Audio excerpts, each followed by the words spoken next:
This is A Cowboy's Whispered Word. Sweetview Ranch Western Sweet Christian Romance, Book 9. Written by Jesse Gussman. Performed by J. Dice. Chapter 1. 12 years ago. Whitney Singleton sat on a branch under low-hanging leaves near the playground of her hometown of Wild, Wyoming.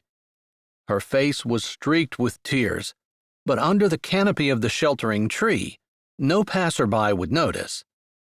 No passerby would notice her, for that matter. She was off to the side of the playground, and there shouldn't be any people passing by. Not that she cared. She had come here for privacy, yes, but she was swallowed up by grief and fear.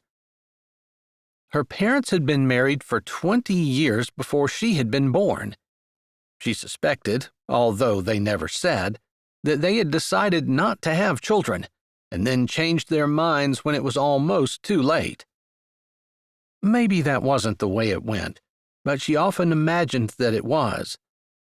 Regardless, her mother was in her late 60s, and her dad was 70, far, far older than any of her classmates' parents. It hadn't bothered her that much. Sometimes when they went on vacation, people asked her if she enjoyed going with her grandparents or if her grandmother wanted this or that. When she was younger, she had thought it was funny that they thought that her parents were her grandparents.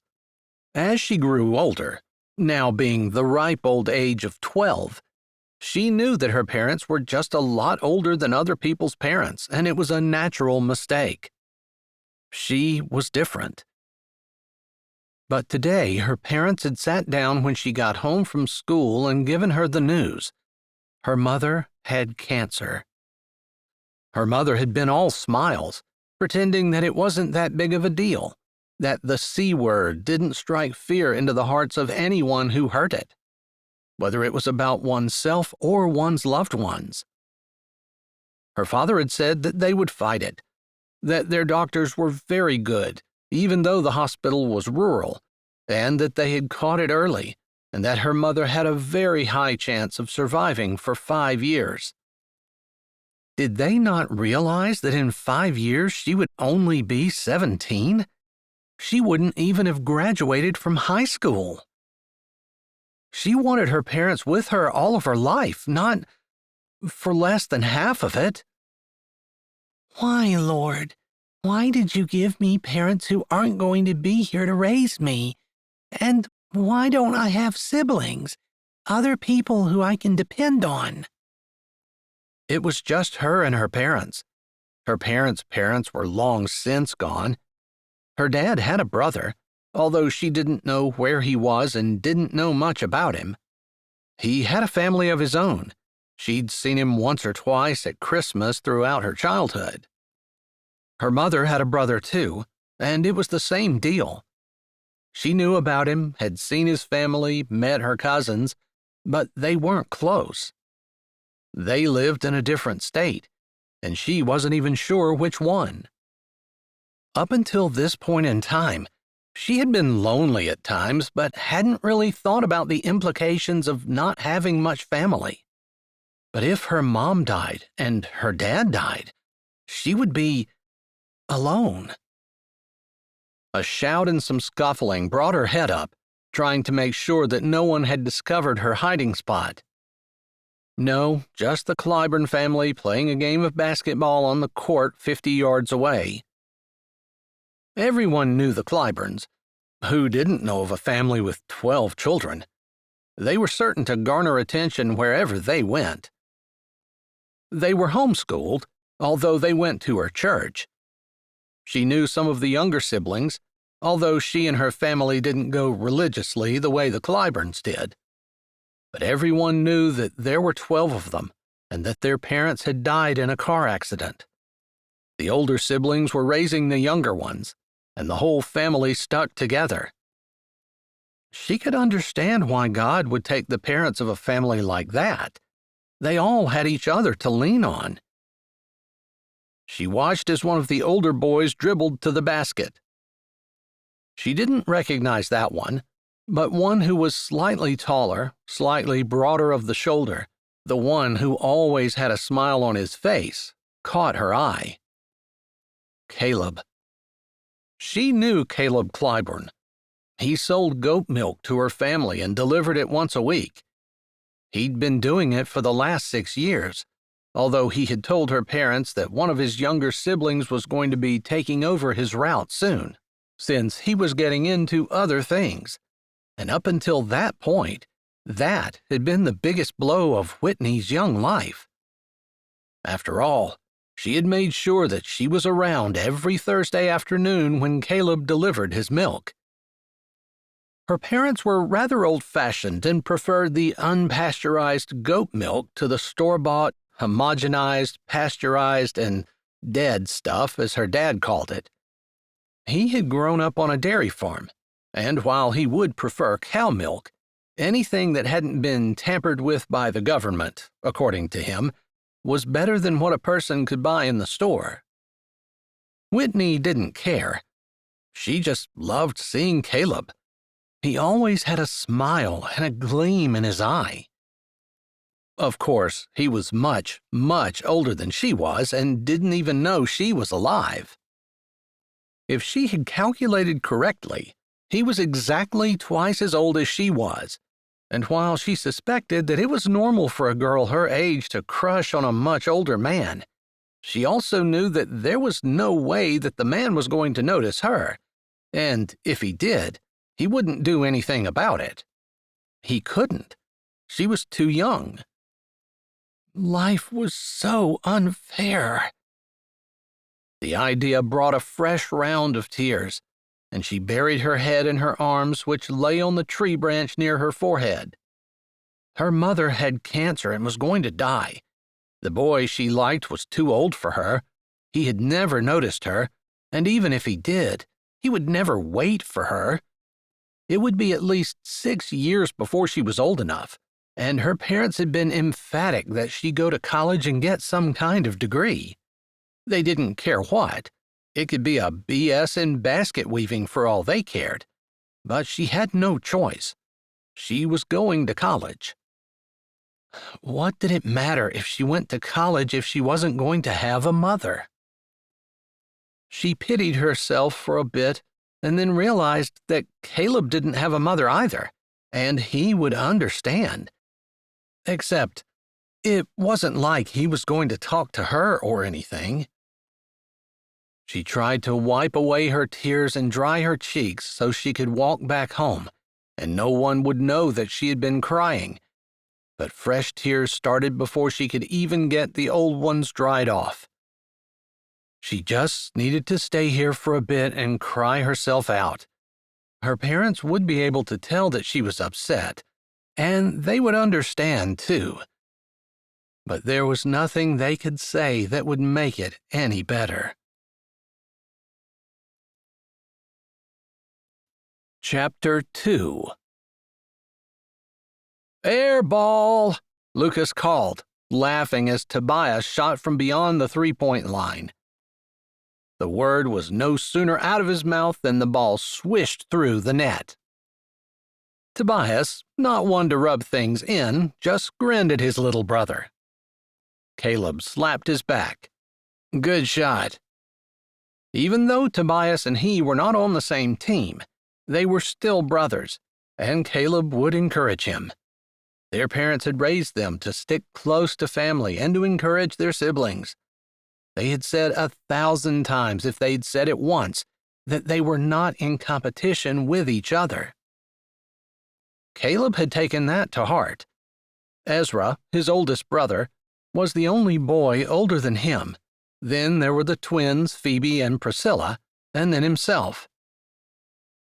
When his parents had died, it felt like Ezra had to step up, and so did he. There were a lot of siblings under him that had needed guidance and love. He didn't understand why God would take both of their parents. There were plenty of families where the kids didn't get along with the parents, and the parents didn't want to be around the kids. and it seemed like those would be good families for God to have the parents both die in a car accident together, not theirs. Not the kind of family where the parents were trying to live for the Lord and raise their children to do right, and they still had young ones who were quite small, needing love and attention. But it was not up to Caleb to question God. It was just up to him to do his very best and to trust that God would work everything out for his good and God's glory. So far, he hadn't seen it happen, but that didn't mean that he didn't believe it would. God sometimes took a while to work, and even in his young life, Caleb knew this. "Heads up," Lucas said, passing the ball to Caleb, who caught it thanks to his fast reflexes, because he hadn't seen it coming. He turned his head, saw the lane to the basket was open, and dribbled in for a quick layup before his brothers knew what had hit them. They normally didn't take the time to come out and play. Very seldom, if ever, but they didn't have a basketball hoop at home, and they'd been working pretty hard, and the girls had gone shopping, so he and his brothers figured they'd come and shoot some hoops. That was one nice thing about a big family. There were always enough people hanging around to have a game of pretty much anything. Even flag football, if the girls wanted to play. "Looks like we won," Caleb said, grinning at Ezra and Tobias, who were playing opposite him and Lucas. They had agreed that the next basket was the last one, since the sun had gone down and things were starting to get dark. It was time to get home and do the evening chores. By then, the girls should be home from shopping, and they were going to bring something home so that nobody had to cook. "Are you still picking up your bike from the shop?" Tobias asked as he grabbed the ball and put an arm around Caleb's shoulders. His motorcycle had been in the shop for 2 weeks, with a problem no one on the farm had been able to figure out. He spent a good bit of time shadowing the mechanic, and he was pretty sure that the next time it had that particular problem, he would be able to fix it himself. "I am. I talked to Buzz, and he left the bike sitting out beside the garage. I'm walking down and going to ride it home." "All right. We're not going to wait for you because we played a little longer than we should have. Let me know if you need any help getting home." "I will. It should be fine, though. He started it while I was on the phone with him, and it sounded great. He was going to fill it up with gas since they borrowed some to use in a car that had come in with nothing, and they needed to take it out for a spin to diagnose it." Ezra nodded, and the rest of his brothers smacked him on the back and waved as they walked by.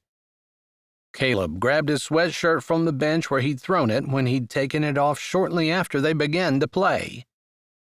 It was April and warm for that time of year in Wyoming, but once the sun went down, if the sky was clear, it was going to get cold, and fast. He would be freezing by the time he got home, but they so seldom took time to play that he wasn't going to ask to stop earlier, and the cold ride home would be more than worth the price to pay. Shoving his arms and head into the sweatshirt, he was pulling it over his head, walking along the edge of the playground, when he heard something that sounded like sobbing. His feet slowed, even before his head popped out of the opening of the sweatshirt. Was someone crying? He listened a little closer, slowly pulling his sweatshirt down and looking over the empty playground. There had been a few kids playing there, a few parents, one pushing a stroller, one walking a dog on a leash, but everyone was gone now, and the dust had settled. Still, he thought he heard sobbing, and his eyes skimmed around again, this time going past the playground to the few low-hanging trees that had been planted along the edge, probably as a windbreak. It was kind of hard to get trees to grow in Wyoming, but these had been babied along by the municipality and seemed to have grown fairly well. The light was fading, but he thought he saw something that looked like it might be bright red under the second tree, and perhaps that was where the sobbing had come from. Was someone lost? That seemed like a weird place for a lost kid to hang out, unless they were scared to ask for help. Or maybe something else was going on. It was tempting to just avoid it altogether because, while he had 6 sisters, most of the time, girls were a mystery to him. And maybe because of the red he'd seen or the sound of the sobbing, but he thought it was a girl. Since his parents died, he'd put any thoughts about trying to find a girl of his own on hold. He had siblings to raise, and he couldn't go off doing whatever he wanted to do and leave the rest of his family hanging. Still, he had a little bit of experience since the 2 youngest kids in the family were both girls, and he'd certainly done more than his share of taking care of them since their parents had passed. He wasn't sure that boys and girls were that different when they were children. Yes, boys were louder and noisier and messier, and girls had a tendency to giggle and talk and play house rather than run around and jump on the furniture. But emotionally, he thought that they were equally unreasonable. Just, when boys got older, their brains turned to rational thinking, while girls, he wasn't sure what happened to their brains. He was pretty sure no one but God knew that, and even then, he could see God scratching his head about it occasionally. That was just his opinion, not that he was an expert or anything. Hopefully, it was a young girl, and hopefully she was just lost, and he wouldn't have to deal with any kind of hard emotional thing. The idea of walking by was tempting, but that wasn't the way he was raised. He walked toward the tree and the crying. He ducked under a low-hanging branch, and though it was darker under the tree, he could see a little more clearly. It was definitely a girl, with her hair hanging out around her hood and down past the branch where her head rested on her arm. "Can I help you with something?" he asked, half afraid that she was going to get up and run away and half hoping she would. Her head jerked up, her eyes opened wide, and he thought he recognized her. Was she on one of his delivery routes? "Caleb?" He froze. She knew his name? "Yeah, I'm Caleb Clybourne. Who are you?" She blew a breath out, and her back sagged, as though his question made her feel defeated. He'd only asked for her name. He wasn't sure what was wrong with that question. Whitney Singleton." The Singletons, yeah. He delivered goat milk to them on Thursdays. Rufus was supposed to be taking over his route, along with milking his goats and buying them from him. "I deliver goat milk to your family." Her back straightened up again, and her eyes came up, almost as though she was filled with hope. "That's right, you do." "I thought you looked familiar." He hesitated for a moment, and then he put a hand on her shoulder and scrunched down some so that his head was next to her elbow. There was a branch poking him in the back and another one that scratched his neck, but he felt like he was on more even footing with her when they were at the same level. "I recognize you," she said, and he nodded. "Are you okay?" That seemed to be an obvious question, considering that she was crying. She wasn't even trying to pretend she wasn't. She hadn't even swiped at her cheeks. "My mom has cancer."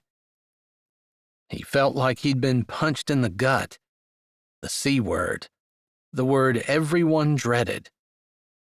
"That's scary," he finally murmured. She nodded. Then, to his horror, her eyes filled with tears again and her head lowered back down on her arm.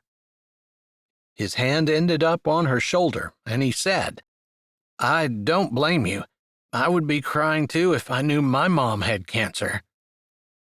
He wanted to ask if her parents knew where she was, if she had someone she could talk to, if he could take her somewhere where she would be safe, since, While there weren't a whole lot of unsavory characters running around their tiny town, it still wasn't good for her to be out after dark, especially if her parents didn't know. She looked young, like she was 10 or 12 or maybe 13. "She's going to die. She's going to die, and I'm going to be alone. I don't have any siblings. My dad's old too. Why did my parents have to have me when they were so old?" She lifted her head up long enough to talk. Then she burst into tears again and put it back down on her arm. He patted her shoulder awkwardly. He didn't have answers for her questions. He had no idea why people made the decisions that they did. Maybe they couldn't have children for years and years, and she was the light of their life. Most likely, from what he'd seen, that was probably what happened. But he had a huge family and felt so secure. Even after he had lost his parents, he was surrounded by people who loved him, by people who cared, by people who had loved his parents the way he had and understood exactly what he was going through. What would it be like for this girl, who had no family, no siblings, no safety net, other than Jesus? Sometimes it seemed like a cliché to try to trust in Jesus. How was a person supposed to do that when they couldn't see him, couldn't touch him, couldn't hear him? All they could do was just believe that he was there. When I was a kid and was scared at night, sometimes my mom would sit beside my bed and say to me that Jesus wanted to keep me from being afraid, but I was too stubborn to let him. His words were soft, almost whispered on the wind, thinking about his mom, talking about her. He never talked about his mom with anyone. Not to anyone outside the family, anyway. Her memory seemed to be sacred. But this little girl needed some courage from his mother, and in a way, he found it interesting that though she'd been gone for years, some of her wisdom could live on and help someone else. The girl sniffed but didn't say anything. "She told me that sometimes the worst things turned out to be the best things. I didn't really understand that, but it does make sense. Jesus takes the hard things in our life when we give it to him, and he makes something good out of them, and we just have to trust him, which is hard to do sometimes." "I don't know how to trust Jesus. He's the one who let my mom get cancer in the first place." "I don't think trusting Jesus means that nothing bad is going to happen to you. People get cancer. People leave. My parents died. But even though my parents dying was a hard thing, I could trust that Jesus was going to take care of me through it. And after that happened, I realized how close I was with my siblings, and I appreciated them more than I ever had before. I don't think my family would be as close as what we are if my parents hadn't died. So that's a good thing. I think you might find some good things in your mom's cancer if you want." He paused. Sometimes people didn't need words as much as they just needed someone beside them, but he couldn't stay beside this girl. Jesus could, and would. "My mom said knowing Jesus is beside you makes you brave, because you know you're not alone. I think you're braver than you think you are because he's there. You just forgot for a minute. Not that scary things aren't going to happen, but scary things are easier to face when you're not alone." She didn't say anything for a little bit, and then she wiped her cheeks with the back of her hand. "Do your parents know where you are?" he asked gently, not wanting to leave her, but not wanting to be here for anyone to find them here in the dark together. He was just comforting her, but anyone could misconstrue what he was doing, and he could get in big trouble. He was way too old to have his arm around her, but somehow she had wiggled closer, and now her head lay on his chest. It made him uncomfortable, but he also knew that she was just a little girl who needed someone to tell her that everything was going to be okay and point her to Jesus. And sometimes there was just no substitute for a pair of strong arms going around a person's shoulders and having a strong shoulder to lean on. He'd leaned on his siblings' shoulders more than once after his parents died. "No." The word was muffled against his chest. "Then come on, I'll walk you home." She froze for a minute under his hand, and then he felt her head nod. "Okay." He backed out from underneath the tree, careful not to let any branches snap back and hit her. She came with him, and once they got out from the branches, somehow her hand found his, and he wondered if it was much better for him to hold her hand than for her to be snuggled up against him. He thought maybe she was a little older than what he thought at first, but she was still way too young to allow even the appearance of anything inappropriate. "I live down there," she said, pointing down the street on the opposite side from the playground. "I know, remember? I deliver milk to your house." "Oh yeah, I forgot."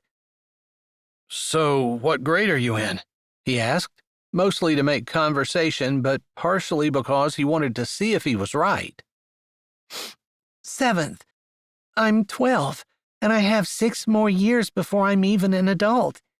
My mom probably isn't going to be around to see me graduate from high school." "I wouldn't be so sure about that. Modern medicine is pretty advanced, and you have the power of prayer. You can pray every single night and every single morning and every single noon for your mom. And I'll tell you what, I'll do that too, okay?" "You will?" "I promise I will." He thought about promising her that he would get his siblings to do that too, and he knew some of them would, but he didn't want to make promises that he couldn't keep, and he didn't have any control over them. "I think God will listen to you," she said softly, and he almost smiled at that. The idea that she thought God would listen to him more than he would listen to her. "Jesus said, 'Suffer little children, and forbid them not, to come unto me, for of such is the kingdom of heaven.' I kind of think he's going to hear your prayers before he hears mine." He wasn't sure what about that statement bothered her, but he could almost feel her pulling away.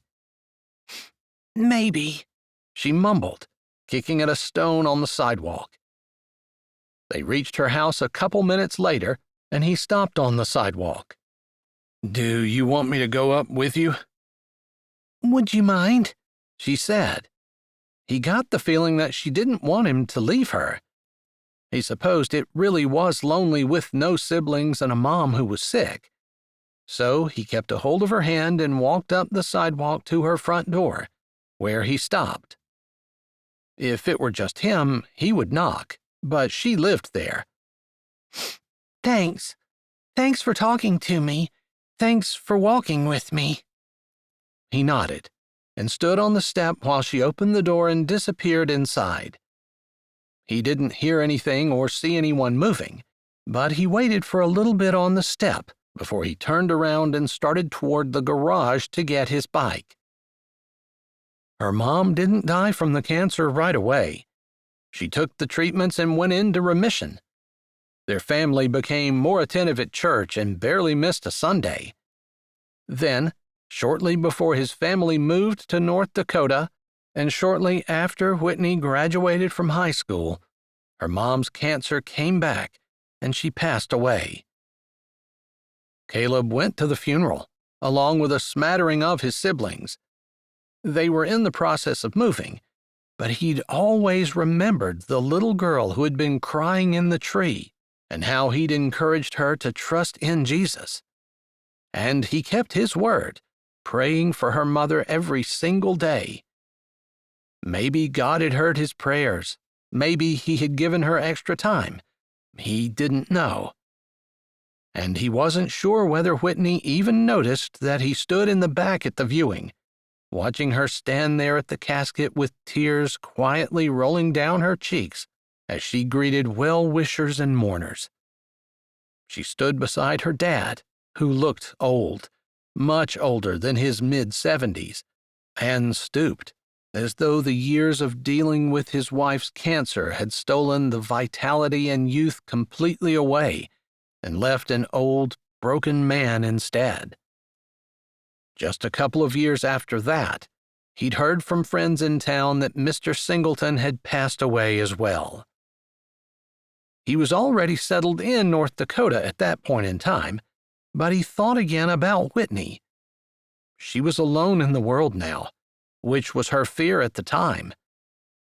He wondered how she was doing, and there was a part of him that wanted to go back and see her.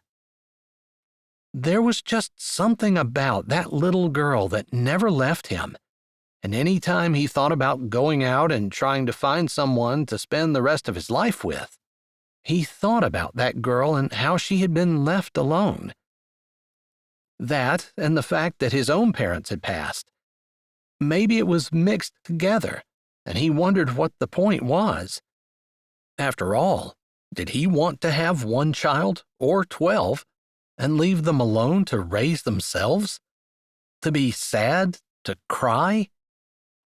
The answer was always no, and while he really did want to get married and have a family of his own, he was content with the family he already had.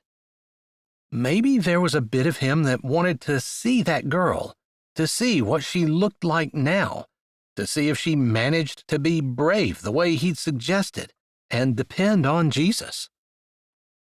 Whatever it was, when someone asked him why he wasn't married, there was always one word that came to his mind: Whitney.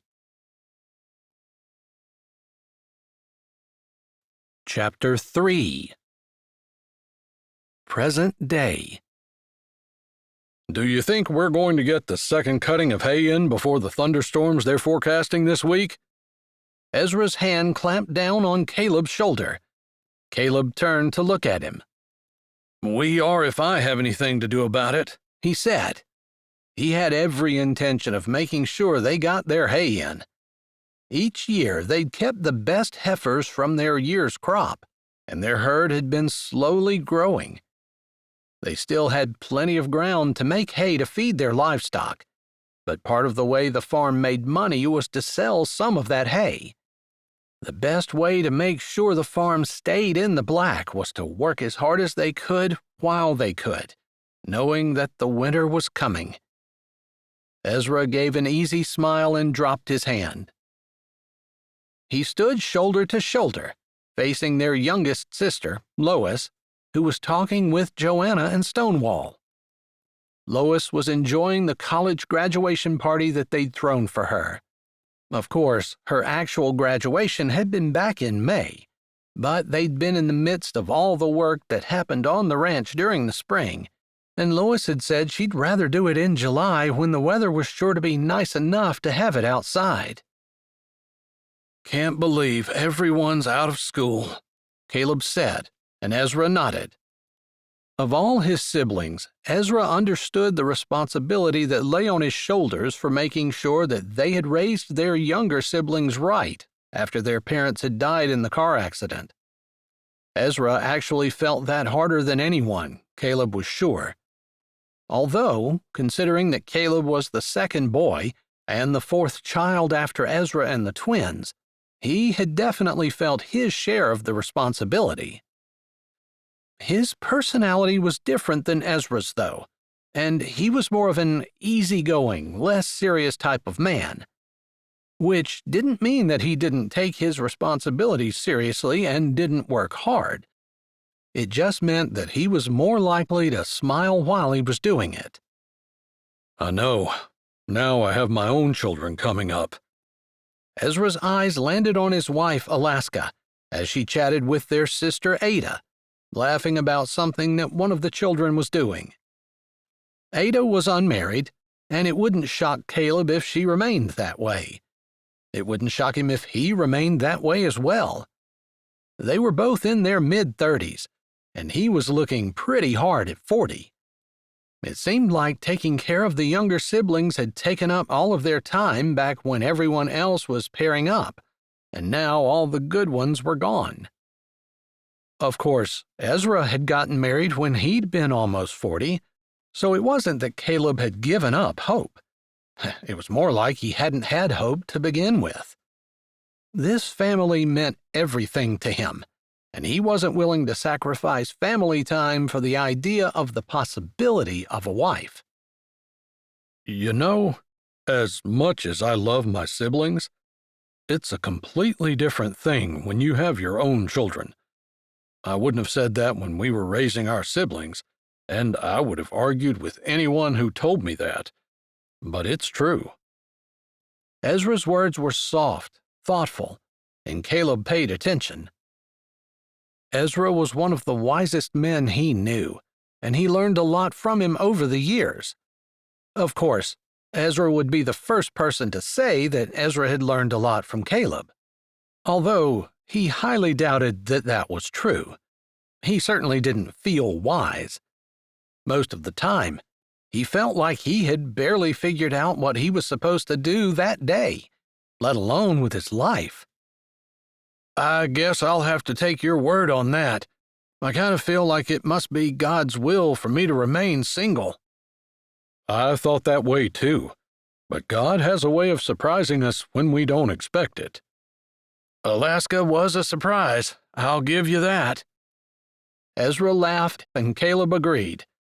Ezra and Alaska did not look like they would be compatible at all, but he had never seen two people who were meant to be together more. Unless it was Joanna and Stonewall, who had just gotten married earlier that year. We just have you and Ada, Rufus, and Lois, and then we'll all be married. In a family the size of ours, with 12 siblings, more than likely there are going to be a couple who don't get married. I think I'm one of them, and I believe Ada would say she's another. I can't disagree with you. Statistically, it's almost impossible that all of us would be happily married, but I know Mom and Dad were praying over us and our future spouses from the time we were born, and I know that you and I and Priscilla and Phoebe took that on after they passed. At the mention of Priscilla, Caleb flinched. Priscilla had been married, but she was now divorced and planning on moving back to Wyoming. She kept getting delayed, and currently her children were in Sweetwater on the ranch, running around with their cousins, while Priscilla looked happier than she had in ages. She'd looked that happy since the kids had come at the end of May, when she postponed her trip back. Currently, Ezra had a high-dollar lawyer working on her custody agreement, and it seemed like a good possibility that she might actually get full custody. Her ex was in the process of divorcing the woman he left Priscilla for, and he had a new woman in his life. Each of those women had children, and Caleb knew Priscilla would totally give up any kind of financial compensation if he would give her custody. He was hopeful that would work out, and hopeful that something even better would work out for Priscilla, and she would find a man who deserved her. I have a favor to ask of you, Ezra finally said, after they stood side by side, holding their empty plates and slowly sipping from their water as a hot North Dakota sun beat down. They'd taken the entire day off, which was very unusual, since their family pretty much worked from sunrise to sunset. Even in the winter, there were animals to feed and water to unfreeze and snow to push. But it wasn't every day that the youngest sibling completed school and they were all officially adults. Okay, Caleb said easily. Whatever Ezra wanted, he would do it just as he knew as sure as he stood there that anything that he needed from Ezra, Ezra would move heaven and earth to make sure he did for him. Stonewall's mom, Miss Dixie, needs help packing up her house and moving here. All right, I can head to Wyoming as soon as the hay is in. Well, there's something else I need to ask you. All right, Caleb said. Packing up the woman wouldn't be hard. Even if the lady was taking all of her stuff, he could handle it. He had 6 sisters, after all, and he wasn't exactly ignorant when it came to how nitpicky women could be about their stuff. He didn't really understand that, since there wasn't anything here on earth that they could take with them to heaven, other than people, and to him, that made people the most important thing. Stuff was just that, stuff. But women had brains he didn't understand, and he wasn't even going to attempt to. They were picky about their stuff, so he'd do his best to accommodate them. I was hoping that you would give Whitney Singleton a hand. She is all alone in this world, since her parents died years ago, and she had no siblings. She and Miss Dixie are pretty good friends, and Miss Dixie is concerned about leaving her. Is she the one who's going to be principal at Sweetwater High this fall? Caleb said, trying to maintain his casual, unconcerned demeanor. He knew Whitney, remembered her from more than a decade ago, when he'd seen her crying underneath the tree. She had marked him in a way that not too many people had over the years. Yes, that's the one. We're not trying to butter up the school district. We're planning on homeschooling our children, so it's not that. I know, Caleb said. His family wasn't like that. Jesus was no respecter of persons, and his parents and then his siblings had tried to teach that and model it too. It didn't matter how much money a person had or how much prestige or how much they didn't. If they needed help, the Clybournes reached out a hand to help. And if there was anything they could do, they did it. It's probably going to take a couple of weeks, so you get Miss Dixie's house cleaned and packed up, and then Whitney's as well. Of course, Miss Dixie said you could stay at her house. Okay, that doesn't sound like a problem to me. Also, the last I heard, Whitney was trying to sell her car. She wanted to buy an SUV for North Dakota. She said she should have had one in Wyoming, but she was determined to get one now. Got it. So she might end up coming home with me. Yeah, things are likely to change, since both houses are up for sale. If that happens, we'll just have to shift around and adjust. We? So you're coming with me? No, I should have said you. You're the only one we can spare right now, and we can't really spare you either.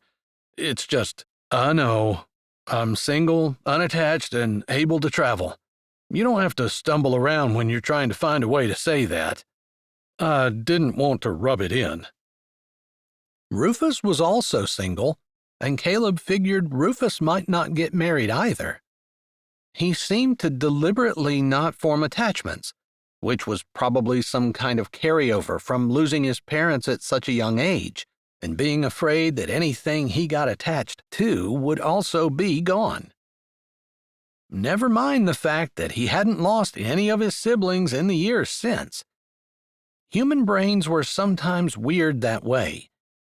Regardless, Caleb still hoped that the right woman would come along and nail Rufus down. Maybe he should pray God would open the door or open Rufus's eyes to see the right woman when she came. He'd prayed that for himself over the years, but honestly, he was kind of losing hope. And he was perfectly happy being an uncle to all of his many nieces and nephews, and that group was still growing. Having 12 siblings could give a man an amount of nieces and nephews that he could barely keep track of. Uncle Caleb, come throw the ball with me, Mitchell, the oldest of Tobias and Tasha's children, said, with his little sisters and brothers in tow, looking up at him eagerly. Mina, a young girl who often stayed with his sister and her husband, came over. putting her hands on Mitchell's head. "I'll play with you guys." Caleb grinned at Mina. She was excellent with the younger kids and did such a good job with them. She was trustworthy and responsible as well. And she just had one more year of high school left. Caleb couldn't believe how time flew as the kids ran after Mina, jumping around her and talking excitedly. "That was a close call," Ezra said with a laugh. "I think I'll go play. It wasn't that I didn't want to. I just didn't want to leave you if you had something else you needed from me." "No, that was it. And I think it's enough. Miss Dixie is sweet but picky, and I would say that Whitney is probably a type A, considering that she's going to be a high school principal. She has to be driven in some way." "Got it. I think I can handle them." "Oh, I know you can," Ezra said, setting a hand down on his shoulder. He grinned at his brother before he walked toward Mina and the kids, looking forward to goofing off some. One of the benefits of being an uncle was that he could go home and take a nap when he was done, and didn't have to clean up any dirty cherubs or worry about trying to feed them or put them to bed. Chapter 4. "Did he say he would do it?" Alaska asked as she slid into bed beside Ezra. Her husband set the book that he had been reading down on the nightstand, switched the light off, and then turned toward her, wrapping his arms around her and snuggling her against him. She smiled with contentment. She'd had no idea that marriage could be this good. Her experience with marriage had been the exact opposite, where each person was constantly trying to satisfy themselves and get what they could, and didn't really care about the other people who were affected, whether that was children or a spouse. But Ezra cared more about her happiness than he did his own. He was more interested in her comfort than he was his own.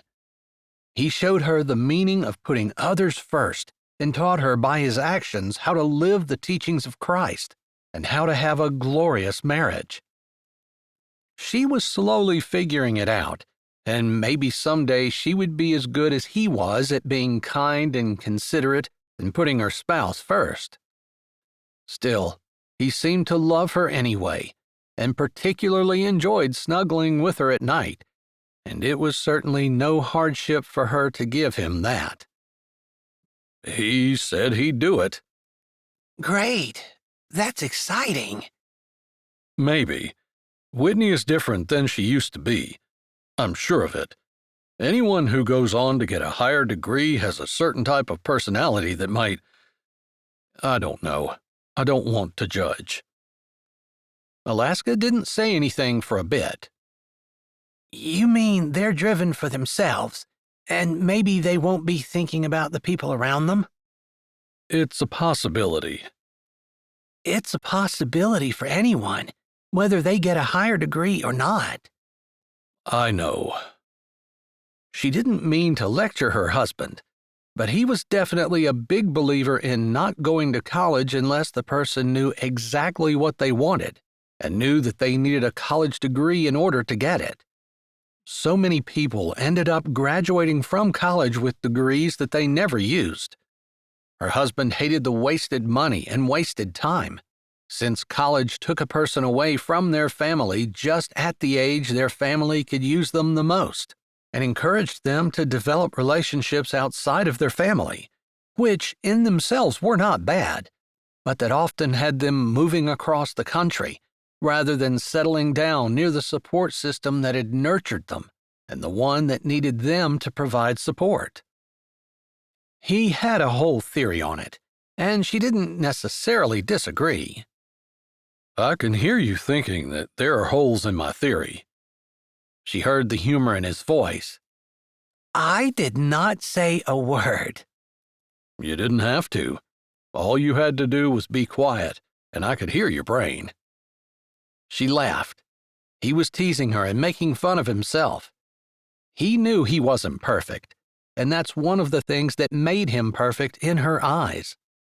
So many people admired and respected him and considered him wise and valued his opinion. That could have gone to his head, but it hadn't. It only made him more aware of the fact that he was a fallen human who needed the Lord. He had confidence, yes, and he did lead his family well, but she'd never met a more humble man, and she felt blessed to be married to him. On that thought, she rolled over, running her hand down his rib cage and letting it rest on his waist. "You don't think Whitney and Caleb will hit it off?" I think Whitney made a huge impression on Caleb before we left Wyoming, but there's a huge age gap, and they also don't have a lot in common. But I always got the impression that Whitney was part of the reason that Caleb never seemed interested in girls. He always thought about her. Alaska had no idea how Ezra knew that, unless Caleb talked to him about it over the years. But sometimes Ezra had an intuitiveness when it came to his siblings that couldn't be rivaled with logic.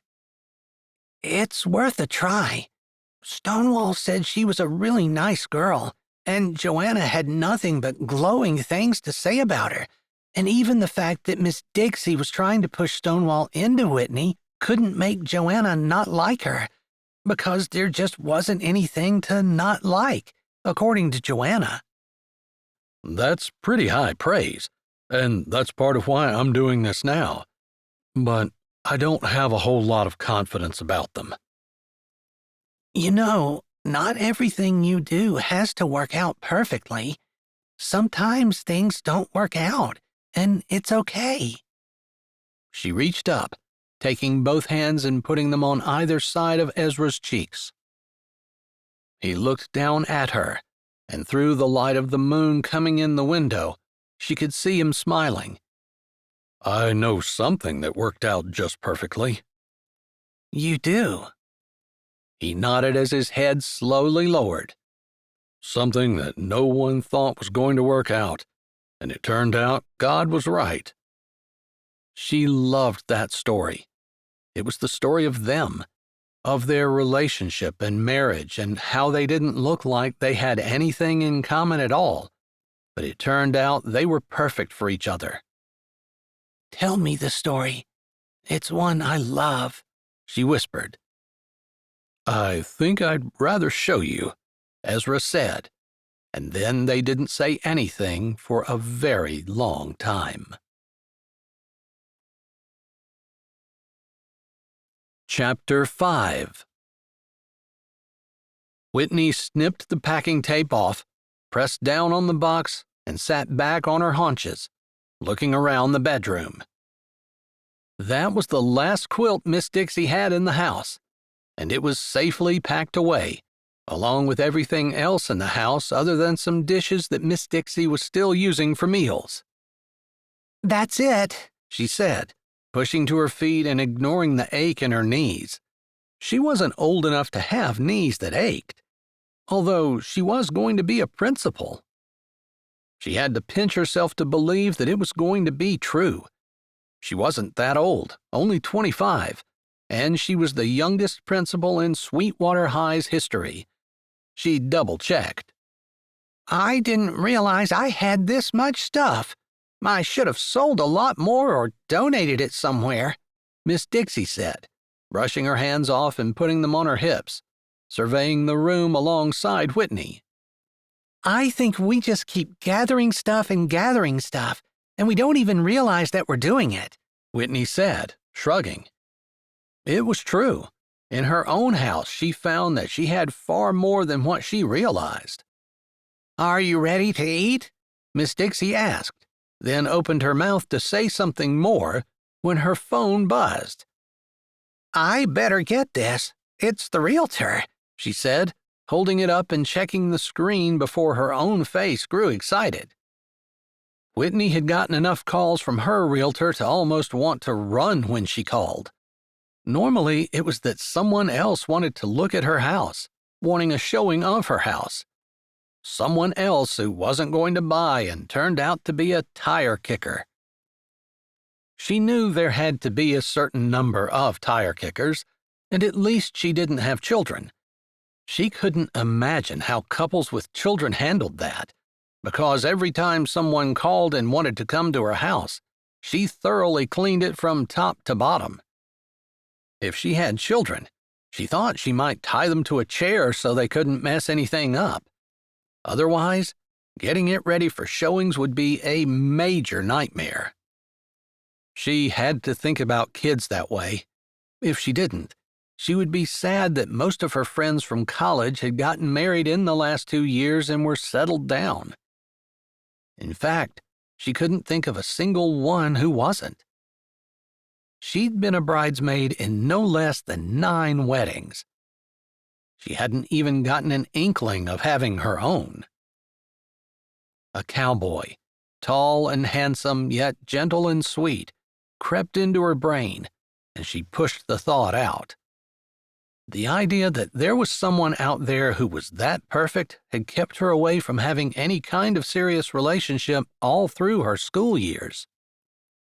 Which was sad, because since she had no siblings and her parents were both gone, she desperately wanted a family with tons and tons of kids.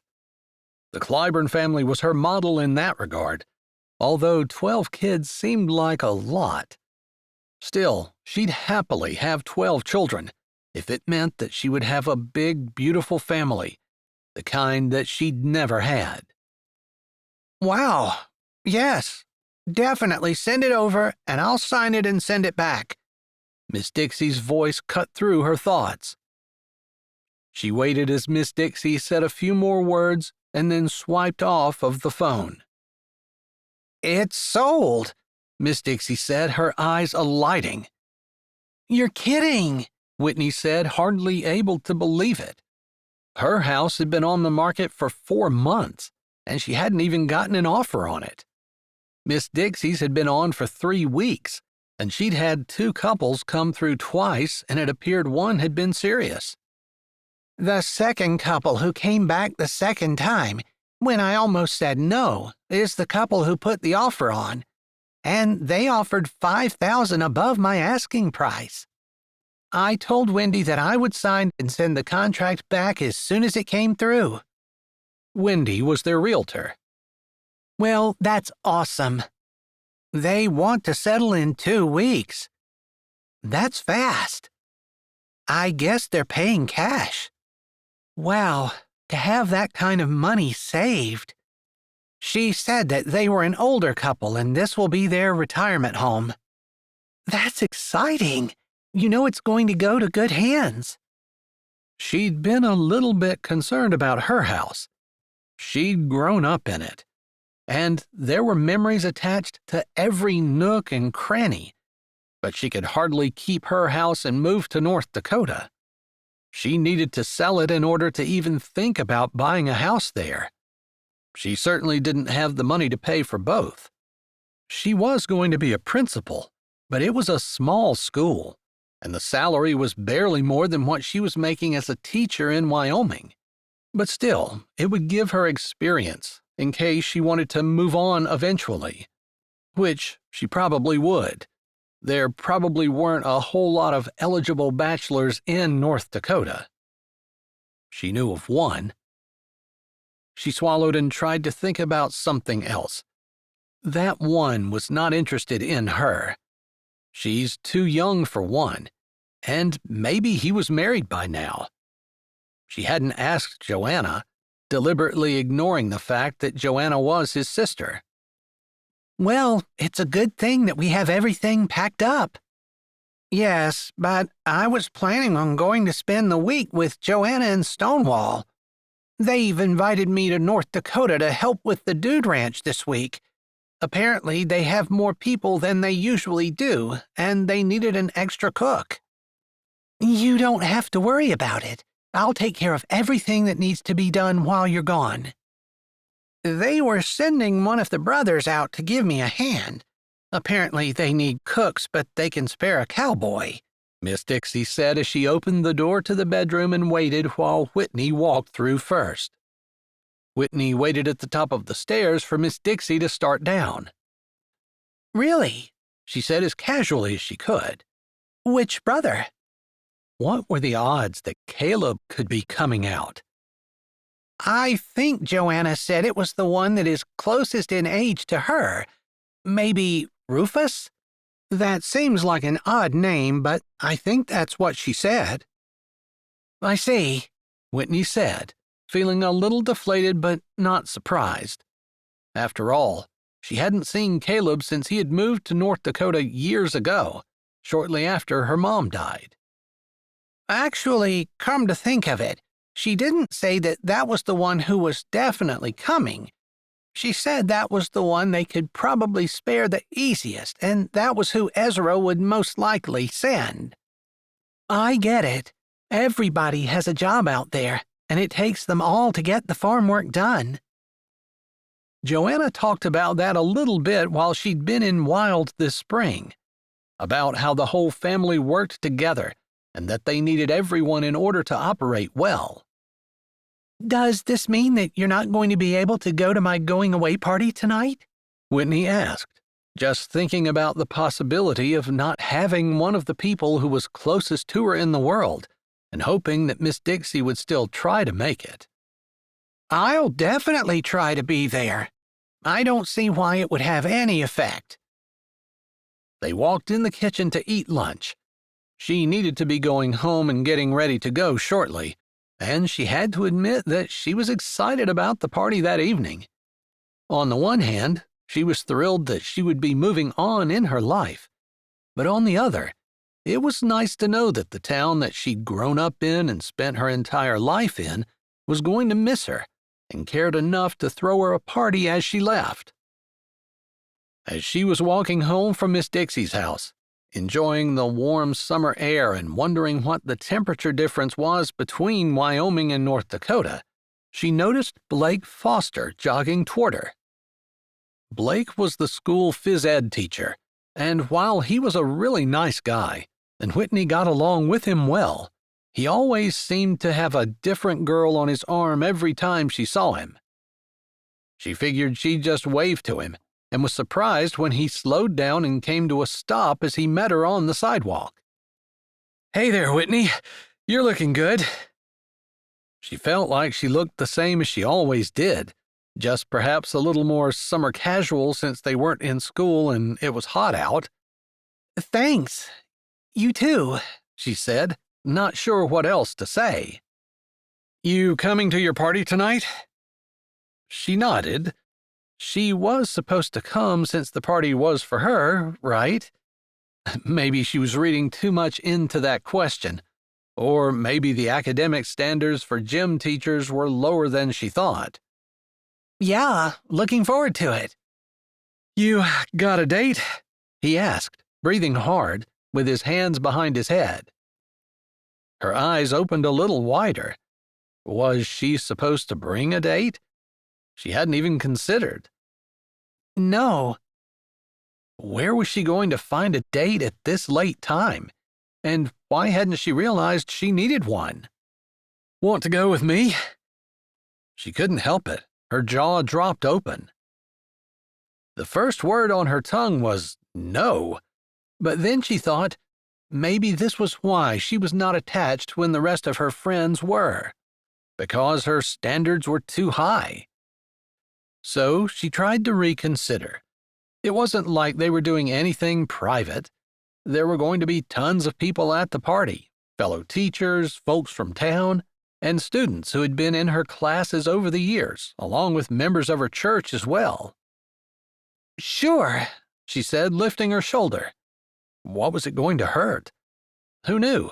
Maybe Blake was a really nice guy, and she just never noticed. Although she had seen him occasionally at various school functions. "Cool. I'll pick you up. What time does it start?" he asked, almost setting off at a jog and then stopping and scratching his head. 6 this evening, but I like to be there a little bit early if we can. "Sure. I'll pick you up at 5:45. He started to jog, then he turned around and hollered, "Wait!" He jogged back to her, jogging in place while he said, "What's your address?"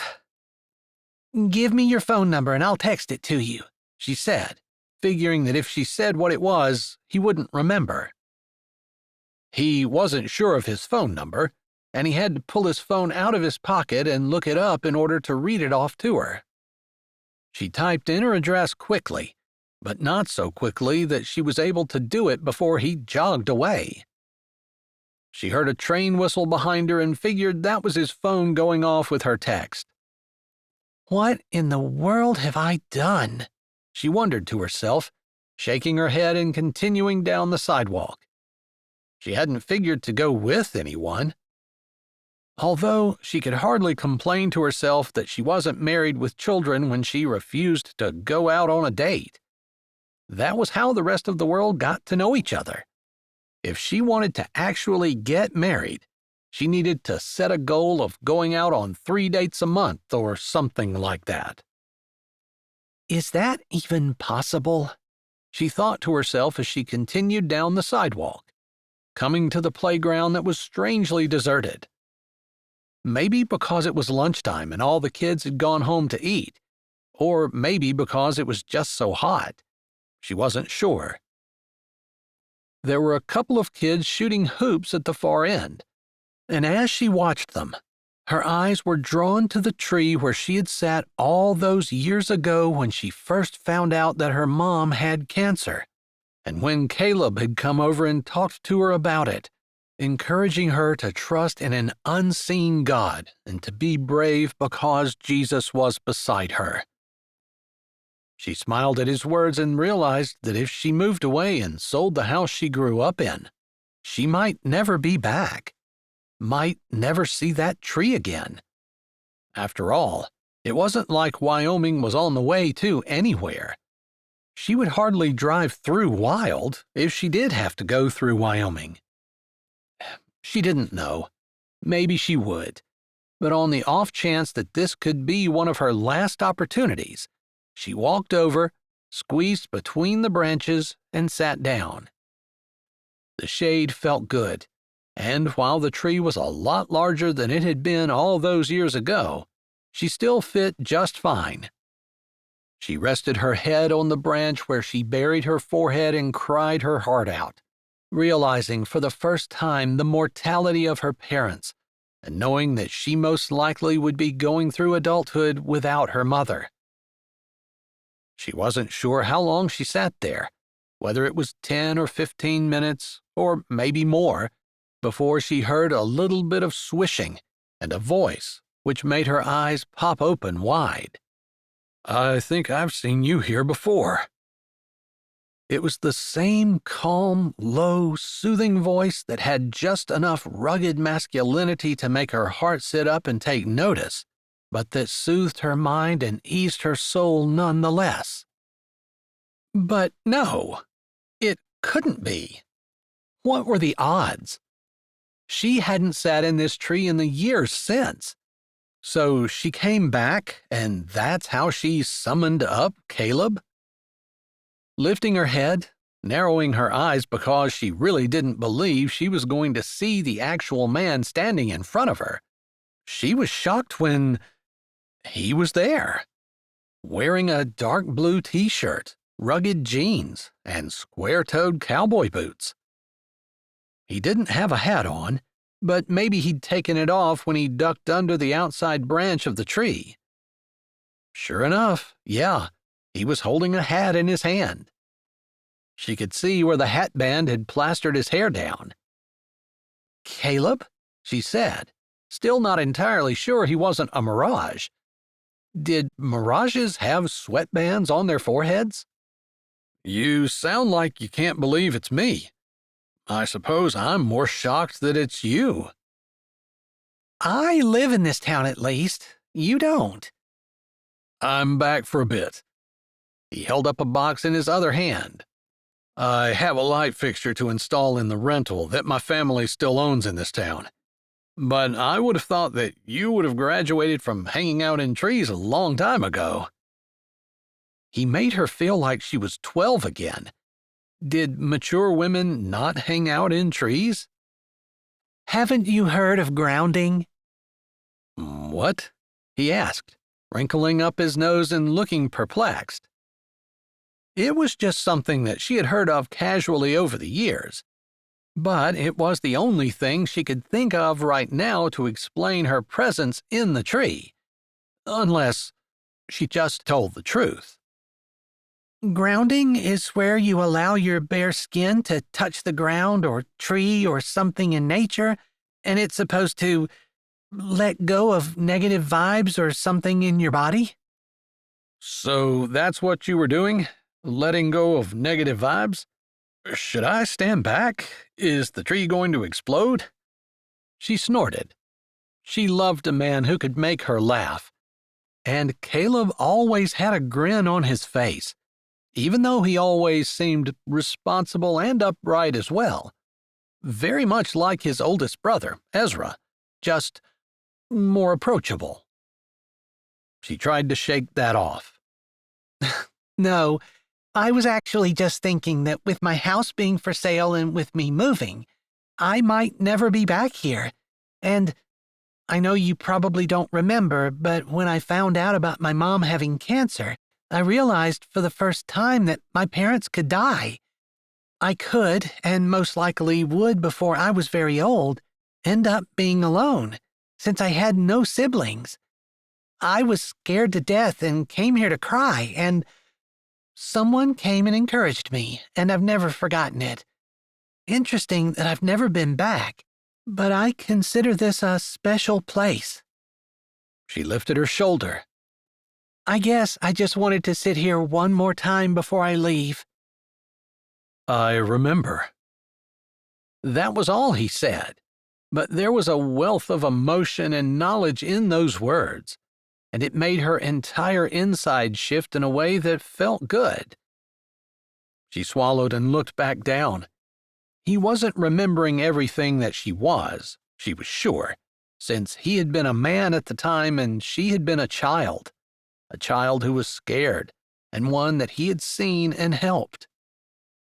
Are you leaving soon? He asked. Before the beginning of the next school year, I'm going to be the new principal at Sweetwater High. You've probably heard it. I have, and I knew that. I'm actually here to give you a hand packing your stuff up and moving, along with Miss Dixie as well, and doing some odds and ends on our rental. He wiggled the box in his hand. Well, you're a busy guy. She somehow was able to manage to keep the words casual, even as she racked her brain, thinking that Miss Dixie had told her that one of the other brothers was coming, Rufus or someone. So Caleb had come instead. Had he asked to come? Did he want to help her? She dismissed those ideas as silly and whimsical immediately. Most likely, someone had asked him to do it because they hadn't wanted to, and he had been too kind to say no. That's great. I really appreciate you coming and helping. Joanna said she was going to see if one of her brothers would do that, and I tried to tell her that I was going to be just fine. I think it's in the Clyburn genes to help, so if you could just go along with it, it would make everything so much easier for everyone. She laughed a bit and then said, I wasn't going to stay here forever. If you'd like, I can walk to the rental. She wasn't sure why she offered that. It wasn't like he was acting like he wanted to have anything to do with her, but he had taken the time to come over and see her. Of course, 12 years ago, he had taken the time to come over and check on her too. Maybe that was just the kind of man he was. Someone to notice things and make sure everything was okay. She couldn't say she was disappointed. Chapter 6. Caleb couldn't believe that it was Whitney under the tree again. The last time he'd talked to her, that's where she'd been. And now, going back to Wild after so many years, here she was again.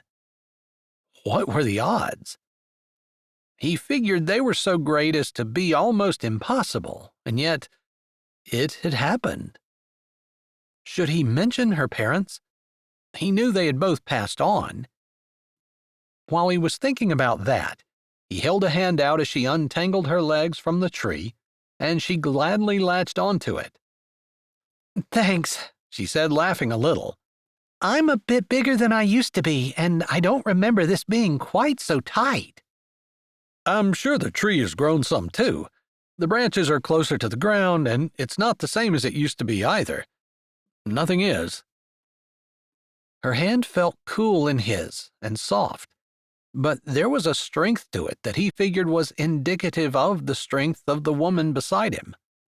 After all, she lost both of her parents at a young age and had been alone in the world since. Although maybe she had extended family that she was close to. He didn't know.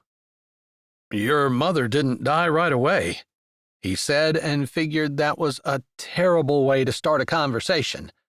But she shrugged and then shook her head. No, she lived a bit longer, but not long enough to see me graduate from college. She sighed. I do not recommend having kids when you're older. Do not recommend. I'll keep that in mind. I guess I'm getting to that age where I have to take advice like that into consideration. You have a wife and family? She asked, and sounded like she was just making conversation too. No wife, no kids. But I do have family and enough nieces and nephews that if I never have kids, I still feel like I've raised some. She laughed. He loved that she laughed so freely and easily, and seemed not as uptight as what Ezra seemed to think she was going to be. Kids can be a handful, that's for sure. You ought to know. You have them in the classroom every day, don't you? Yeah. My last year, I taught 9th, 10th, and 11th grade English. I also had a writing class for junior high and one for senior high. That's a pretty full bucket. It's a small school. My biggest class had 15 kids in it. That's probably going to be about the size of the school in Sweetwater. Not that I know for sure. My family homeschools. I know. I would love a big family like that. I've always wanted one of my own. You ought to get started. You can't have 12 kids if you don't get started until you're 40. Is that how old you are? She asked, and then as he glanced at her, her cheeks turned pink and she looked away. I'm sorry. You're not supposed to ask a woman how old she is, and the same should apply to a man, but I was just curious, because you said about being at the age where it was too late for you or something. No, I'm 37, but it's close enough, isn't it? I suppose. My parents were in their 50s when they had me, so there's a big difference. Even if they had me 15 years earlier, I would still have my mom right now. Parents can die when they're young. My parents weren't that old when they were killed in the car crash. It didn't matter about their age when the car crossed the middle line and plowed into them. I'm sorry. That was such a tragedy, considering that there were so many of you. Actually, I think the fact that there were so many of us made it less of a tragedy. You losing your parents when there was only one of you is more of a tragedy in my opinion. Do you have close relatives? No. Miss Dixie, Stonewall's mom, is probably the closest person to me, and she's no relation. They had reached the rental. He had already spoken with the renters, who weren't there but said it was okay for him to turn off the breakers to their porch and fix the light fixture. It was the one by the door that needed to be replaced. This shouldn't take too long, but you don't have to hang around. I'll come see you in a bit and see what I can do to help you start getting packed up. Ezra said that your house wasn't sold yet. It's not, but you don't have to come today. She seemed to pause. There is a going-away party at the school for me tonight. It's a neighborhood thing, and I'm sure you'd be welcome if you wanted to come. He hesitated for a moment, and then he said, You want to go with me? That wasn't exactly the best way to ask a girl out on a date, but there was something about Whitney that drew him. He normally wouldn't have said anything, but he couldn't stop the words from coming out of his mouth, and he hadn't given them a thought before that. I'd love to, His heart lifted. but I just told someone else I'd go with them. I'm sorry. No problem. I probably ought to get to work on Miss Dixie's house anyway. She might be going, but maybe she can give me some jobs to do. I don't want to rush anyone, but there is work on the ranch to do, and I wouldn't mind getting back as soon as I can. Of course, I understand completely. He wasn't sure she did, since someone who didn't live on a farm really couldn't understand completely. After all, her workday had a definite end to it. It wasn't like she continuously had more she could do, so much that she just had to pick a stopping point, the way it was on the ranch.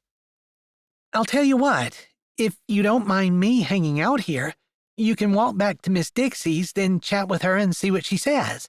She's excited because she just had someone make an offer on her house. That's great.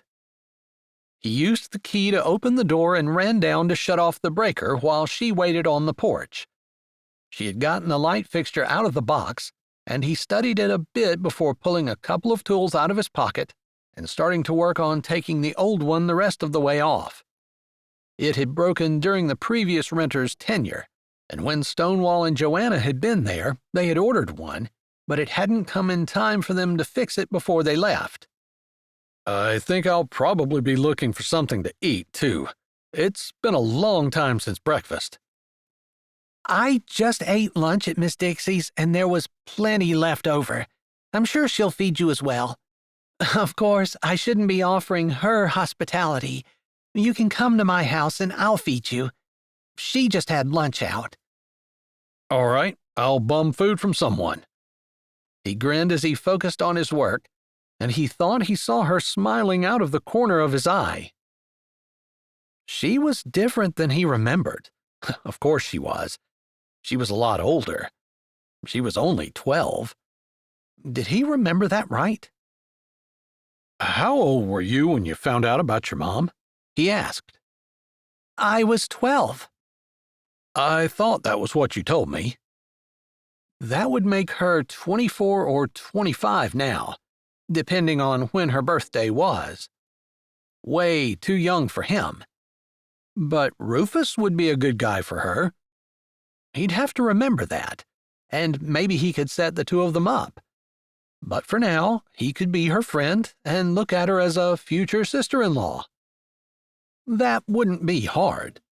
He wouldn't mind having her as a sister-in-law, which was interesting considering he didn't know her that much at all. It must be hard to leave your church, he said, and maybe he was fishing a little bit to see what exactly she believed. Yeah, there'll be church people at the picnic today, too. I've been going all my life. I suppose since my parents died, it's become a lot more of an important part of me. It's maybe filled the place of the family a little bit, but Joanna assured me that there's a good church in Sweetwater. The best, especially if you like churches that are like family. Although when our family moved in, the church size went up a third. With so many people in your family, I'm sure it did. Her voice held humor, and she didn't seem the slightest bit put off by his family size. In fact, hadn't she said something about liking families of that size? He thought maybe she had. A lot of people thought having 12 children was absolutely nuts. He supposed in a way they were right. In modern times, it was very difficult to be normal and have a family that large. There were seatbelt laws, car seat laws, and who could get around without a car? There were doctor's appointments that a person was required to take their children to, and doctors didn't make house calls, so a mom with 12 children had to figure out how to get someone to watch her kids or take them all with her, or figure something out. There were a lot of logistics that made it hard. He knew a little bit about it, since Lois and Rufus and Joanna were so young when their parents died. He hadn't had to do well baby shots, but close.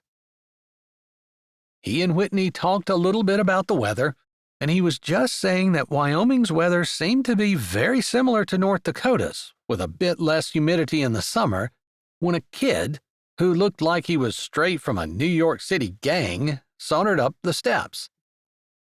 Caleb wouldn't have been concerned for himself, but he felt like he needed to step between the kid and Whitney. He dropped his hand from the screw he'd been tightening on the fixture and turned so Whitney was partially behind him. "Good afternoon," he greeted the kid, sounding casual but trying to keep his fingers from tightening too noticeably on the screwdriver. "You must be a Clyburn brother.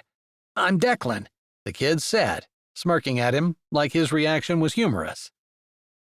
"Declan, I've heard an awful lot about you from my sister Joanna and her husband Stonewall." He shook the kid's hand. "They seem to be pretty impressed with the business you started. In fact, they said that your business was so busy they couldn't hire you to put this light fixture on because you were going to make them wait 6 weeks until you had an opening." I was just messing with her, but you needed to come over anyway, and this is only going to take a few minutes.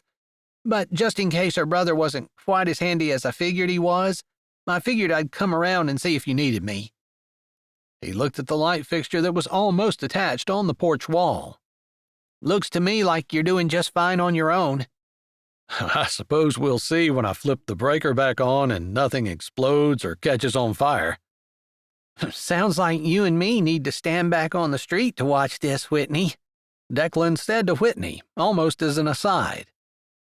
Obviously, Whitney knew him, because she seemed perfectly at home with him. "You're coming to my party tonight, aren't you? We don't want you to be involved in any explosions that will keep you away."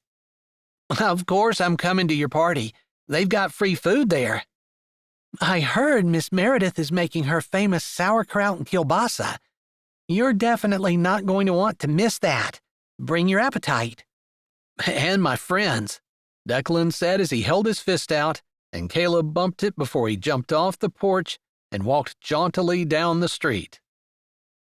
"The first day we met him, I would have shooed him and his friends out of here, but your sister and Stonewall welcomed them like they were totally normal kids and taught them everything they could."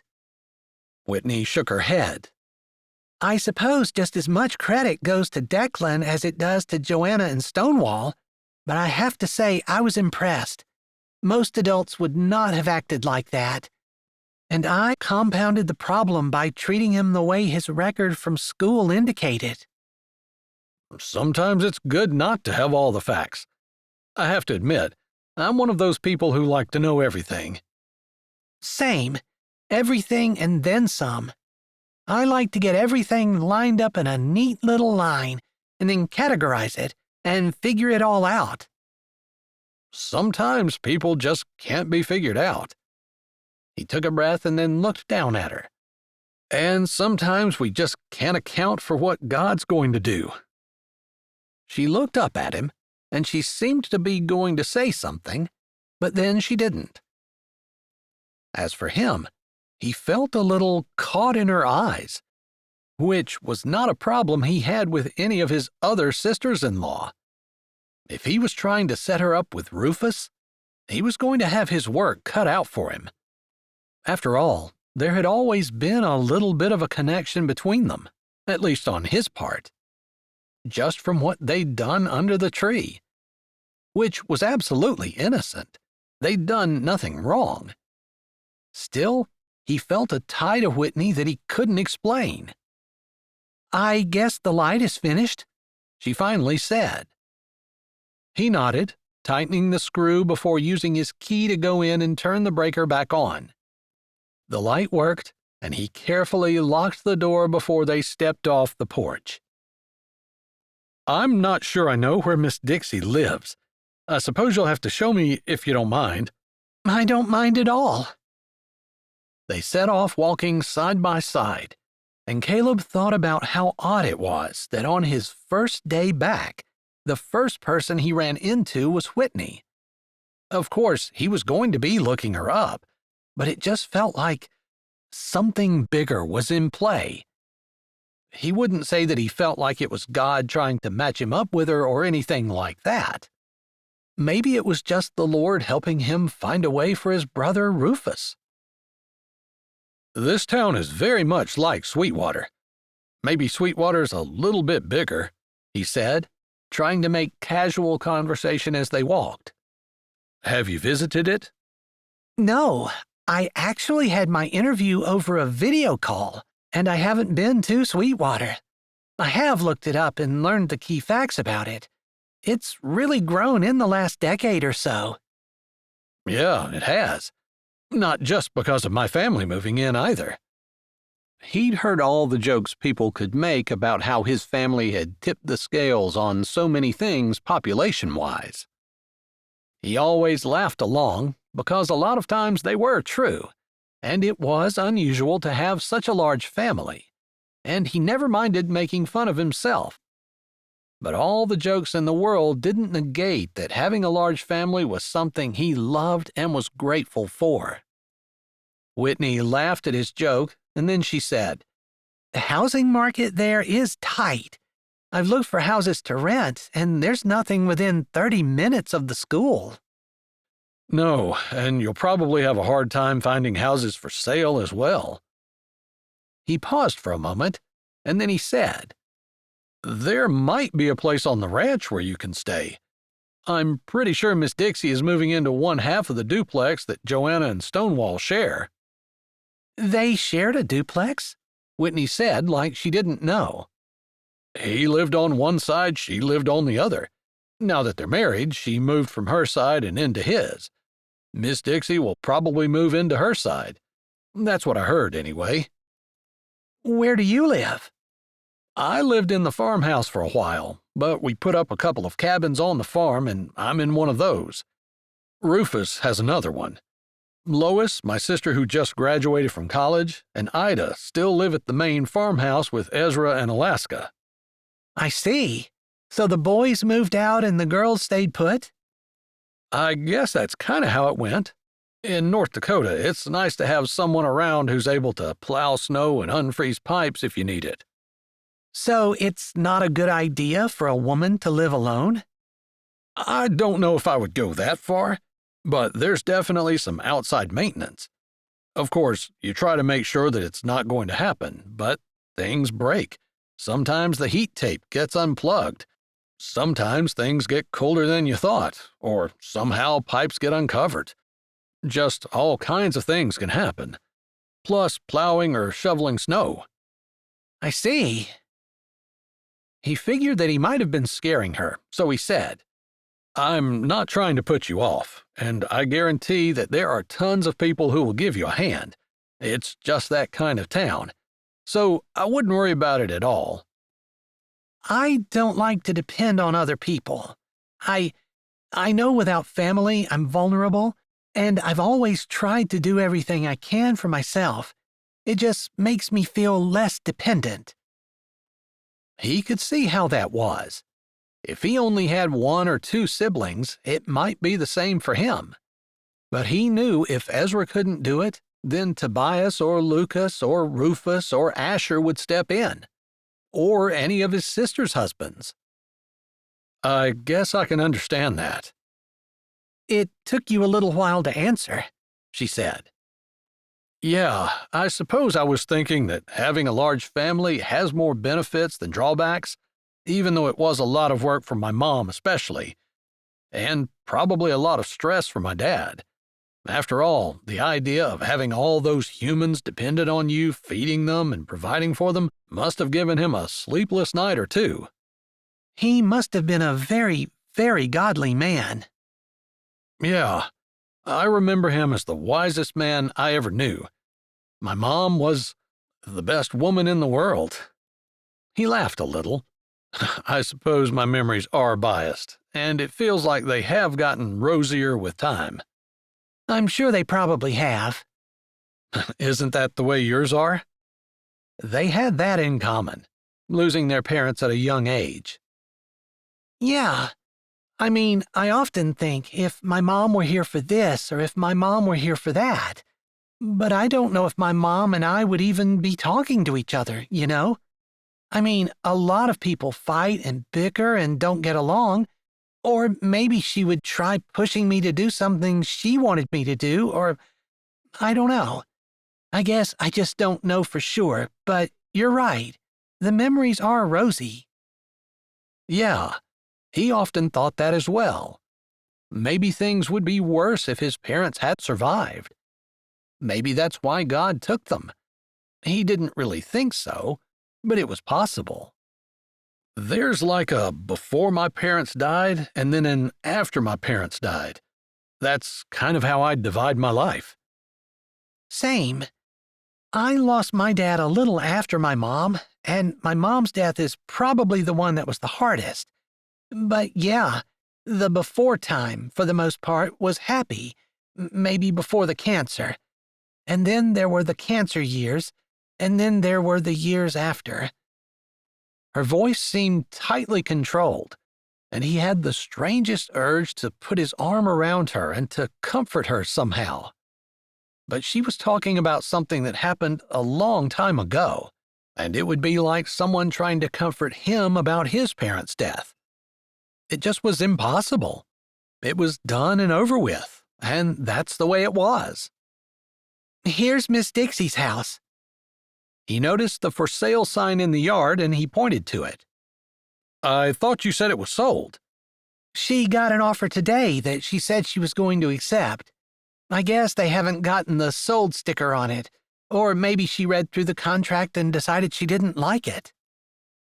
Whitney looked over her shoulder at him, then opened the front door, calling out, Miss Dixie, I found Caleb Clybourne and brought him back so you can see him. I'm pretty sure he's starving to death. He laughed and walked in after her. Was it that obvious? You were looking at that garden back there like you wanted to jump the fence and grab a carrot. I kind of thought that perhaps the food issue was more urgent than what I had anticipated. He laughed as he closed the door behind him. Who's that? A little girl came out, her hair bobbing, and he suspected he knew who it was. Joanna had talked about Lolly a lot. This is Lolly, Whitney said to him. Lolly, this is Joanna's brother, Caleb. Is he your boyfriend? Lolly asked, looking at Whitney, whose cheeks instantly turned red, before looking back at Caleb. You don't look anything like Joanna. She's pretty. You're not. He blinked. His nieces and nephews could be pretty blunt, but none of them had ever called him ugly before. Sorry, I guess I could shave. He rubbed the stubble on his face, realizing it had been a few days. He didn't typically pay too much attention to it. Some guys got into the regular routine of shaving every day, but he never had. It was a bit of a trial, and he appreciated it when fall rolled around and he just let his beard grow. He supposed he could just let it grow year-round, but then food got caught in it and that was a little bit gross. He still held hope that he might eventually find a girl, and he was pretty sure if he did, she wouldn't be that interested in a man who had spoiled pieces of meat hanging about his face. Just a gut feeling. I think that looks just fine, Whitney said, and whether she was saying it because she felt bad for him that Lolly had told him he was ugly, or whether she really liked it, he wasn't sure. But their eyes caught and held for a moment too long before she looked away. They're siblings, but often when boys and girls grow up, they look different. She lifted her brows. But I know he's hungry. And I thought that you and Miss Dixie were in the kitchen, and I figured that maybe you could find something for him to eat. The little girl nodded her head, gave Caleb one last unsure glance, then grabbed Whitney's hand and walked with her into the kitchen. Joanna's parting words to him had been concern for Lolly. If Miss Dixie and Whitney were both leaving, she wasn't sure what would happen to the little girl who didn't get much attention at home. Chapter 7. Whitney looked in the mirror, combing her hair and, for some reason, taking a little extra time on her appearance. No, she knew exactly why she was taking extra time with her appearance for her party tonight, and it wasn't because of Blake escorting her. She had been tempted multiple times during the day to text Blake and tell him that she wouldn't be able to go with him. The problem was, she already told him she would, and she really didn't have any excuse not to. She was still attending her going-away party. It was hers, after all. She just didn't want to go with him. Okay, it was because of Caleb. She really wanted to be able to text Caleb and say that she could go with him after all. It wasn't that big of a deal. Caleb hadn't shown the slightest bit of interest in her, beyond the fact that he was there for her, and Blake had. Although she didn't trust Blake to want more than a surface relationship. That's all he ever had with anyone she'd ever seen him with. And she highly doubted she would be any different. She smoothed down her sundress, knowing that it emphasized her slimness and flared at her hips. She thought it was probably the most flattering dress she owned. After all, being a schoolteacher, her clothes were much more practical. Stuff she could wear all day and be comfortable in. Not that her sundress wasn't comfortable, but it was a little bit sexier than she would wear to school. She wanted to be taken seriously, as a serious teacher, as a serious contender for a principalship. She certainly wasn't going to wear suggestive, revealing clothes. Not that some teachers didn't, because they did. She didn't really understand that, but there were a lot of things she didn't understand. She heard a rumble and stood up from her dresser and walked over to the window overlooking the street. A motorcycle had pulled up next to her house. As she watched, Blake took off his helmet and set it between the handlebars as he looked at her house, almost as if he expected her to come running out to him so he didn't have to get off his bike. She noticed there was another helmet hanging over the backrest of the seat. It was a tiny, skinny little seat, and she wondered if she'd be able to balance on that. Was he really going to take her to the picnic on his bike? She almost laughed at herself. Didn't she think she ought to be more adventurous? Did she think that she was getting to be a stick in the mud at 25? This should be exciting, and she should be eagerly flying down the steps so that she could hop on the back of his bike. What was wrong with her? It was the driver. She probably would be eagerly running down the steps and jumping on the back of the bike if someone else had been driving. If Caleb had been driving. She turned from the window without waiting to see whether Blake would get off or not. With a last look at her sundress, she ran to her closet and pulled out a t-shirt, along with a light summer sweater and a pair of jeans.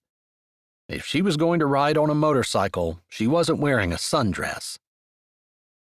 5 minutes later, she made it down to the kitchen just as the doorbell rang. A rap at the door followed immediately, like he was impatiently waiting for her. She supposed she had kept him waiting 5 minutes, but he obviously had been sitting on his bike waiting for her to come running out. She grabbed her purse, thought about it for a moment, then took her credit card and driver's license out and set the purse back down. She didn't want to risk losing it on the bike. With her phone in her other pocket, she went to the door. "I thought maybe you left without me. Didn't you hear me pull up?" Blake asked as she opened the door. Good evening to you as well. It's very nice out, isn't it? She didn't know why she was being contrary. He didn't have to start with small talk if he didn't want to. He looked around like he'd just noticed the weather. "It's nice enough to ride my bike. Good enough for me." Good, she said, not sure what else she could say to that. After all, riding his bike had not even been on her list of things she was interested in and still wasn't. But she said she'd go, and she was honoring her word. although she hoped the Lord was paying attention to the fact that she was keeping her word even when it was hard. She glanced up at the sky, as though she could tell whether the Lord was watching or not. She knew he was. She was just mostly goofing.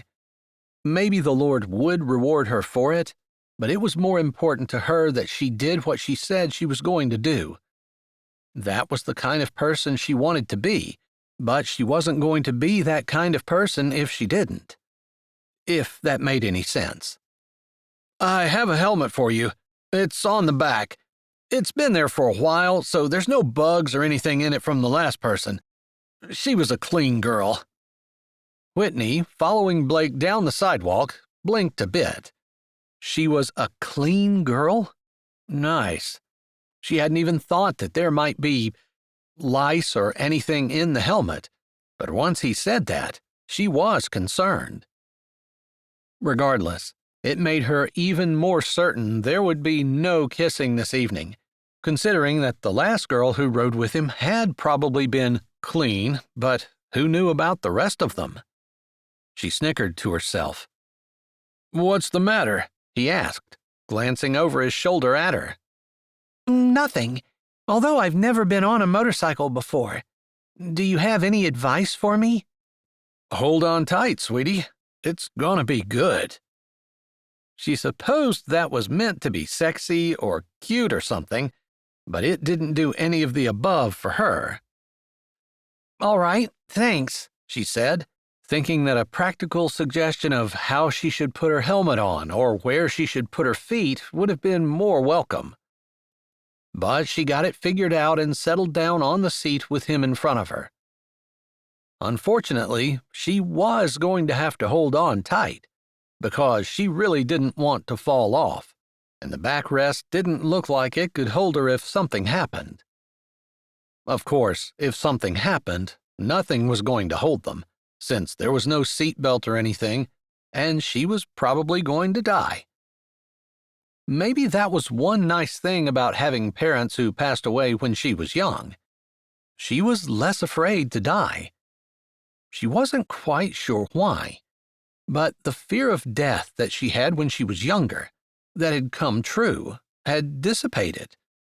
Maybe it was because she'd seen both of her parents pass away, and it hadn't been a violent or scary death at all. In fact, both of her parents had been at peace and seemingly completely unafraid.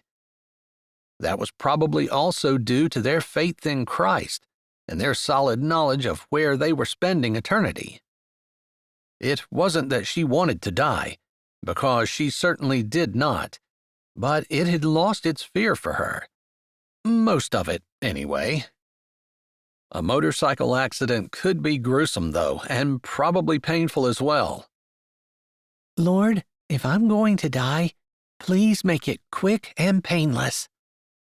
Then she closed her eyes, and 2 seconds into the ride, she closed her mouth as well.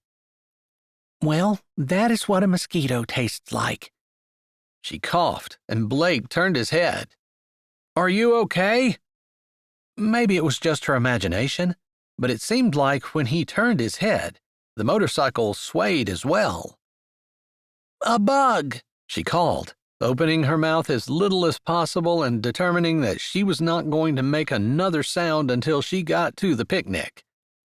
Thankfully, it wasn't far, and they pulled up not long after. She couldn't get off the bike fast enough. "Thanks for the ride," she said. "Pretty nice, isn't it?" he asked, grinning and nodding. Maybe for some people. She knew a lot of people enjoyed motorcycle rides, especially in the summer, and again, maybe if it had been someone different, she wouldn't have minded. "Nice bike," came a voice that was suddenly familiar, beloved, and calming. She wanted to run toward it with her arms outstretched. She refrained, but she did not hold back a smile as she turned to greet Caleb. He strode toward them, his arm bent, with Miss Dixie's hand in the crook of his elbow. Lolly gripped his other hand and swung it wildly between them, the way children often did. Caleb seemed like he didn't notice at all. Thanks. This is my first summer with it, and I gotta say, it's a chick magnet. Blake nodded his head, like he'd figured something out and was imparting his manly wisdom to Caleb. Good for you, Caleb said, somehow making it sound like Blake was a child and would grow up eventually. Whitney wasn't quite sure how he did it without sounding mean or unkind, but she was impressed. Blake didn't seem to notice. He launched into an explanation of all the bike's assets and abilities. Whitney's mind went totally blank, her ears closed off, and she started thinking about unicorns and humpback whales. I want to get my brownies on the table before it starts. Do you mind if we just go ahead and do that? Miss Dixie asked as Whitney was trying to calculate how much a female humpback whale weighed when it wasn't pregnant. Oh, I'll go over with you, she said. Just because she came with Blake didn't mean she had to spend time with him, did it? I'll walk you over, Caleb said, continuing to hold the brownies in one hand, Lolly's hand in the other, and keeping his arm bent for Miss Dixie. That left him no hands for Whitney, but she fell into step beside Miss Dixie, and somehow Blake fell into step beside her, continuing on his explanation of all the assets of his bike, like he hadn't been interrupted by any comments about brownies. Thankfully, Miss Dixie talked to her, and she didn't have to start thinking about pregnant humpback whales again. They barely walked 10 yards when Kendall, the new kindergarten teacher who had been hired directly out of college, walked up to them. She had on a sundress very much like the one that Whitney had just taken off, and she had eyes only for Blake, her blonde hair bouncing about her shoulders and her big blue eyes blinking with admiration. Oh my goodness, Blake. Is that a motorcycle? Is it yours? It's mine, actually, Whitney said, and she wasn't quite sure where the comment came from or why as she worked to not slap her hand over her mouth. Kendall blinked her eyes at her and said, Really? No, she's just teasing. It's mine.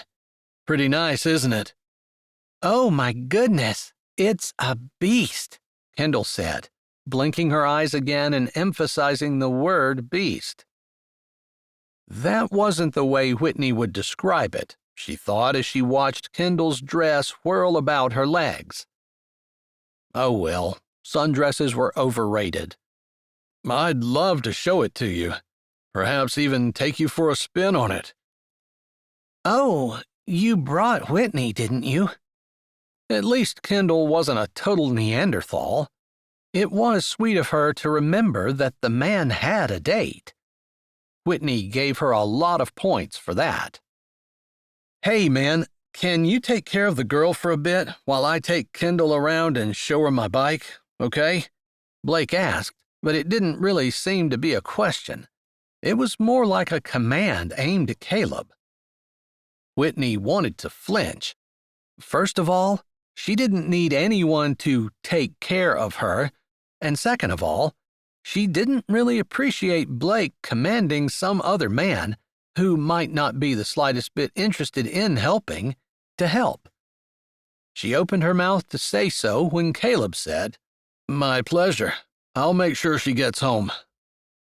Blake nodded his head, winked suggestively, and then turned back to Kendall. I'm telling you, you can't even imagine what this bad girl can do, he said, his voice grumbling as they walked away. Whitney bit her tongue. She was not going to say anything unkind. She really wasn't. Nothing. She was going to be kind and sweet and— What a jerk! Lolly piped up. He's like my dad, or my mom's new boyfriend. I'm sure he's a very nice person, Whitney said, knowing that if Lolly stayed in Wild, she would eventually have Blake as her phys ed teacher. I'm not sure how you came to that conclusion, but okay, Miss Dixie said, taking her brownies from Caleb and saying to Lolly, "Would you help me put these on the table?" "Sure," Lolly said, skipping ahead to the table, and Miss Dixie followed along. "I guess it's my job to take care of you for the rest of the night," Caleb said, and there was humor in his words. "Glad you find it funny. I was just passed off like a 4-year-old in a church nursery." "True, but I suppose I should be thanking him. I ended up with the better of the two." "Oh, Really? somehow it didn't seem to be a compliment to be considered slightly better than Kendall, but she would take it where she could get it. "Really?" He said. "Congratulations," a coworker said, coming up and giving Whitney a hug. She'd almost forgotten this whole party was for her. She did notice that Caleb stepped back, but he didn't leave while she talked to multiple friends and coworkers. He chatted with whomever came up to her or was waiting in line to talk to her, but he did not get drawn away. As for Blake, she heard his bike roll out, but never heard it come back. Maybe it was better that way. After 3 hours of congratulations and chatting, her feet were killing her and she was starving. She had spent so much time talking that she hadn't even stopped for anything to eat. And now she wasn't sure whether there was anything left. "You have to be dying." Caleb leaned down and said in her ear as Bert Higgins walked away. "I am. You have to be too. I'm sure lunch wore off a long time ago." "It did, but you've been expending a lot more energy than I have. I did text Miss Dixie and asked her to put some kielbasa back for you an hour and a half ago when it looked like it was running out." "Are you serious?" she asked, feeling new life running through her. Maybe she would get some food after all. "I am." "Mrs. Meredith was making her specialty, and it's so good. But I had pretty much given up hope of getting anything but sauerkraut." "Let's go see what Miss Dixie has. She said she would grab some." He put a hand on her back and started guiding her through the crowd. Several people stopped to congratulate her, but Caleb stepped in, thanking them for their congratulations and saying she hadn't eaten anything since she got there, and it hardly seemed fair that she didn't get to eat something at her own going-away party, which made people laugh and step back. They made it to the food table, where somehow Miss Dixie got posted, and she and Lolly were in their heyday, helping people get refills and making sure the fullest dishes were set at the front. "Oh, I have your kielbasa," Miss Dixie said when she saw them coming toward her. "I saved you 2. I wasn't sure how many you'd want," she said after she got them out of what looked like an empty cooler. "Here you go. Would you like some side dishes to go with them? They've run out of some things, but there's plenty of gelatin salad left." "Are they completely out of the kielbasa?" Whitney asked, looking at the 2 sandwiches in front of her. She felt hungry enough to eat both, but she was not going to do that if there wasn't anything left. "Yes, they've been out for almost as long as Caleb texted me. I took those 2, and there were 2 left." "One of these is yours," Whitney said to Caleb, knowing that she should probably give him both. "You eat them," Caleb said, putting a hand up. "I can get some side dishes and I'll be fine." "I'm not going to eat one if you don't, and I'd appreciate it if you eat quickly because I'd like to go sit down somewhere." "All right. Tell me what you want for your side dishes, and I'll grab a plate full of those while you go and pick out a spot to ease your feet."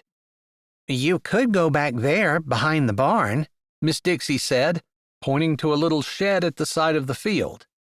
She thought it was where they kept the athletic equipment or something. Not that she spent a lot of time down at the athletic field.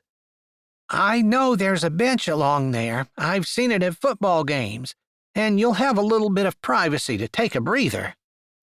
"All right, I think I'll do that. I've been talking since I got here, and I'm definitely ready to sit down.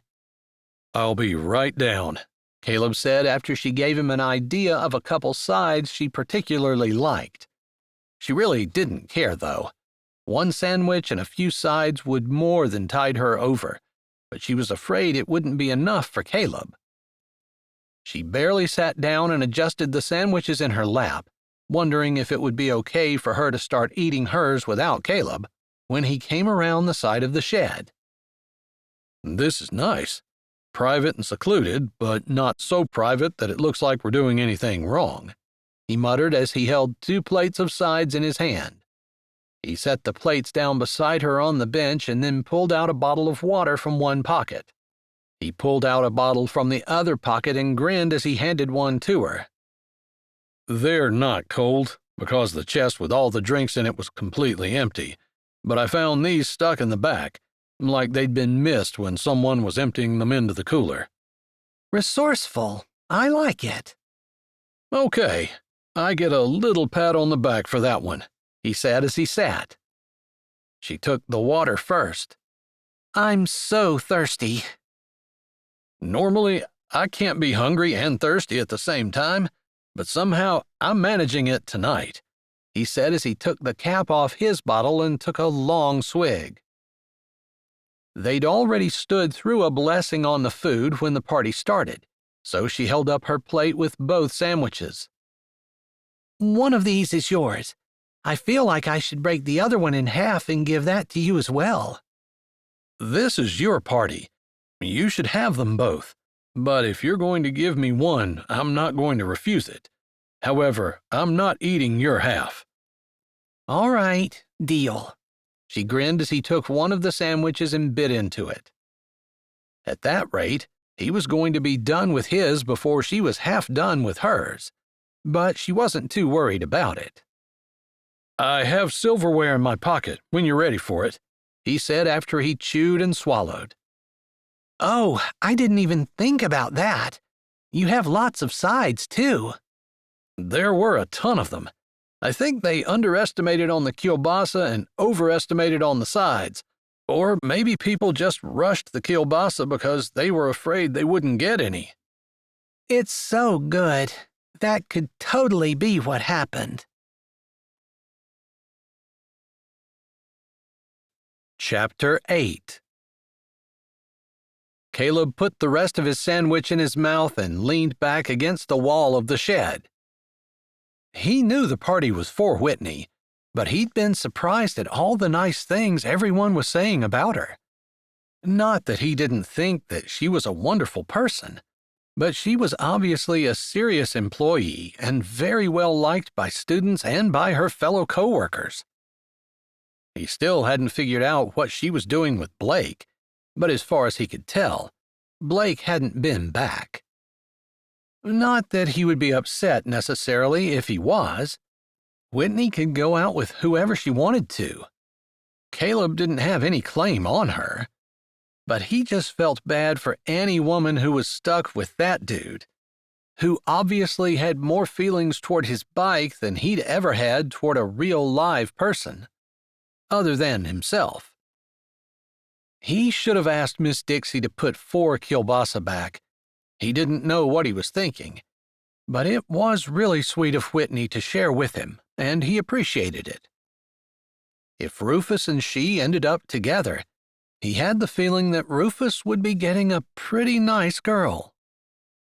But she was a little young for him, and even though he felt some kind of strange pull toward her, that didn't mean he had to give in to it. And just because she was nice didn't mean anything at all. I met Blake on the sidewalk as I was walking from Miss Dixie's today. He asked me to go with him. He's asked me to go out before several times, and I've always said no. He wasn't sure why she started talking, but he just nodded his head, waiting for her to finish her sandwich, because the side dishes were on the other side of her, and he didn't want to start digging into them without giving her first pick. I've always said no because it just seems like he goes through girls and doesn't really care about them. I'm not really like that, you know? I want the relationship to mean something. But maybe I'm a little afraid of attachments too, since my parents died and I don't know. I went to a couple therapy sessions when I was in college, and that's what my therapist said. Therapy can be useful. At least I've heard it can be. I've never gone. I think sometimes it can be dead wrong, too. He wasn't sure whether it was dead wrong for her or not, but she didn't sound like she was completely convinced. I guess when you go to an expert, you are kind of paying for their opinion, and you feel like you wasted money if you just shove it aside. But she looked at him, holding the last bite of her sandwich in her hand. I agree with you. I think he was wrong. I'm not afraid of attachment. I just don't want to date a whole bunch of different guys without knowing for sure that there's someone that I really want to date, you know?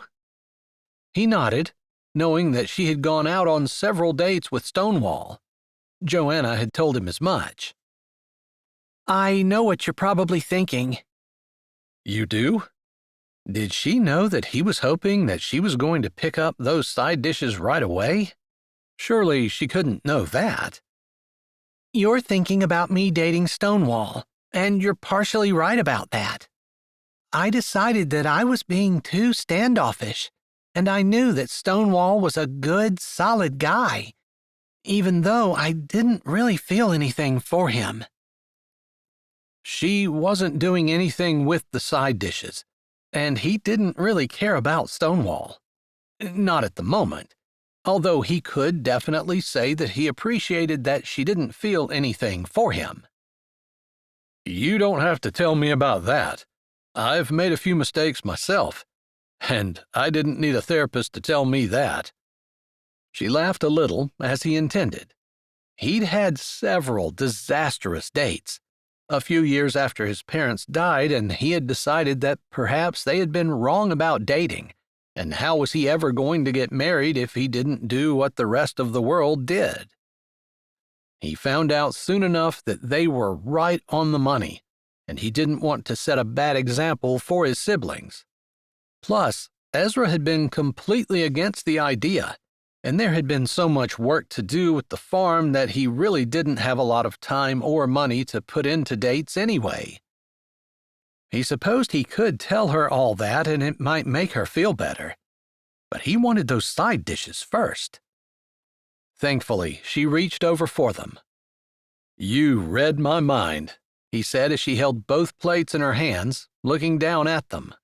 How are we going to divide these? She asked after she had laughed at him, apparently thinking he was joking.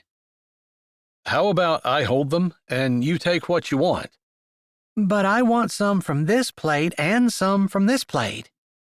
All right, so arrange it however you want, he said, taking the plates and holding one in each of his hands. She laughed. Where did you say the silverware was? She asked, looking around the bench. It's in my shirt pocket. He hadn't worn a t-shirt with a pocket on purpose. It had just been what he'd pulled out and thrown in his traveling bag. That's handy, she said, putting her hand in his pocket and pulling the plasticware out. He held his breath, not expecting the way that was going to feel. To have her hand near, to feel her touch him. Strange. But he shook it off almost immediately. He was still hungry. Is there anything you particularly wanted? I guess I don't know folks well enough to know if there's something I just can't miss out on. But I did get 2 slices of chocolate cake, because I figured you'd want one, and I knew I did. I see. And you conveniently put one on each plate. That was brilliant. She took a few spoonfuls of things from one plate, put them on the other, and by the time she was finished, he was very happy with not only the way she divided things up, but the speed with which she'd done it as well, almost as though she knew he was still starving. How many years did you teach? He asked as she handed him his plate. I graduated from college when I was 21, and I got a job right away teaching summer school. So it's been 4 years. That's pretty impressive for a 25-year-old. She smiled. I know that's probably young to you. It is. I was just a year younger than that when I saw you in the tree.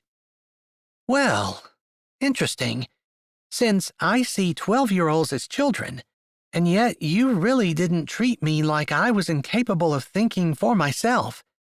In fact, what you said stuck with me for a really long time. I guess I never thanked you. He was quiet for a bit. He really had seen her as a child. But he tried to treat her in a mature way because, after all, she was facing something that most kids her age did not have to face. Not for years, if not decades. Maybe he had insulted her. He didn't mean to. But you're obviously not a child now. No, She said softly.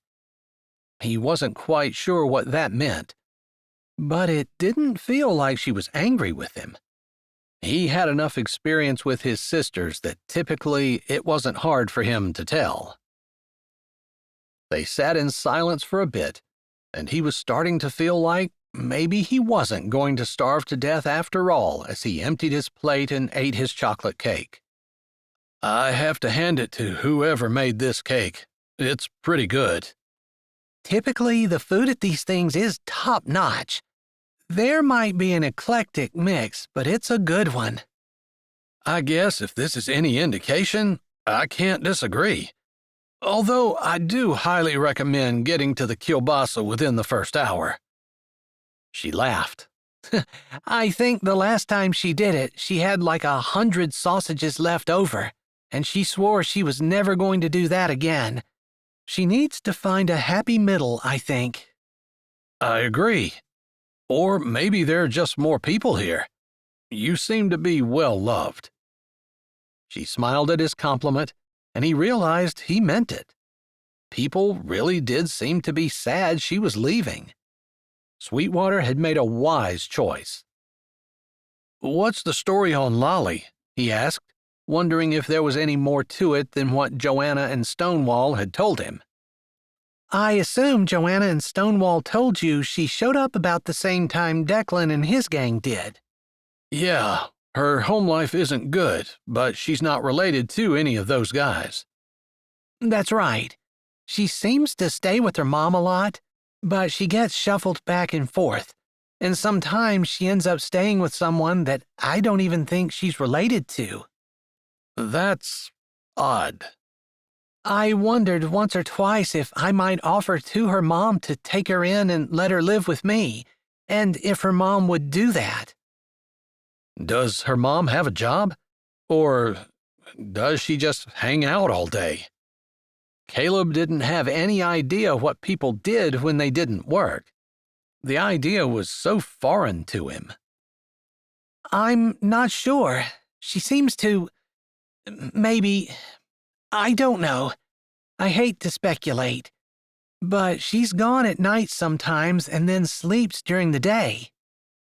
I see, he said, and he wondered if maybe Whitney was trying to say that she seemed to have a job as a prostitute or something. That seemed like a bit of a stretch for this small town, but Middle America wasn't the same as it used to be. Anyway, I'm moving to Sweetwater, and with Miss Dixie going too, I've been a little bit concerned about what is going to happen to her. I know multiple times last year she stayed overnight at my house toward the end of the year. I took a peek at her attendance record, which wasn't good. She's a good student? I think she could be if she were actually in class and had warm clothes and food and that sort of thing. Kids can be cruel to someone who doesn't smell the way they think they should. I understand. Do you? I'm pretty sure you were homeschooled, weren't you? I was, and I guess I always had my family to fall back on, but we were made fun of at times. After all, anyone who is different, It's not just people who don't smell the way you think they should, but it's people who don't do the same things that everyone else does as well. More than once, church kids had picked on him.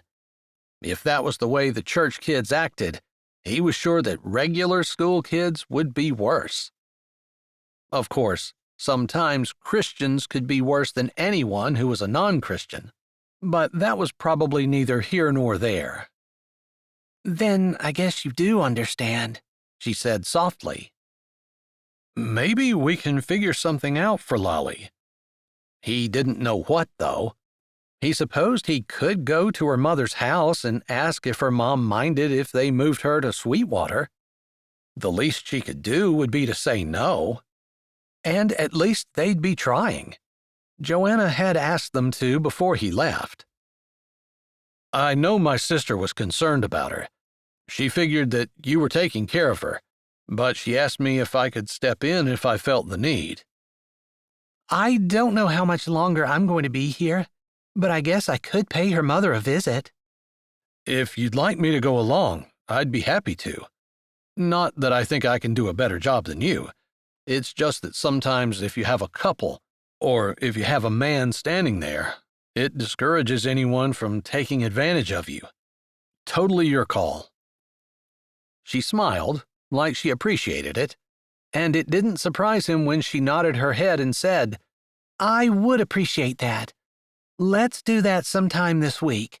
It's not an emergency because even if I do get an offer on my house, which I haven't, it's not like I'm going to be selling it immediately. It usually takes 30 days. I thought Miss Dixie's was 2 weeks. I think that's unusual. The people who are buying her house are motivated, since they had sold their house a while ago and wanted to be moved in by the end of the summer. I see. He nodded. Sounds good to me then. Whatever suits you suits me. As far as I know, the only thing I'm going to be doing is helping Miss Dixie and then giving you a hand if you want me to. That was what my marching orders were when I left Sweetwater. You were told to help me?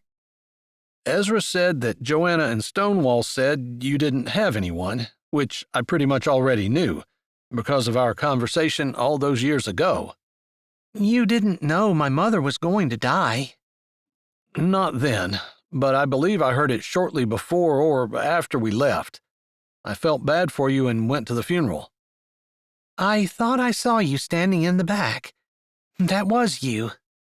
It was. You were brave, just like I knew you were going to be. I had Jesus with me, just like you said I would. Her eyes met his, and she seemed to be saying more than what she said as their gazes met. He had that feeling of being lost again. It seemed like a long time that they sat like that, and then a soft wind blew, and the plate in her lap lifted. She squealed, and he jerked a hand out, catching it before it took off in the field. Nice reflexes, she said, laughing a bit. I suppose that means we probably ought to get back. How are your feet feeling? Like they might have another hour in them, but I think that's it. All right, then. If Harley Dude isn't back in an hour, I'll get Miss Dixie and Lolly rounded up, and we'll head home. Thank you, she said, and his fear that he was pushing her a little too hard or being too commanding evaporated. She looked like she appreciated it, and he felt like maybe she did need someone to take care of her. Sometimes people were so nice that they ended up spending themselves on everyone else, and they needed someone to look after them. Maybe Whitney was one of those people. Chapter 9. Whitney rubbed some foot cream into her feet and then put a pair of fuzzy socks on before sliding her feet into slippers. She had stood too much yesterday, but it had been a lovely party, and Caleb had been so sweet. She really should have broken off her date with Blake, especially since she'd never seen hide nor hair of him after he rolled into the sunset with Kendall snuggled at his back.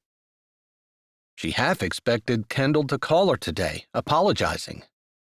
What was she supposed to say?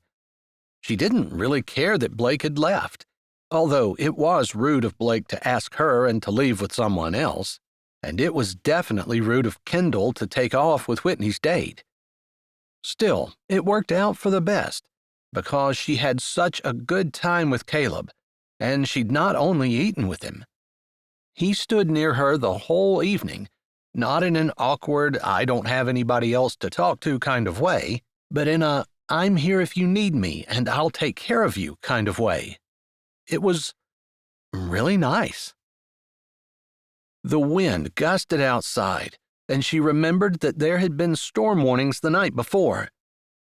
The wind had been blowing hard when they had gotten home, and she thought that there had been a thunderstorm or two going by overnight. Now, it sounded like a steady rain was coming down. Or was that water hitting the floor?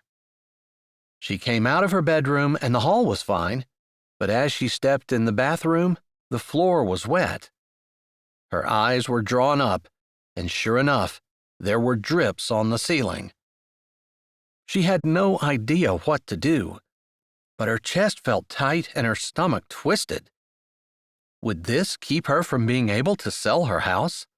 Would she need to get it fixed? How long would it take? How much would it cost?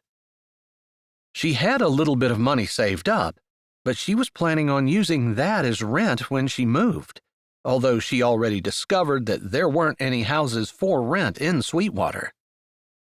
But Caleb had said maybe there would be some place on the farm, and she would need money for that. If there were no places to rent, she couldn't imagine that the one place she was able to find would be cheap. Of course, the Clyburns weren't going to charge her outrageously. At least, she didn't think so. Her phone rang, and she hurried back to the bedroom where she had left it lying on her nightstand. Glancing at the time before she swiped, she saw it was almost 8 o'clock. Typically, she didn't sleep in quite that late, but it had been a late night, and her feet had been sore, and it had taken her a little while to fall asleep. Hello? I just wanted to make sure you survived the thunderstorms last night, Miss Dixie said. I survived, but my roof didn't. What do you mean? Miss Dixie seemed alarmed. There's a leak in my bathroom. Goodness. Well, I'll tell Caleb to take a look at that first thing. He was on his way out the door, and I was just calling to see if you needed him to bring anything before he stopped in. My place is pretty well taken care of. It's you that needs all the help.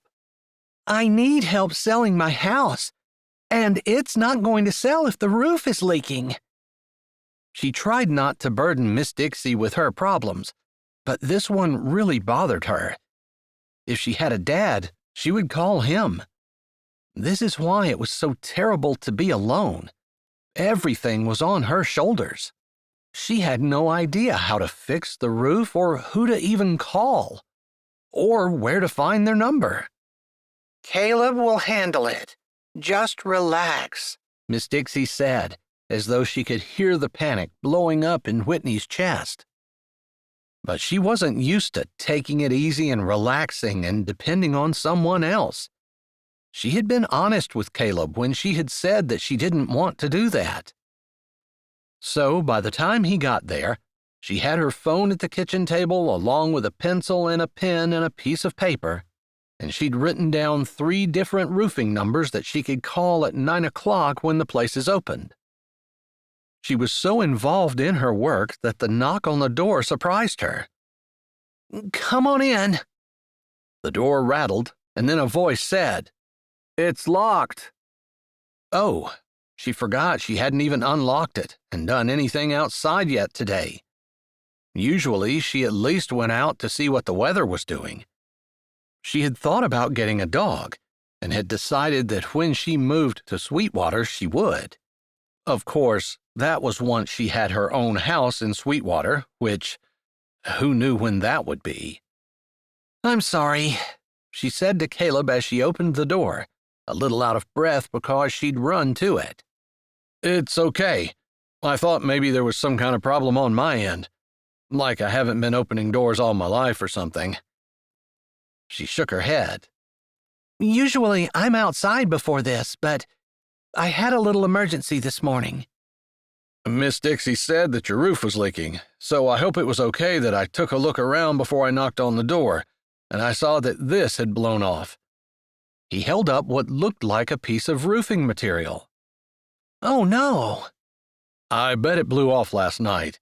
I'll grab some roofing nails at the hardware store, and if you have a ladder...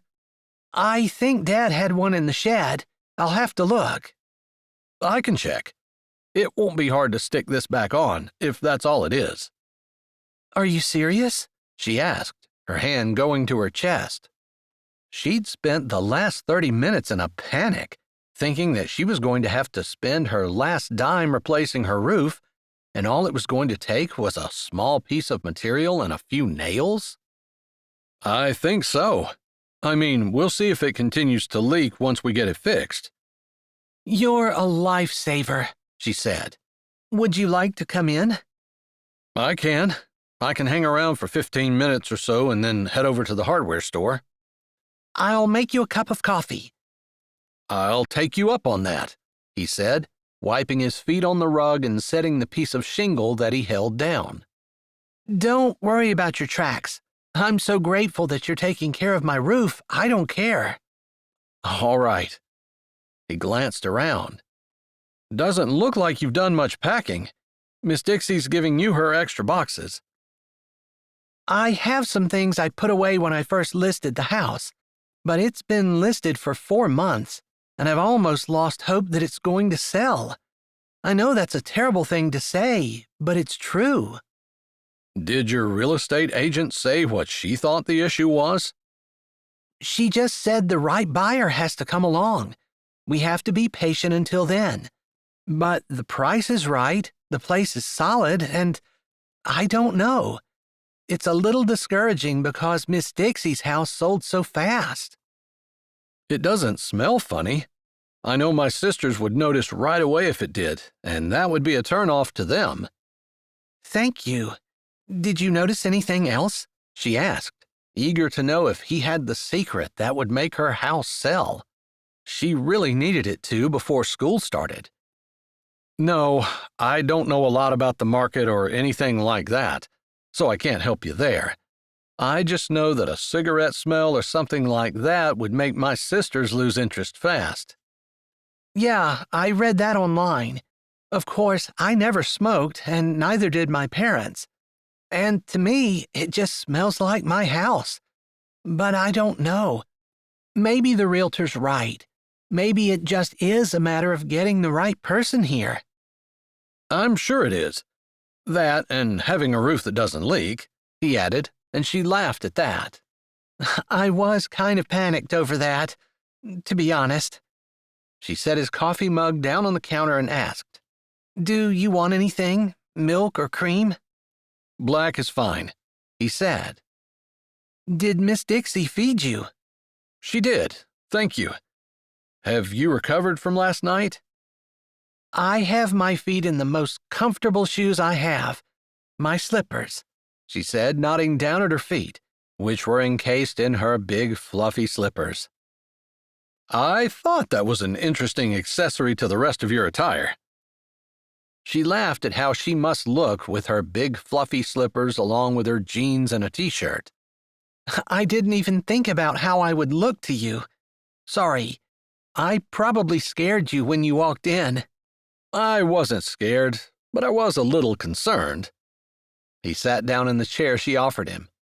I see you have a list of roofing contractors here.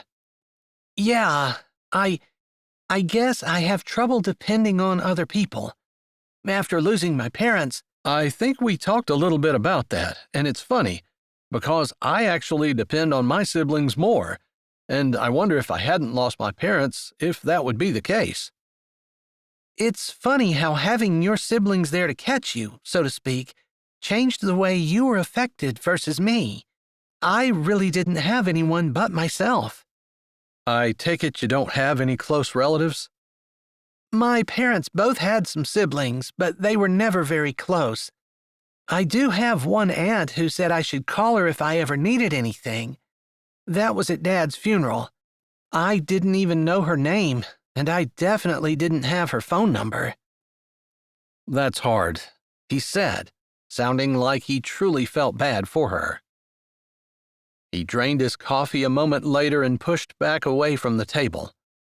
"If you don't mind, I'm going to head to the hardware store.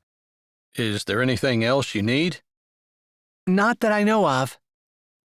"You're welcome to ride along if you want to," he said, but it seemed like an afterthought, and she declined. There was a part of her that really wanted to go. Like, driving to the hardware store wasn't exactly a fun trip, but it was just the idea of spending more time with him. It was weird that she kind of regretted saying no after he had left. She had started packing some things from the downstairs closet into boxes that she had been collecting when she heard his truck pull in and him get out. She thought about going out and offering to help him, but she assumed that if he needed her, he would come in and get her. She wished there was something she could do to make it feel like she was more of an equal to him. When she was around him, he made her feel like she was a little girl again, and while she didn't really mind the feeling, she minded that he might have seen her that way, that he had so much experience and wisdom and she was just starting out in life and just wasn't quite on the same footing as he was. He was the one helping her, and there really wasn't anything she could do to give him a hand. She didn't know anything about roofing, and while she knew he didn't really expect anything from her, he was just being kind as a favor, it bothered her. But there wasn't anything she could do about it, and there was no point in thinking about it. It was just the way things were. She would always see him as someone she admired, and as a man that she was sort of attracted to, and wished that he would notice her. And he would always see her as someone a lot younger and a lot more inexperienced, someone he could give wisdom to, but who wouldn't be able to help him with much of anything. Chapter 10. Caleb had no problem getting the roofing nails from the hardware store, and he was pretty sure he could easily put the shingle back on. He just needed to find the ladder. Whitney had said there was one in the shed, so once he got back, he walked to the shed to see if he could find it. Thankfully, the rain had stopped and the sun had come out. The rain definitely brought in some cooler weather, and he kind of wished he'd worn a sweatshirt. An orange tabby cat ran out of the shed as he opened the door. "Sorry, buddy," he said as the cat zipped by him. He wondered if the cat had been cooped up long, or if there was another way to get out of the shed. There was no electricity, but he could see the ladder hanging from ropes tied to the rafters. It wouldn't be too hard to get it down, and before long, he had it leaning against the house in the spot where he could see that the shingle had blown off. He wasn't a professional roofer by any stretch, but he was pretty sure he could fix it so it didn't leak. He was guessing that the roof was probably nearing the end of its lifespan and would need to be replaced before too long anyway. Probably his patch job would last that long. At least he hoped it would. The ladder had to be set at a precarious angle because of a decorative wall in the yard. But for as little time as he was going to be on it, he wasn't too worried. When he climbed up, he realized that somehow the orange tabby from the shed had made its way to the roof and was gingerly stepping along the steep slope. Looking around, Caleb could see that there was a tree that was brushing the roof over on the other side. The new owners would have to take care of that. But being that Whitney was moving out, it wasn't something she would need to worry about. However, if he had some extra time, maybe he'd look around the shed and see if there was a chainsaw in there. If there was, it wouldn't be hard for him to take care of it. although he was guessing that he would probably be depriving the cat of its on and off point. He had the shingle tucked in and had just pounded the second nail in when he realized that the orange tabby cat had a friend. On second thought, it was an enemy, since when the orange tabby saw it, its back arched, its tail stuck straight up, and it hissed and meowed like it had just seen its archenemy. Maybe the black cat really was its archenemy, since the black cat had its back arched and its tail up and was hissing as well. Caleb didn't like the position he was in, considering that the orange tabby was on one side of him and the black tabby was on the other, and he gave the nail one more good whack before he shoved the hammer in his belt and intended to skedaddle down the ladder. Just as he made that decision, the cats made the decision that they were going to fight to the death over who owned the rooftop, and they both ran toward each other and, because of their positions, toward Caleb as well. He was very aware that he was on a ladder, 2 stories up, but sometimes a person just couldn't control their instinctive reaction reflexes. And when the orange tabby scratched his hand in its bid to attack the black cat, he yanked his hand away and ended up twisting the ladder because of the curious way it was sitting at the bottom next to the cement wall. And in a twist he never saw coming, he ended up falling off the ladder. It might not have been too bad if it hadn't been for the cement wall, but he landed on it with a thud, all the air going out of his lungs and bright red pain bursting in his chest and spreading out, clouding his vision and eliciting a groan from him. He had definitely broken some ribs. He heard them crack. He rolled off the side of the wall and felt the pain anew as he lay on the ground, trying to wait for the worst of it to pass so that he could stand up. The ladder lay beside him, and he was fairly certain it had fallen completely to the ground without breaking a window or anything. The cats he wasn't sure about, but in his current state of mind, he didn't care. He knew he had to at least get up. He hadn't made enough noise for Whitney to have noticed anything wrong unless she was standing at the window watching him, which he highly doubted she was. So, therefore, it was up to him to get off the ground, and he probably didn't need to go to the hospital. It was only broken ribs, and they weren't going to do anything about it. Except maybe he ought to go and just make sure he didn't puncture a lung or something. All he wanted was some pain pills and a bed, but he was here to help. Should he try to go in and keep working? The idea made him want to groan some more. "Caleb?" He had his eyes closed, but he recognized her voice, and he smiled a bit. Maybe he'd made more noise than what he thought. "Yeah?" he asked, trying to sound casual, like it wasn't odd for him to be taking a nap beside his ladder in the yard. "What happened?" He didn't know if he had the breath to tell her everything that happened. "Never mind. You fell off the ladder, right?" "Yeah," he said. He wanted to explain that it wasn't him being clumsy, it was the cats, but he didn't have the breath for that. "Looks like a cat scratch on your hand. That's what brought me out here. My orange tabby has been being bullied by somebody's black cat, and I came out here to rescue him, but it looks to me like maybe one of them scratched you." "The orange one," he said, knowing that he needed to get his body off the ground, but not sure he was going to be able to right away. It still hurt like the dickens, and it wasn't subsiding like he expected it to. "You're bleeding pretty bad," she sighed. "I'm going to call an ambulance." "No, I'm fine," he said. His sisters would have rolled their eyes and said, "Shut up, you're going in an ambulance, so stop trying to be all manly and everything. We're so unimpressed." Or something like that. But his words stopped Whitney in her tracks.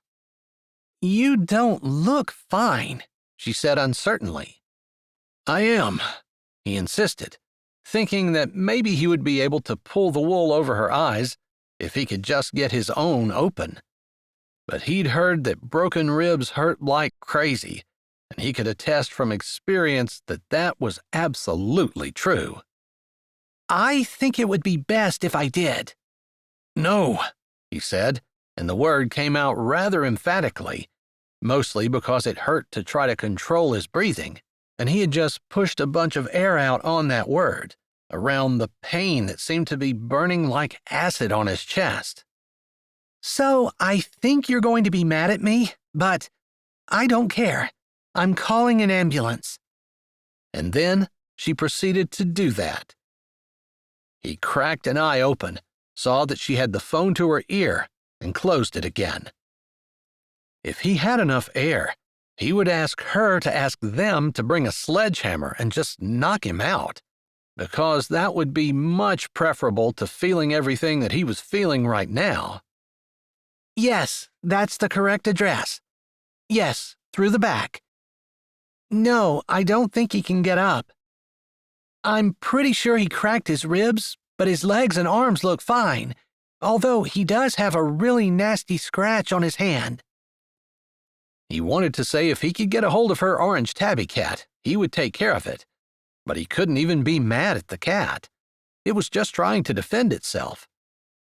Still, he wanted to at least be up on his feet by the time the ambulance got there, so he needed to get started. Chapter 11. What are you doing? The words came out sharper than Whitney intended for them to. But Caleb was moving, acting like he was going to try to get up, and the 911 dispatcher had told her to make sure that he stayed on the ground and didn't move just in case he had a back injury. Getting up, he said, his words low and soft, like talking louder hurt. Probably breathing hurt. But the man was such a stubborn, mule-headed thing. And she thought Blake was bad. He was nothing compared to what was in front of her right now. You are not getting up. The dispatcher specifically told me that you were to stay still, just in case you had a back injury. Now don't move. She might as well have been talking to herself in the mirror, for all the attention Caleb paid her.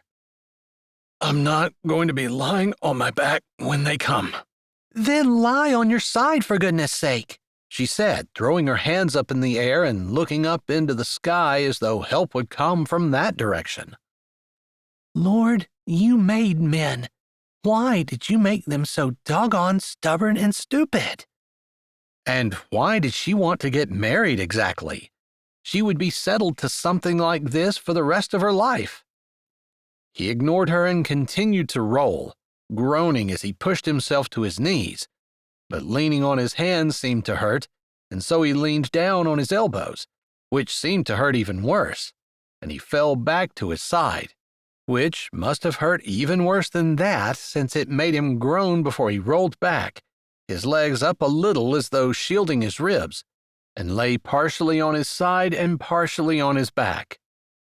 Please just be still. I don't want you to hurt yourself more.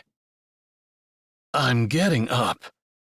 His words were not quite as emphatic, but they were said with every bit as much determination.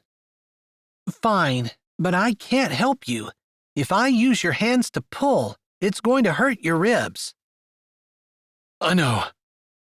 He seemed to try to take a deep breath but stopped halfway, wincing, his legs pulling toward his stomach, before he blew out again. I just need to get my legs under me. Would you please just lie there? She had resorted to begging, but she couldn't get the stubborn man to be still. I can't. He couldn't, or he wouldn't. Maybe there was some kind of thing driving him that wouldn't allow him to be found flat out on the yard, but she thought it was more of a manly pride thing, which she had trouble finding any respect for. It was just smarter to do what he was told and to not hurt himself anymore. She had her hands crossed over her chest, her foot tapping, when she heard a siren in the distance. Hopefully that was for her. Not for her, for him. She didn't need an ambulance. Not yet, anyway. She felt a little bit like she was going to have a heart attack. It scared her to pieces when she heard hissing and that thump, and had come out to see him lying flat out next to the cement wall that she remembered her dad putting in 20 years previous. In fact, if she recalled correctly, she helped him with it, as much as a 5-year-old could. She had not thought for 1 second that anyone would ever get hurt on it, and he had gotten hurt trying to help her. "I think they're coming," she said quietly, not wanting to try to push him to get up, hoping that the words would make him relax. "I hear that," he said, and with that, he seemed to really steel himself for the pain and pushed off on his elbow, getting to his knees. It was hard to watch, because it obviously hurt him as he remained there, his body a little hunched over, on his knees, obviously trying to get the strength to get to his feet. "Let me put my hand on your shoulder." She didn't want to. She knew it was going to hurt him, but she couldn't do anything but kneel down beside him and give him her shoulder to use. His left side seemed to hurt slightly less than his right, which was beside the wall. Or maybe he had a thing against the wall since it had broken his ribs. At least, she assumed his ribs were broken. But she hadn't noticed him spitting out any blood, which the dispatcher had specifically asked her about. He gathered himself, she could almost feel it, and pushed himself to his feet. "There, we can walk to the ambulance now," he said, his words breathy and soft, but at least he was still conscious. She had thought that he would pass out and fall over the wall again. Part of her thought it would serve him right, and part of her wanted to cry over the thought. "I'm beside you, but I don't want to touch you. I'm guessing it would hurt." "Yeah," he said quietly. His eyes were glazed over as he looked back, and then they seemed to find her and clear a bit from the pain or whatever was clouding his face. "Thanks," he said. "It's the least I can do since you were fixing my roof when it happened." "I should know better." One side of his mouth pulled back, tightening the already tight lines on his face. "Unlike the cats." She almost snorted over that, but she didn't laugh at all and barely even smiled. His eyes narrowed. "I see that smile. You're wicked."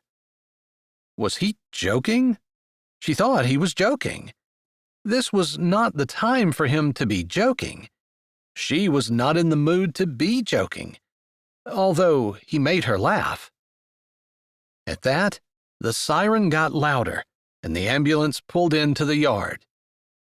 Before she knew it, there were people around, and Caleb was being gently lowered onto a gurney. He had told her where his wallet was, and she went to the console of his pickup, promising to follow the ambulance to the hospital in her car. She asked Caleb if he needed anything other than his wallet, and he shook his head and then said, "Food," which had made all of the EMTs laugh and make her promise that she wasn't going to bring any food to the ER. They assured her that he would just be throwing it up, and it would endanger his life.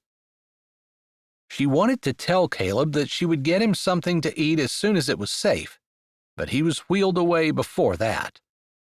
She had to laugh. She didn't know a whole lot about men, but she was learning. Food first. And image. Image was important. And stubbornness. Goodness, there was a lot of stubbornness in that man. But somehow, she thought that was probably a good thing. If he was fighting for her, she would want him to be stubborn about it. She wasn't sure why she thought that. because she already admitted to herself that he wasn't interested at all, and there was no hope for the two of them. But maybe hope could be ignited eventually, or something like that. Chapter 12. We don't think that you pierced your lung, but it's very close, and that's the reason we're going to keep you overnight for observation. The doctor finished up his spiel, but Caleb closed his eyes and only listened halfway. He'd never been in the hospital overnight before in his life, and he didn't have any intention of starting, but it didn't seem like he had a choice. He wasn't sure where Whitney had gone. She had been standing behind the doctor, but she disappeared and was not there when the doctor said that the nurses would be in to check on him, and he should be sure to let them know if he needed anything. As he suspected, his ribs were broken, but that was all. His chest had taken the brunt of his fall, and he must have turned partially to the side, because the ribs on his right were the ones that were cracked, and one was completely fractured. That was the one that they were concerned about, and the reason they were keeping him for observation. But he could breathe just fine. He just couldn't take a full breath without pain, which he understood was normal with broken ribs. For once, he wasn't thinking about food. He told Whitney that he wanted food at the hospital, but he'd really only been joking. She hadn't understood, he thought. At least, she didn't laugh. For some reason, the worse things got, the more he wanted to make sure that people around him could still find it funny. It just seemed to make things better if people were laughing. And eating. Usually eating too, but not this time. Maybe they had given him something that caused him not to be hungry, he wasn't sure. It got to the point that whatever the nurse handed to him, he put it in his mouth and then swallowed when she told him. "He's in here," he heard Whitney say, and his eyes cracked. For some reason, she'd been like a lifeline, and he was flooded with relief when she walked in again. Then he saw his brother Rufus behind her. Rufus looked perfect beside her, his blonde hair just a few shades darker than Whitney's, and his dark eyes a foil for hers. "I can't believe he's not eating his nightstand," Rufus muttered as he walked over to the bed. "That's just because it's too heavy for me to pick up right now," Caleb said, keeping his eyes closed. He could feel the air shiver as Rufus smiled and then cracked a laugh. "Yeah, he's fine. Send him home," he said, waving a hand in the air. Caleb had his eyes cracked and could see that much, and then he saw Whitney, worry in her eyes, but her lips curved in a grin. It annoyed him that Rufus had put that smile there. He wanted to. Except Rufus was the one he thought was best for Whitney. That was the whole point. Maybe he could convince Rufus to stay, and he could go home tomorrow. Did he have it in him to drive the whole way to North Dakota? He thought he could. With enough pain meds, he could do anything. "I'll leave you two alone for a bit. I'm going to go out and call Miss Dixie and let her know that everything's okay. She was in here a bit ago, but I'm not sure you saw her." Whitney walked forward, putting a hand on his forearm. He moved his eyes to her, and he jerked his chin. He hadn't seen Miss Dixie earlier, but there had been so many people around him, and he'd been in so much pain, he just closed his eyes and tried to block it all out. She shifted out of the room, and Caleb didn't miss the fact that Rufus watched her go. "No wonder Ezra wanted you out here," Rufus said. Caleb's eyes narrowed. "What makes you say that?" "She's perfect for you." "She's a little girl," he said, his voice rising more than he meant to. Movement in the doorway caught his eye, and Whitney stood there, her face slowly turning into a mask of shock and hurt before she cleared her throat. I'm sorry. Miss Dixie is in the waiting room, and she wanted to know if she could come in and talk to you before she heads home. There was a coolness in her tone that hadn't been there before. Obviously, she heard their conversation and what he said about her. He was trying to convince Rufus that she was perfect for him and not good for Caleb, but it obviously screwed everything up. And right now, he didn't have the energy to fix it. He just jerked his chin again, and she left. "Someone's in trouble," Rufus taunted him. Shut up.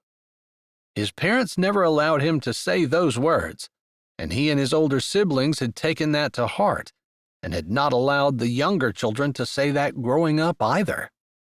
"I'm not sure why you said what you just said," Rufus said, sounding like the little brother he was, instead of the adult that he was also supposed to be.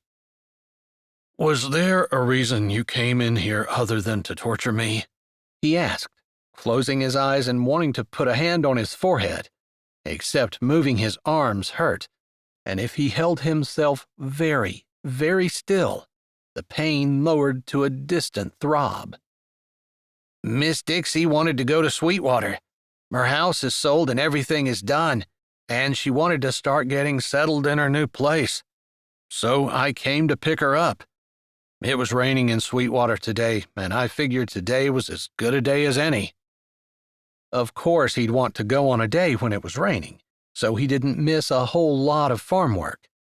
Although, on rainy days, there was always a tractor that needed to be fixed or other maintenance work that needed to be done, and they could get that done. "Caleb, I'm so sorry," Miss Dixie said as she entered the room. Rufus stepped back, which Caleb didn't mind at all. Rufus had already caused more trouble than he fixed, and Caleb hadn't even had a chance to say that he wanted to be the one to take Miss Dixie to Sweetwater. "So it's your fault," he said, managing to keep his tone level. At least, he thought he did. He was feeling a little woozy. It must be the pain meds. There was laughter, although Caleb didn't hear Whitney. "Well, thankfully, Rufus is coming to take me to Sweetwater. But I talked to Whitney, and she said that it would be fine for you to stay at her house. She has the key to my house, but I brought your things to the hospital, and she's going to get you a bed made up at her place. Someone's going to need to be watching you and taking care of you for the next few weeks, until you're patched up enough to get around on your own." "I'm fine. I'm driving home tonight." Okay, that might have been a little bit of a stretch born of desperation and frustration and anger at being stuck in a hospital bed when he didn't want to be. But there was no arguing with the pain. Rufus let out a snort, and he heard a gasp. He supposed that that was probably Whitney, but he didn't open his eyes to check. "Oh, goodness. The doctor said you need to be in for observation until at least tomorrow. They're afraid that your ribs pierced your lungs." They didn't. He didn't open his eyes, but he did turn his head to try to face Miss Dixie's position. He didn't want to keep her here if she didn't want to stay, and he knew that she was right. He needed to stay, and he probably was going to have to stay with Whitney. But it was frustrating because he wanted to get home, and Rufus was supposed to be with Whitney. "All right. You're obviously very tired. I'm going to let you go, but I just wanted you and Whitney to take care of Lolly if you would, please." "We will," he said, and he didn't have to look at Whitney to confirm it. She loved Lolly. That much had been obvious from when he'd spoken with her.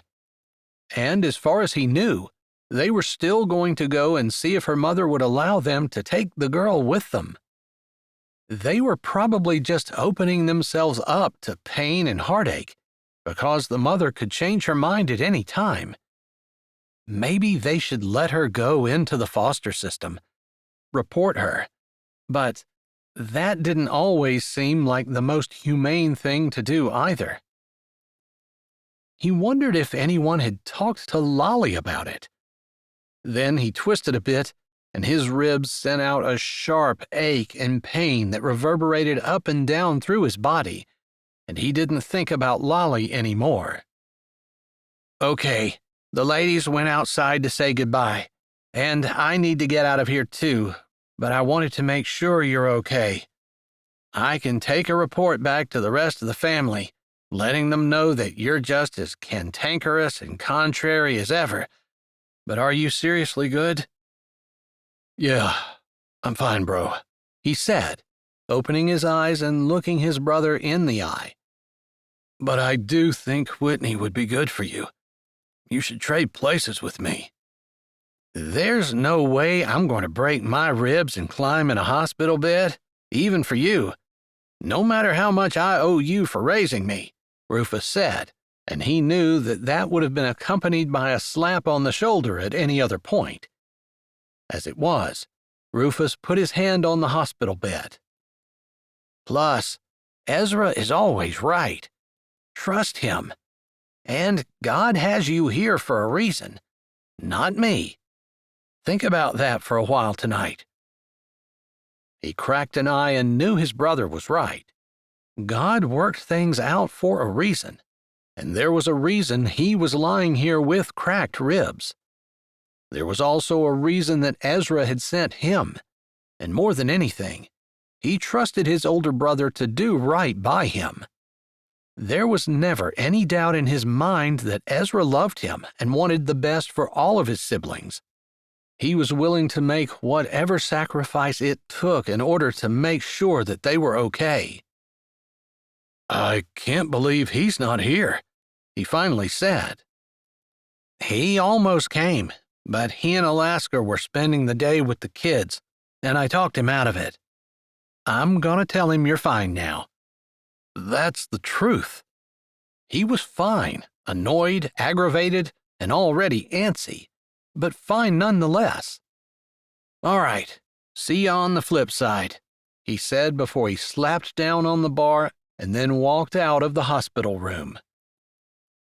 He didn't know how long it was going to be before he saw his brother again, but he figured there was going to be a lot of pain going under the bridge before that happened. Chapter 13. Whitney sat in a chair beside the hospital bed, her eyes drifting closed. She opened them and glanced at her phone. 2:57 a.m. Caleb had been in a fitful sleep since shortly after his brother and Miss Dixie had left. Somehow their leaving made the hospital feel cold and lonely. Or maybe it was just the idea that what she suspected was absolutely true. Caleb saw her as a little girl, someone so much younger than he and not his equal, not worth his attention.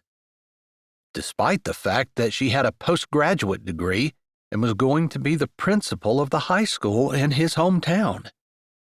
But he still saw her as a 12-year-old crying underneath a tree. And of course, that's where she was when he came back to town, as fate would have it. God planned it that way. Why, Lord? You already knew he saw me as a little girl. Couldn't you put me in some kind of position where he would have to admire and respect me? But that would be the way he always saw her, and there wasn't anything that she could do about it. You awake? A voice came softly out of the darkness, and she looked over in the dim light to see Caleb's eyes open and on her. Yeah, can I get you something? A drink? Sure. Ice chips? Okay. His mouth sounded dry, and she doubted that ice chips were what he wanted, but if that's all he could have, he was going to take it. She pushed up and got the cup of ice the nurse had brought in earlier. Some of it had melted, but there was a spoon in it. I think I can spoon you some water, but I don't think they wanted you to drink a lot. All right.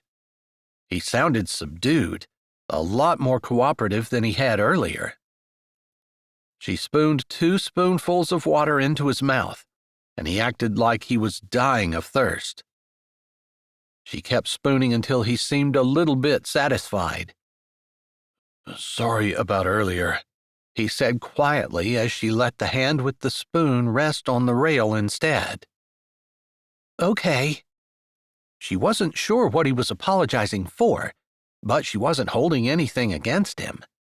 He hadn't been deliberately unkind, and if he was talking about his comment about her being a little girl, it was fine too. After all, in his eyes, that's what she was. How could she get mad at him for saying what he believed? No, I was pretty cantankerous. I'm sorry. I don't know what pain meds they're giving you, but I like this combination, she said, and his lips curled up. I think my brother was nicer to me. Well, your brother's back in North Dakota by now, and you're stuck with me. So, I'm sorry about your luck. Spoken like a schoolmarm. That's right. By the time I'm done with you, you'll be begging for a Marine drill sergeant to come and take care of you. Oh, don't make me laugh. That hurts. Sorry, she said, immediately contrite. But she did like the idea that she could make him laugh. Maybe he saw her as a little girl, but she was a funny little girl anyway. Although she supposed she should try as hard as she could to be mature and suave or whatever it was that people were supposed to be. She wasn't sure. She was getting ready to move away from the bed when he said, "More, please?" "Of course," she said, moving toward him and spooning more water into his mouth. "If you want more, it's going to be ice chips this time." All right, give me one. She got a small one and set it in his mouth. He chomped a little and said, "That's good. I'll take another, please." She fed him some more ice chips for a few moments, and that seemed to relieve his nagging thirst. She wondered if maybe the IV should be turned up, or if maybe a side effect of the medication was a dry mouth or something. I'm sorry I'm going to have to crash at your place. Miss Dixie and I talked about it before she made the decision to go. I told her it was completely fine. I was concerned that you might not think so, but with her house being sold and the movers coming and getting all of her furniture tomorrow, it's going to be difficult for you to convalesce there. I don't want to make it difficult on anyone. I'm sure you don't. He was considerate, if nothing else. Kind, protective, perfect. The dark shadows on his cheeks were even more pronounced now, and his nose and cheekbones stood out in prominence in the harsh hospital room. But she knew how kind and considerate he was. She'd experienced that firsthand. She'd seen him with Lolly. She'd seen him with Miss Dixie, and she'd experienced it herself. He made sure she had food, made sure she had a drink, and made sure she sat down. He'd taken care of her and not left her side when her date deserted her. He probably didn't blame her date for cutting out. After all, she was just a little girl, according to him. He seemed to drift back off to sleep, and she set the ice down and then slumped back in her chair. He was going to be stuck with this little girl for several weeks at least. From what she'd heard from the doctor, they didn't want him moving around any more than absolutely necessary for at least 2 weeks. And then he was supposed to severely limit what he did for several weeks, until there was no pain. He wasn't going to be doing much packing at all, but instead, he would be hanging out at her house doing nothing, apparently. The thought should make her slightly panicked, but she found herself kind of looking forward to it. She would be taking care of him. The tables had turned. Chapter 14. I'm sorry it's so difficult, Whitney said as Caleb leaned back in the recliner, finally home from the hospital. His ribs hurt exceptionally, pain wrapping around his sides and middle and up his chest and down his arms and making his vision blur. The pills probably took the edge off, but it didn't feel like it. "Not your fault," he said, trying to infuse a little bit of lightness into his words. But what he really wanted to do was snap at her to get away from him and leave him alone, like a hurt dog, nipping at whoever tried to come close. At least he was aware enough of what he was doing to know he couldn't do that. She had been exceptionally kind and had gone out of her way more than anyone should have to, let alone someone he barely knew. She'd driven at a snail's pace home from the hospital, avoiding every single pothole, and that was after gingerly helping him into the car along with 2 nurses. They had been on their own to walk into the house, and every position, every movement, everything he did hurt. Broken ribs, he did not recommend. Still, Whitney he did recommend. She'd been awesome, hadn't left his side, and he didn't even know why. She had no responsibility toward him, other than he was staying at her house since Miss Dixie was gone. Of course, he had fixed her roof, which was what had started all this in the first place. "If you're afraid I'm going to sue you, you can relax. I'm not." His words were soft, low, and he put as little effort as possible into his using them. Every breath hurt, so the less he had to breathe, the better. "Oh, I hadn't even thought of that. I suppose my homeowner's insurance should cover some of it." She paused in the process of bringing him another pillow. She hadn't asked if he wanted one, just assumed. "I'm going to set up a little station around your chair, just with things I think you might want, so that they're close, because if your actions in the hospital are any indication, you're going to have a hard time asking me to help you do anything." He felt his lips curl just a bit, despite the blinding pain. She was right. He didn't want to ask for help. "Maybe you can make sure that I don't overdose my medicine. I can't remember when I took the last pill or when the next one is due." "I wrote it all down when the nurse went over it with us before your discharge. I can figure it out, and maybe I can find one of those pill things at the pharmacy." "I don't want you to have to make a special trip just for me." "You have prescriptions that need to be filled as well, and I assume you're not hopping in the truck and going to get them since you've been forbidden to drive. Not just because of your ribs, but because of the medication you're taking as well." She didn't sound superior or like she was rubbing anything in, and Caleb didn't take offense. Because she was right. He did have medications to fill, and he wasn't able to go do it himself. "What's the benefit of a big family if you put up with them all your life? Then when you need them, they're not here." He was making a joke, although his tone sounded exactly the same as everything else he said, low and with as little energy put into his words as possible. But Whitney got it, and she laughed. "Really? You're going to complain about your big family?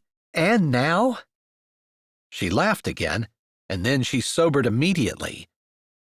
"Am I not taking care of you good enough?" He would have shaken his head, but any movement hurt. So he just said, "No, you're doing amazing, and I feel bad." "You don't have to feel bad." I shouldn't admit this because I don't want you to think that I caused this to happen. Unless you put those 2 cats on the roof and told them to fight, it's not your fault. I didn't tell the cats to fight, and I definitely didn't put them on the roof. But I have to claim the orange one as mine. I've been feeding him for the last 3 years. Outside, and he's not a house cat or anything. But I have tamed him down enough that I can get him into a carrier to take him to the vet to get his shots. Make sure to get him neutered the next time you're in there. Perhaps that will keep him from feeling like he needs to crawl over top of me in order to fight the other dude next door. She laughed again and then touched his arm, very gently and very lightly, which he appreciated. It seemed like everything made him hurt worse. A light touch was welcome, but nothing that would shake him or move his body in any way. You don't have to talk to me. I know that talking has to hurt. Breathing hurts, moving hurts, just looking at you hurts. I wish there was something I could do to help. You're helping. Trust me. Just getting my meds is a huge help. Figuring them out. Speaking of, how soon until the next pain pill? He hated to be a baby about the pain, but honestly, the trip home had worn him out to the point where he would have taken the entire bottle if it had been in his hand. I'll check, but I don't think it's until 3. It's 1 o'clock now. All right. Thanks. He closed his eyes and tried not to think it was going to be 2 hours until he could take another pain pill. After all, he was the guy who refused to take any kind of pain pills on a regular basis. It was odd that all of a sudden he was begging for them. Except he supposed he wasn't really begging, but it felt like it. Such an odd departure from what he usually was. Time. That's what the doctor said. For him to just sit and heal would take time. He wasn't very good at sitting around. He'd never done it for more than a night, but it seemed like if he wanted to get better, he had to do the hard thing, and that was to sit still. Here's a pillow if you need one, and I'm going to put a little stand here.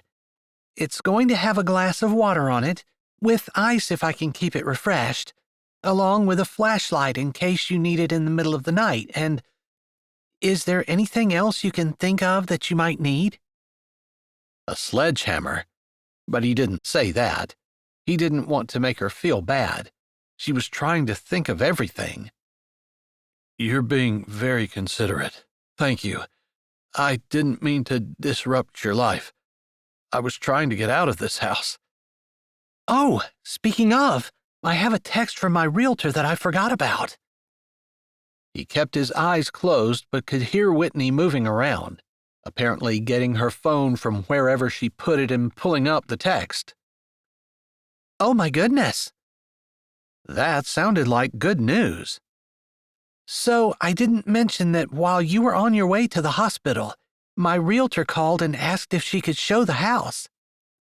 He cracked his eyes just in time to see her roll hers. She gave him a wry smile. Of course, I didn't have time to clean the house. It was what it was, but I figured, why not?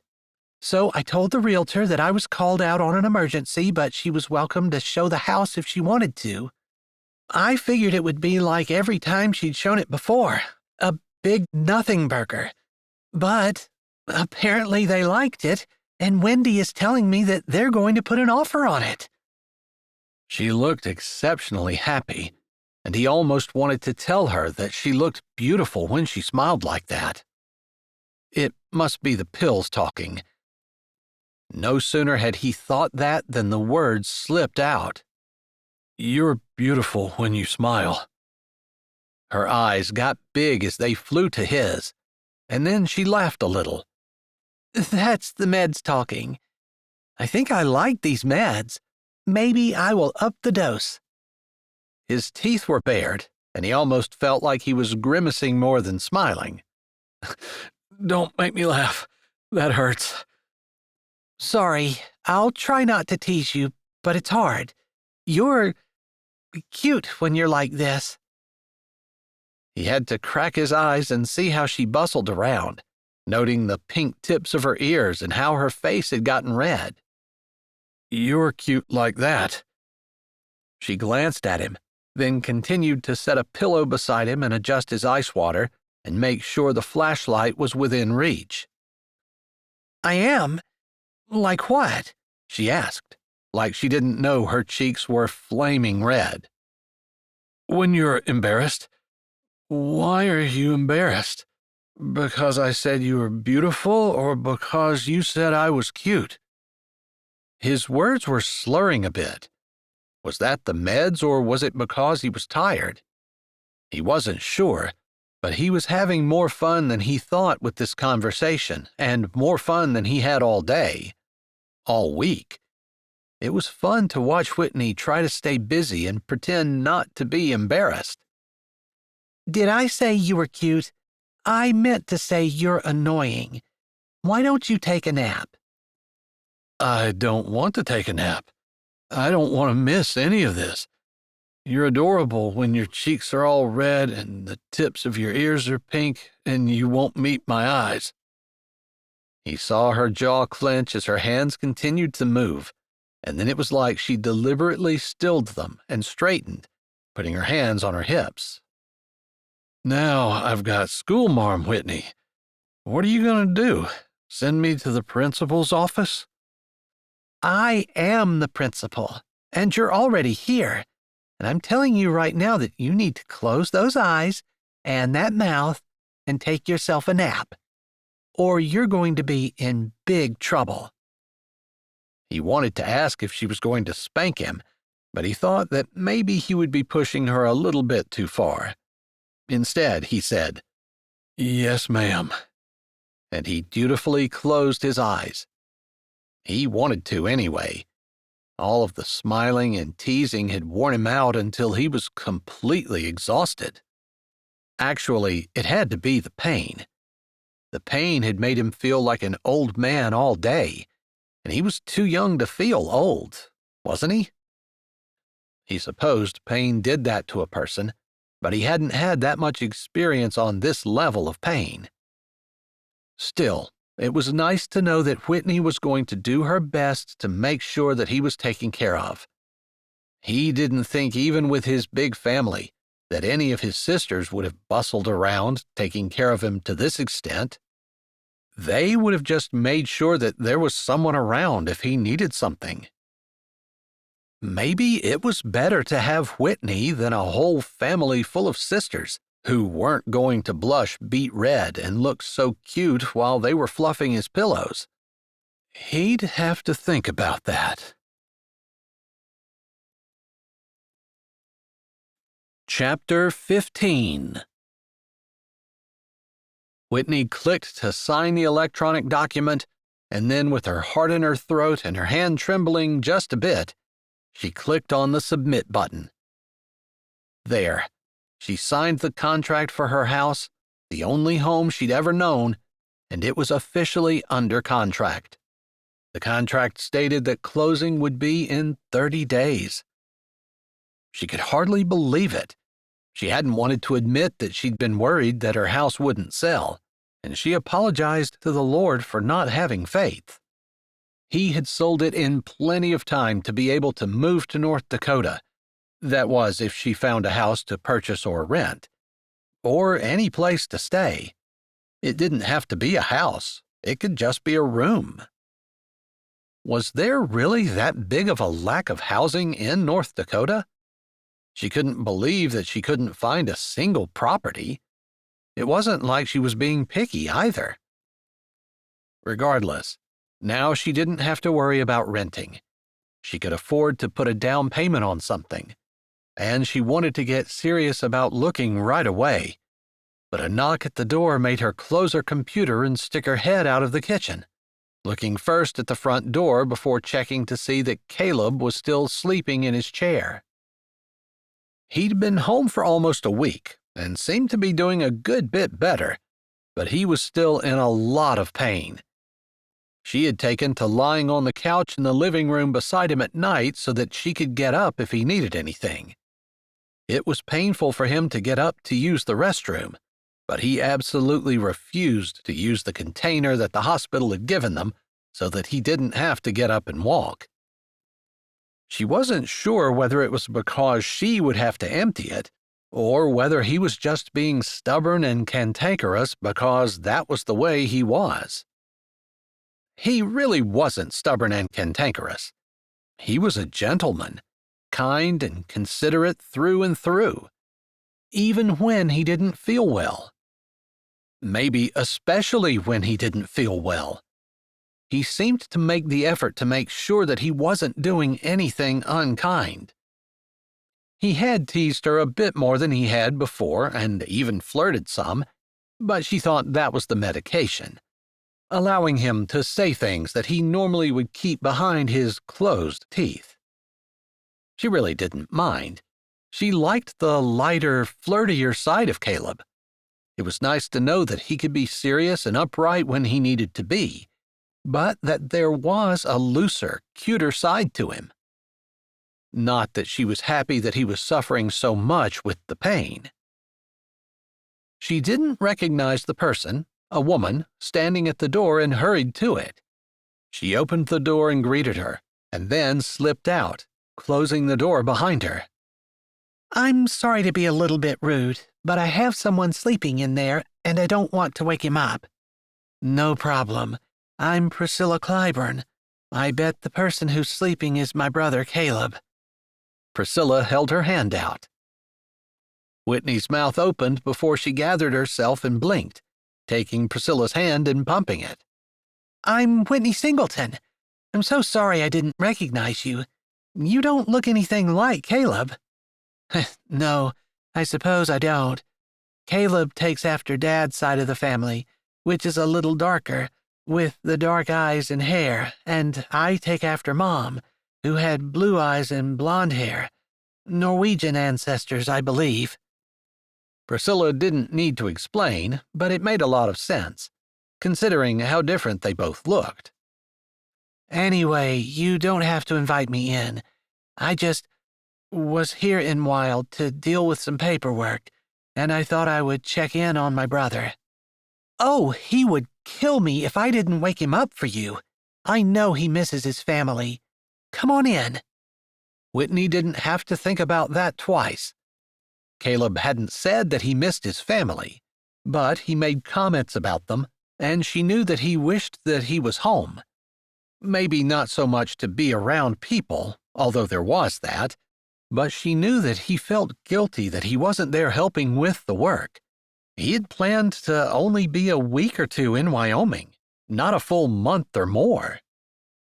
I texted him and told him that I was going to be around, but I didn't tell him exactly what day, because I wasn't sure myself.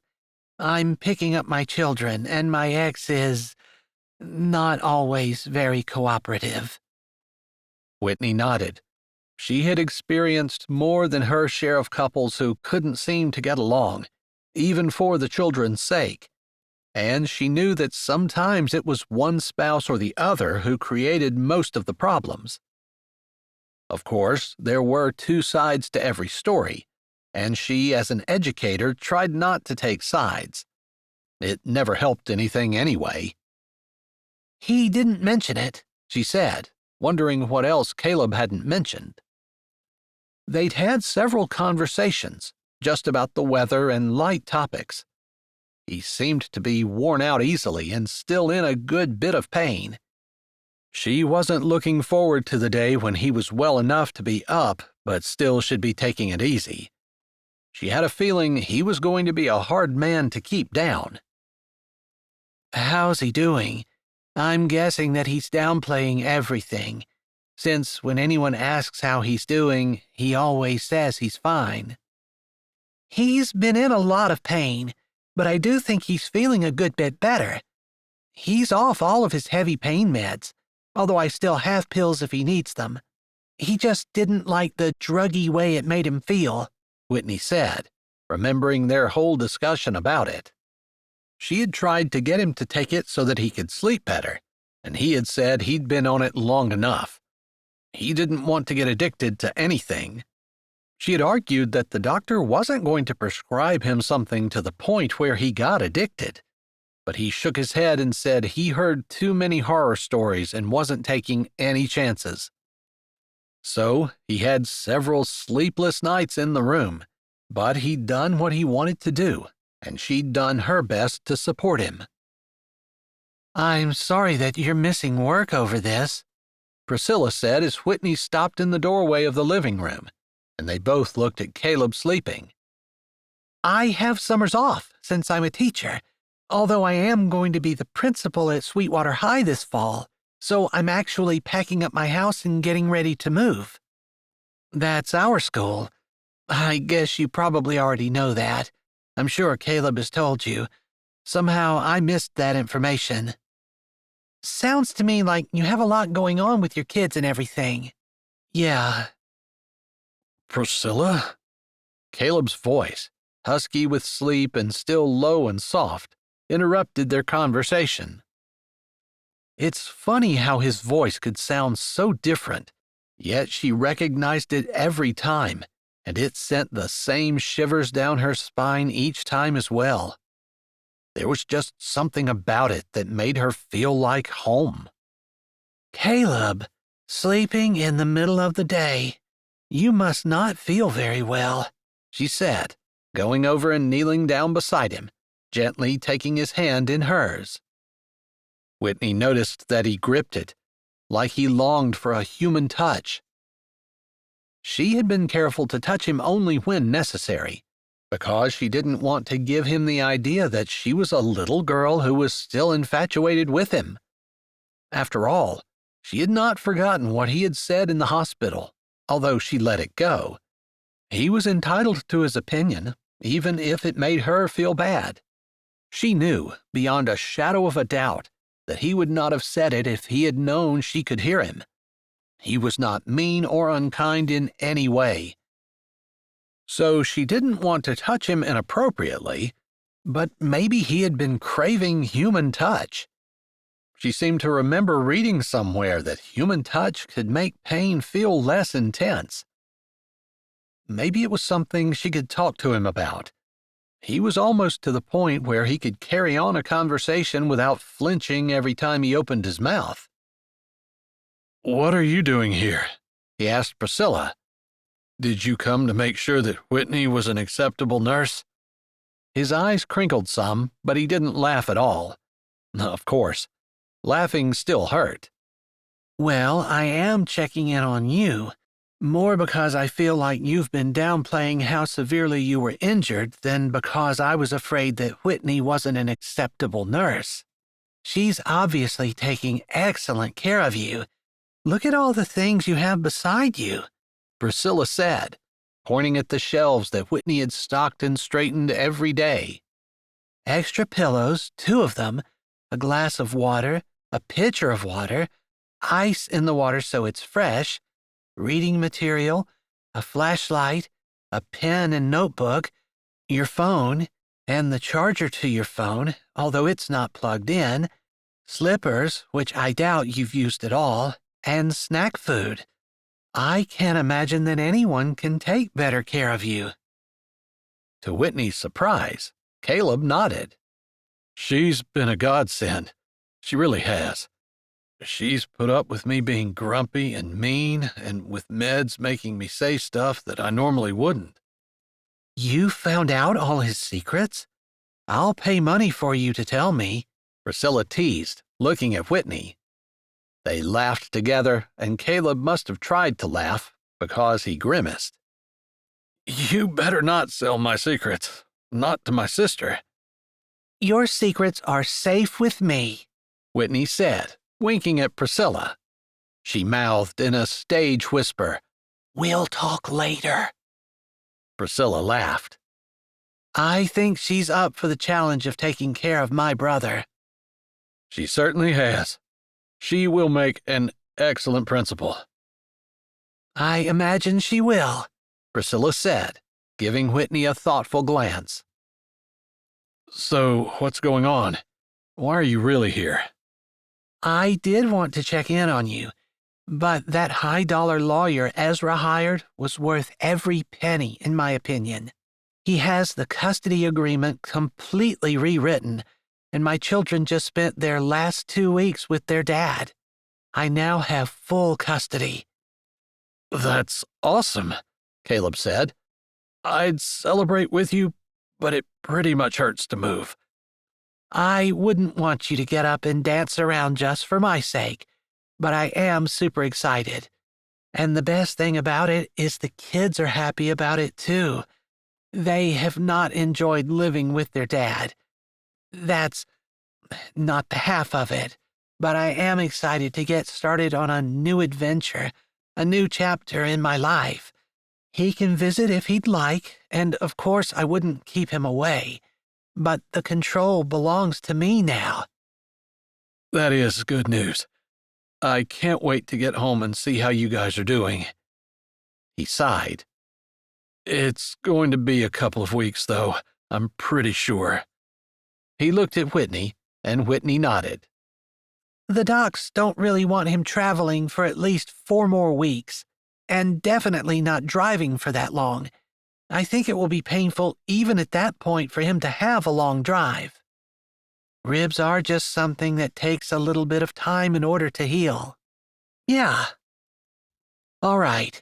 I don't want to keep you guys, but I did want to come in, clap eyes on my brother so I can give a report to the rest of the family, and let them know he's not dead or anywhere close to it.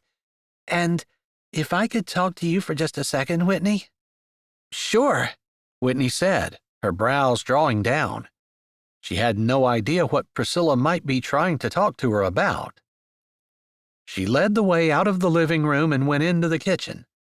It was far enough away that she didn't think that Caleb could still hear, which seemed to be what Priscilla wanted, to get out of his earshot. I didn't want Caleb to overhear this, but Ezra wanted to give you some money.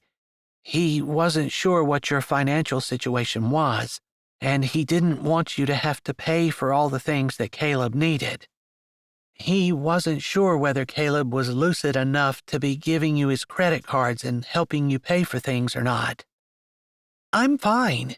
I have a little bit of money set back, and Caleb saved me a lot of money by fixing my roof. That's how he ended up getting hurt, so I feel like I owe him. You don't have to use it, but it's here and it's yours, and you can do whatever you want to with it. She pulled an envelope out of her purse and handed it to Whitney. Whitney put a hand up. No, truly, you don't owe me anything. I told you, I really feel like I owe him. You're going to have to take that up with Ezra.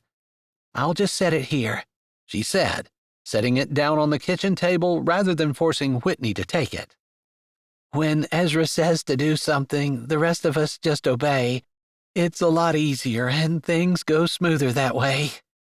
She paused for just a moment, and then she said, And he's usually right. Whitney thought about the high-dollar lawyer that Ezra had hired and wondered if Priscilla had given him a hard time about it. Maybe that's what she was talking about, or maybe she just meant in general. Whatever it was obvious that Priscilla loved and admired her older brother. All right, I'm a little excited and I'm going to be a little bit early, but I'm going to scoot. I get to go get my kids. Priscilla couldn't keep the smile off her face. Congratulations. I'm sure that must be an amazing feeling. Oh, my goodness, it is. It surely is, she said, and Whitney found herself giving Priscilla a hug, with Priscilla returning it, with suppressed excitement and happiness and so many emotions that Whitney almost started to cry as she pulled back. Thanks for taking care of Caleb. He's really a great guy. He truly is. He's one of the good ones. She grinned. I know he's my brother, but I guess that gives me a little bit of insight into him, and there's nothing bad to say. I found that to be true myself. When someone's in a lot of pain, sometimes their true nature comes out. But Caleb has been even more kind, if that's possible. Good to hear it. I think the world of him. Priscilla lifted a hand and then hurried to the door, smiling and waving before she closed it behind her. Whitney thought about what Priscilla had said and realized it was true. A brother or sister knew a person better than anyone, especially when they were younger and still lived together. Caleb's family was a little bit different since they all still were together, and Priscilla would know him better than anyone. The fact that she only had good things to say about him was definitely telling. She walked back into the living room to make sure that Caleb was comfortable and didn't need anything. Did she leave? Caleb asked, noticing when she came in immediately. He was a lot more alert than he had been, probably because of not taking the pills. His brain wasn't clouded by the medicine anymore. Yeah, just, she said. Is there anything you need? No, I'm good for now, thank you. I heard that she gave you money. She didn't want you to hear that. I know, and I'm a little bit embarrassed by it. I certainly meant to repay you for anything that you've done out of pocket. Maybe you don't remember, but you gave me your credit card to pick up the medication with, and all of the medical bills were in your name. I'm not on the hook for anything. You are for making my food every day. It's only slightly more than I would be making for myself. I'm pretty sure I eat a good bit more than you do. You probably do on a normal day, but correct me if I'm wrong, it hasn't been normal. Busted. That's what I thought. Something seemed to pass in the air between them as they stared into each other's eyes. At least, it did for Whitney. She figured that for Caleb, all he was seeing was a little girl who was too young for him, and maybe even was annoying at times. But he did say she was taking good care of him, so there was that. Still, she couldn't stop the little tremble of her heart and the way the air seemed to suddenly become charged. She thought about moving forward and touching his hand, just because she thought that the human touch would be helpful, and it seemed like something she could do. But then there was a knock at her door. It caused her to jump. Goodness, who could that be? She asked as she stood to her feet, a hand to her heart. Are you expecting more company? He asked, and he moved like he was going to get up. No, you're fine. Stay here. Your sister wasn't expected either.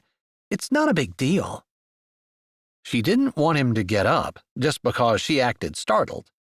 But the idea that he would do it to protect her made something warm and happy settle in her chest as she walked to the door, seeing Declan standing there with Lolly right beside him. Hey, guys, she said. She hadn't seen them for a while, which was odd, since in the summer she pretty much saw them every day. But to be honest, she hadn't thought about them a whole lot since Caleb had gotten hurt. I know you're taking care of Caleb, but Lolly doesn't feel good. Declan spoke immediately, looking down at Lolly, who clutched his hand tightly. She looked white as a sheet and seemed to sway, like she was barely able to stay on her feet. What's the matter with her? Whitney asked immediately, concerned. She knelt down, pulling Lolly toward her, and the girl went willingly, allowing herself to be wrapped in Whitney's arms, pressing herself against Whitney's chest. She's been throwing up all night. Did she eat something? I don't know. She must have. Right now, all she's throwing up is water and dry heaves. Oh no, she said, wondering if it was some kind of food poisoning.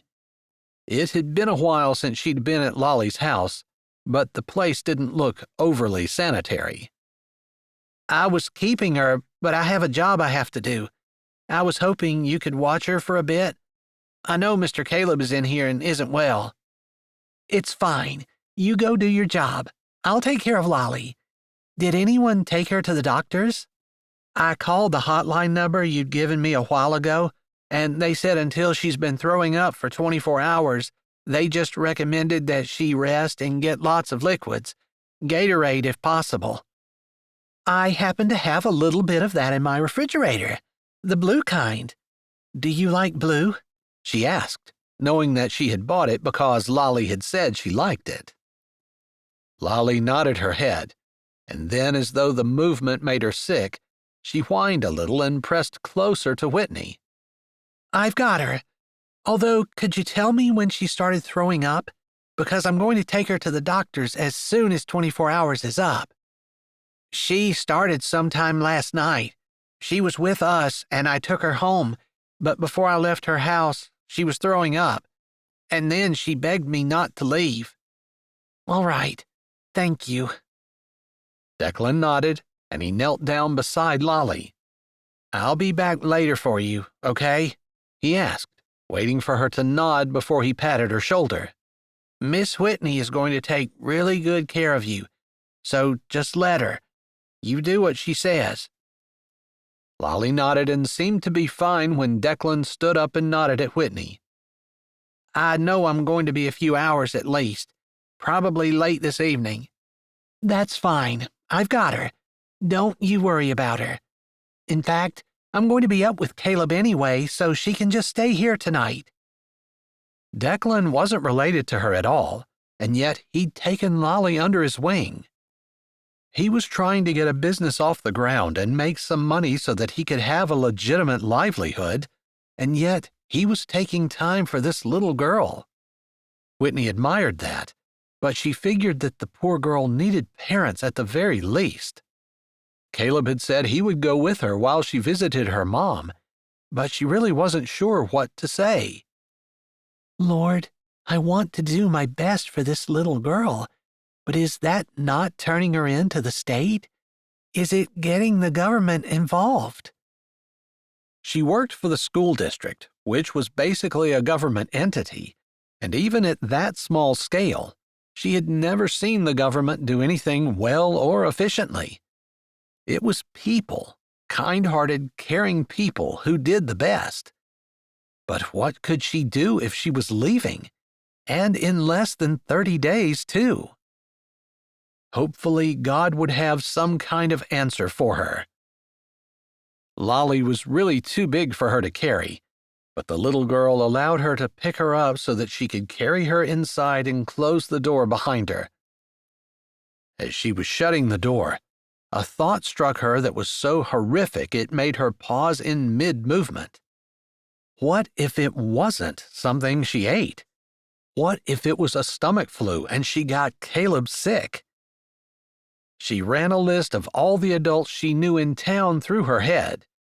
She knew plenty of teachers and people at the church, too, but many of them were older ladies, and could she in good conscience possibly get them sick by asking them to watch Lolly in order to protect Caleb? She didn't know what to do. She couldn't toss Lolly out on her ear, but she also didn't want to get anyone else sick. "What's the matter?" Caleb asked, standing in the doorway to the living room, looking at her as she stood frozen in the middle of the room, deep in thought. I think I just did something really terrible. "I hardly think you could have," Caleb said, a little bit of irony in his voice, like he didn't believe for 1 second that Whitney was as bad as she said she was. No, I'm serious. "Is that Lolly?" Caleb asked, moving toward her. "Is there something wrong with her?" He seemed concerned as he walked gingerly forward, obviously in pain with every step. Stop! Don't come any closer. "What is this? The Black Plague?" he asked, his eyes twinkling. No, I'm serious. She's throwing up. I thought it was food poisoning when I took her, but if it's some kind of stomach sickness, what if you get it? He paused for a moment, the implication sinking down. It hurt him to breathe. Throwing up would be excruciating torture. "Then I get it." I guess it'll make more work for you. That's the thing. No, that's not the thing. The thing is, you're already in a lot of pain. Can you imagine how terrible throwing up would be? Trust me, I'm very familiar with the kind of pain that broken ribs can make a man feel. And the idea of throwing up makes me want to pass out right now. But that would be it. If I pass out, I'll make extra work for you. If I throw up, it's going to be extra work for you. If there are other problems that occur, it's going to make extra work for you. She stared at him. What other problems? Oh, diarrhea problems. Her eyes opened wide, and then she shook her head. No, I can handle anything. But I don't want to make you endure that kind of pain. I've already been seeing you suffer for the last week. I don't want to see you suffer any more. Well, I don't want anything to happen to Lolly. And if she's sick, somebody needs to take care of her. If you are not willing to do it, I will. And if I need to go rent a hotel room in order to take care of her, I will. Don't be ridiculous, she said, and her words sounded a little snippy, even to her ears. She didn't mean for them to, but the idea of Caleb leaving and her not being able to take care of him anymore didn't exactly send her into a panic, but it did make her a little irritated. Probably the way pain irritated him, and yet when he was in pain, he was extra careful to be nice to her. I'm sorry, I didn't mean that the way it sounded. I think you like me, he said, one side of his mouth hitching up, as he finished moving toward her and knelt gingerly down in front of Lolly. You don't feel very good, do you, kiddo? Lolly shook her head back and forth. How about you come on in, and we can feel miserable together, Caleb said, almost as though it were a sick person party. The invitation made Lolly smile a little, and she nodded. I'm thirsty, she said softly. I can get her something to drink, Caleb said. The hard part is getting up and down. Now that I'm up, I can be helpful. Opening the refrigerator door is going to be hard. Doing anything is going to be hard. So there's a drink in there for her? I have some blue Gatorade in there. That's her favorite kind. Better than red. He said that like he knew what it was like to clean up puke from a red drink, and with 11 siblings and his parents having died when he was young, and him taking care of them, Whitney figured that probably he did know. Interesting. She didn't think she'd ever been around another man who knew what it was like to clean up puke and had any kind of wisdom to share with that. But it seemed like Caleb might know a little bit more about it than she did. Her only experience was with herself and her mom, who had been nauseous because of the cancer treatments. He moved toward the kitchen, and she didn't try to stop him again. She would lay Lolly down on the couch, and she would sit with her. And she would just assume that they were all going to get sick, so as soon as she was able to, she would get some garbage cans and paper towels and get ready.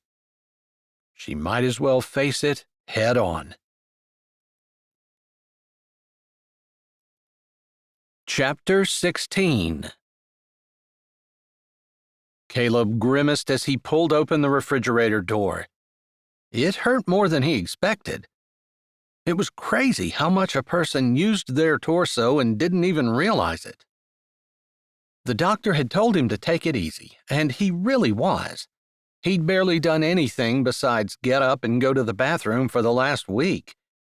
But he was sick of sitting around, and he definitely didn't want to sit around and do nothing while Whitney was taking care of the little girl who needed it, and he was just making life even harder for Whitney. She'd really risen to the challenge.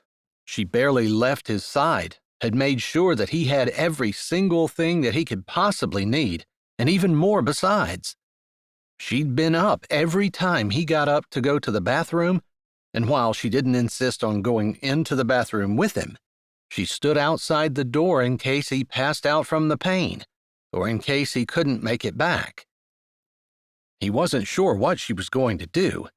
With her slight build, she wasn't going to be able to give him any kind of support, especially if he fell to the floor. But she would be there to call 911 and get someone who could help him so he didn't spend the night on the floor or something. Regardless, she'd been like a lioness protecting her cub. Caleb didn't really like the idea of himself as a little baby who needed to be protected, but he did enjoy seeing Whitney rise to the challenge. And now, he had to admire her all the more for taking in Lolly too, especially when Lolly was most likely going to get Whitney sick. Caleb wasn't too worried about himself, although the idea of the pain of throwing up kind of made him want to just pass out and get it over with. Still, he would suffer through it if it meant Lolly would have someone to take care of her when she was sick. He couldn't imagine what in the world was wrong with her parents, her mother especially, to allow her daughter to be taken by a teenage boy to some stranger's house when she wasn't well. It felt like that mother didn't deserve to raise a child, but he also felt like that was kind of judging. He didn't know what kind of problems the woman had previously or what she'd gone through. Maybe she really was doing the best she could. So many people were, but their best just wasn't good enough. He grabbed the Gatorade, closing his eyes against the pain even that small movement sent through his body, then straightened and closed the refrigerator. He walked gingerly back into the room where Whitney had Lolly snuggled on the couch, holding her on her lap and cradling her like she was her own daughter. "Is there anything else I can do?" he asked, handing her the Gatorade which he had opened. Lolly saw it and sat up, reaching for it. "I suggest just taking a few sips and then letting that settle in your stomach for 10 or 15 minutes. See if that stays down. Then, if it does, drink some more." Whitney nodded, but Lolly just looked confused. Just a couple of sips, sweetie. We don't want you to throw it back up again. We'll just give your stomach a little bit to try it out and see if it likes it. After a couple of sips, Lolly handed the Gatorade back, and Whitney gave it to Caleb. Thank you. I think you probably have more experience in this than I do. "I've definitely had my share of experience in cleaning up bodily excretions," Caleb said with a smile, although some of his memories were not the laughing kind. He'd been pooped on, peed on, puked on, and slobbered on more times than he could count. Of course, he always thought that it was probably nothing compared to what his mother had gone through before she had passed away, and yet she had never complained about it. He didn't even have an inkling that it was something that people did. He thought about how much a mother must love her children to care so little about those inconveniences that they didn't even mention them. I can't think of anything else I need, but I'm going to get up and get garbage cans ready because I suppose it's just prudent to assume that you and I will be throwing up at some point in the next 24 hours. "I suppose that's reasonable. I'll bring in something, and then when you get time, you can change it out for something that's more suitable." Thank you. I appreciate it. He nodded and went back out, deciding that the kitchen garbage can was too big, but grabbing a couple of bowls from the cupboard. They would work, although Whitney might prefer something else. Still, he figured she would prefer they throw up in her bowls rather than on her carpet, especially since she was selling her house. "You did tell me that you were selling your house, correct?" he asked.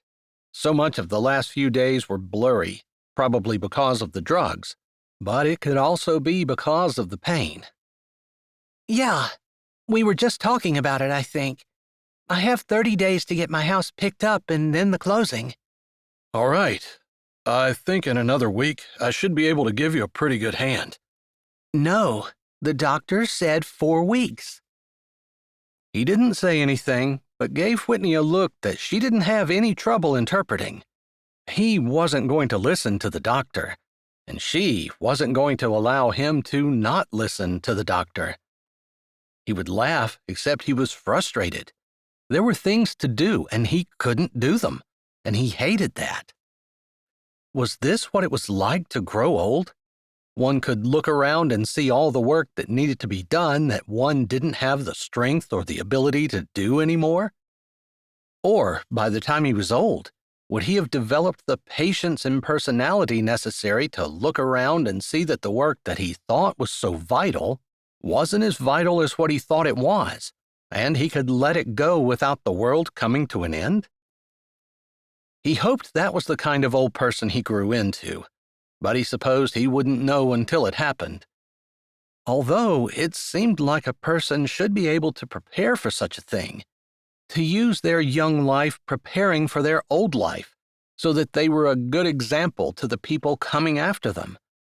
Because that's where he would be at some point, even if he never got married and had children. He thought about that as he sat down, meeting Whitney's gaze before focusing all of his attention on trying to ease himself into the chair with the least amount of pain. Here they were, two strangers and a little girl who wasn't related to either one of them, and somehow they were all bonding together over sickness, pain, and the uncomfortableness of not feeling well. Is that what made a family just as much as blood and bone? He supposed it could. He also figured that if he was going to form a family, Whitney would be the kind of woman that he would want.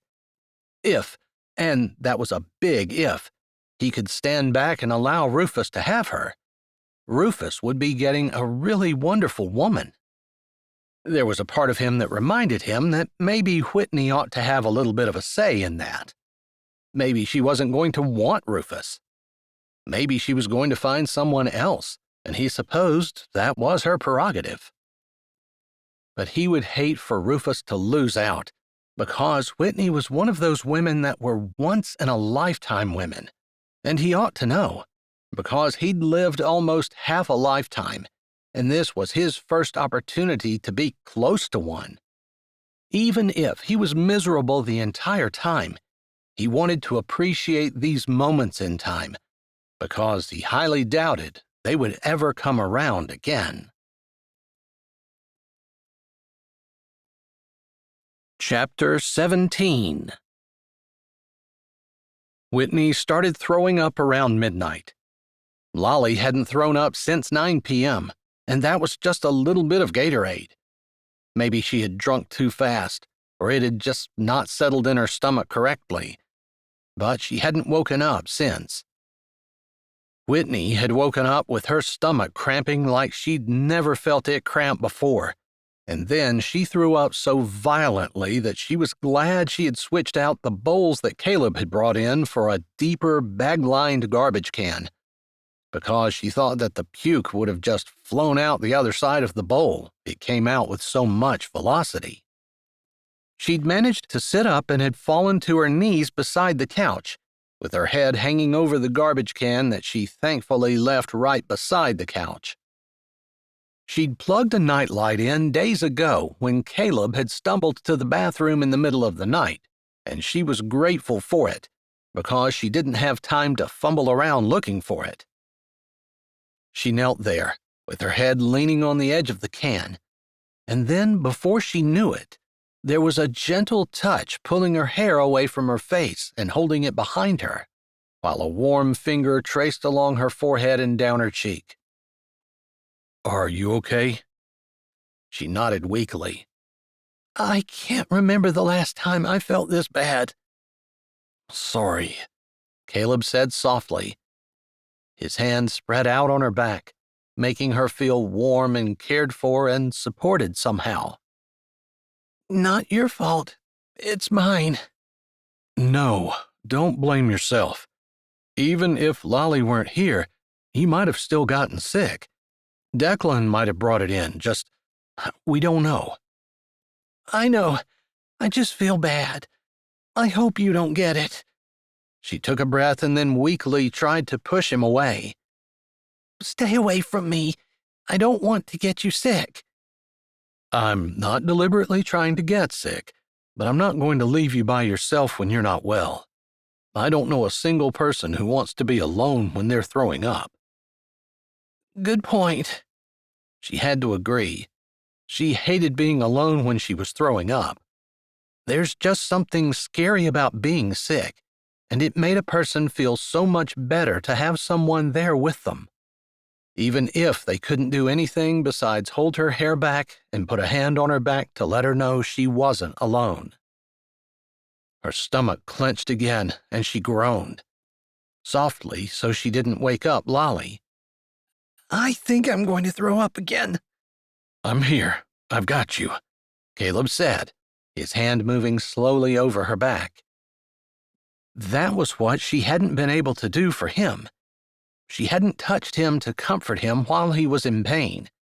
She put all the things around him, but never gave him that human touch that a person who didn't feel well craved. Her stomach clenched, and her whole body felt like it was going to explode into a puddle on the floor before her stomach convulsed and everything else she'd eaten that evening ended up in the trash can. Caleb held her hair back and kept his warm, comforting hand on her back the entire time. She leaned her forehead against the edge of the garbage can and managed to mostly stifle her groan. Better? Caleb asked, and there might have been a note of amusement in his voice. It always seems to make you feel better when you throw up, doesn't it? Or maybe it's just that you feel so terrible before you do that pretty much feeling anyway would be better than the way you felt. I think I'm too ill to follow that logic, but okay. Don't make me laugh. It hurts me, remember? He asked, and there was no doubt about the humor and warmth in his tone. You want to try to get back up on the sofa? She nodded. Hopefully without waking Lolly up. I think she's exhausted and sound asleep. I hope so. It was so heartbreaking to see how terrible she felt. Almost as hard as it is to watch you. She wasn't quite sure what that meant. That he felt bad to see her sick? She supposed that normal humans did not rejoice in another human being suffering. She did not try to lean on him, very conscious of his sore ribs, as she stood and took 2 steps backward, collapsing on the couch. I'm a little jealous of how easily you do that, he said. Don't be. I feel bad enough that any pain that I'm lacking is made up in how terrible I feel. All right. Here's the garbage can that you set by my chair. I'll change this bag, then bring it back in. I have a feeling my turn's coming. The thought made her eyes pop open. I hope not. I really, really hope not. You do not deserve to feel this terrible on top of all the pain that you're in. And, yeah, just pain.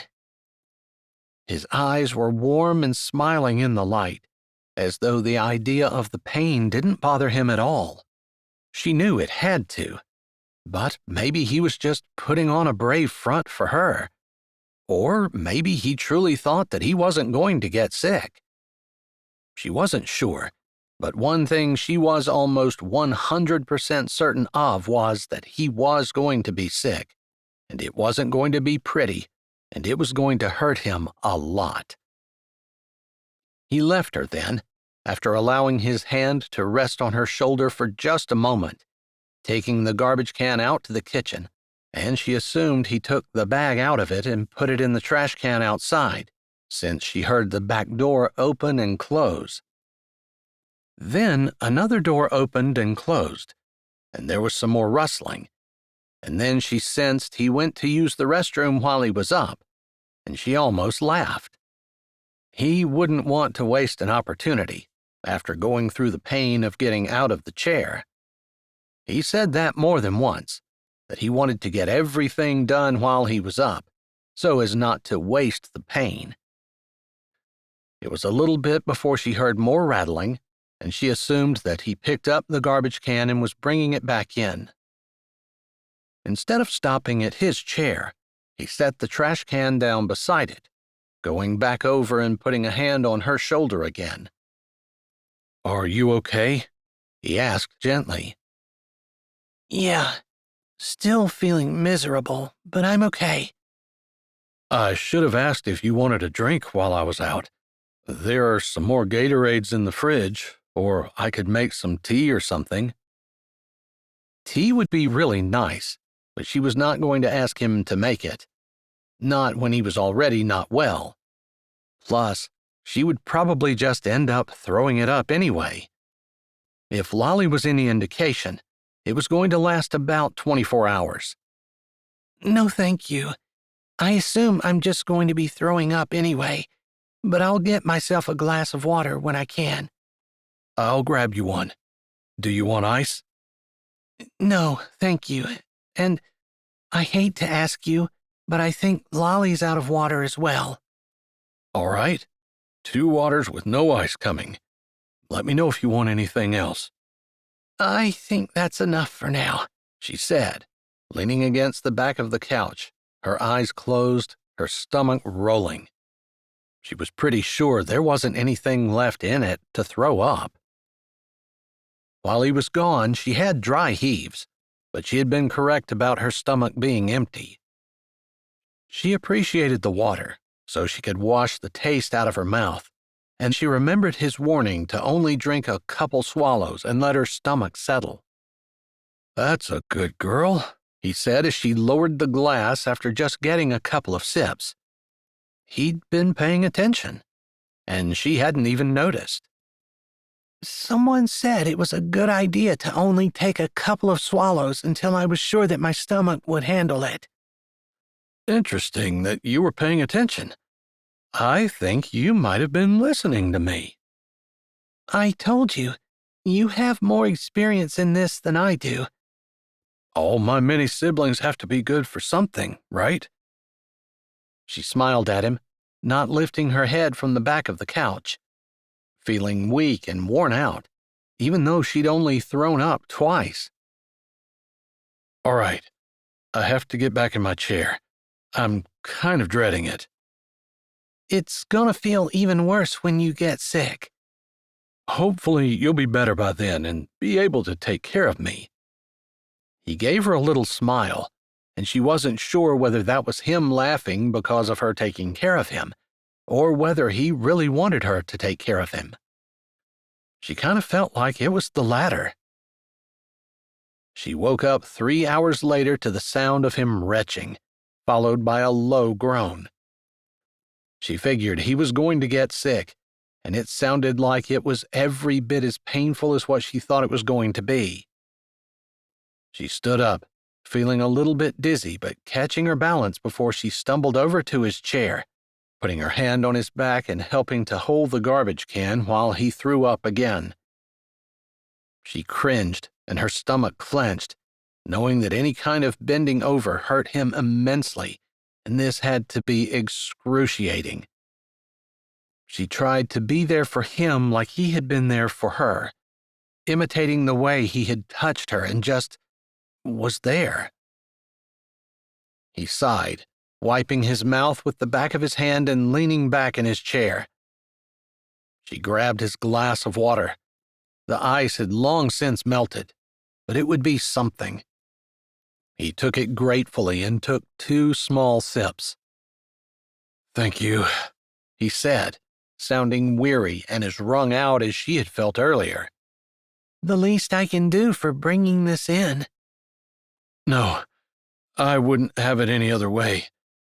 That little girl needed someone to take care of her, and you were there for her. I admire that. She didn't argue with him, although she wanted to. After all, she was there for Lolly, but it had caused him an immense amount of pain, and yet he hadn't begrudged Lolly even a second of the attention, and had willingly suffered the pain for her sake, and was even now saying that it was okay, even when he had to have been hurting exceptionally bad. I'd get you a pill, but there's always the danger that you're just going to throw it up. Yeah, I was thinking the same thing. They always made my stomach a little queasy anyway.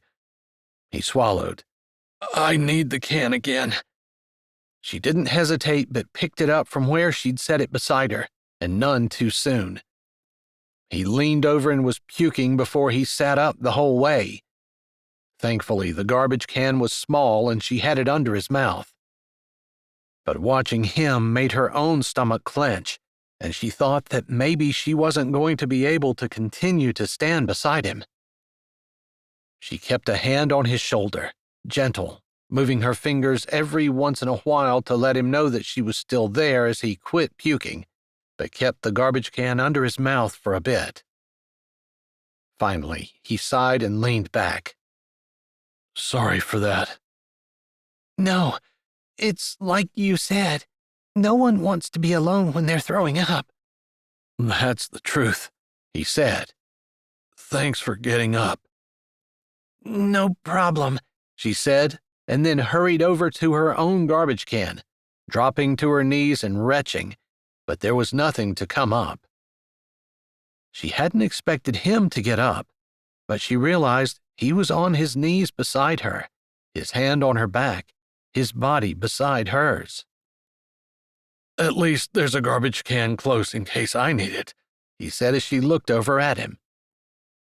She grinned, then shook her head. I'm sorry. I know it has to be hurting right now. It is, but next year this time, it'll be a distant memory, and if I hadn't gotten up, I would have wished that I would have. Thank you. I appreciate you understanding how it feels.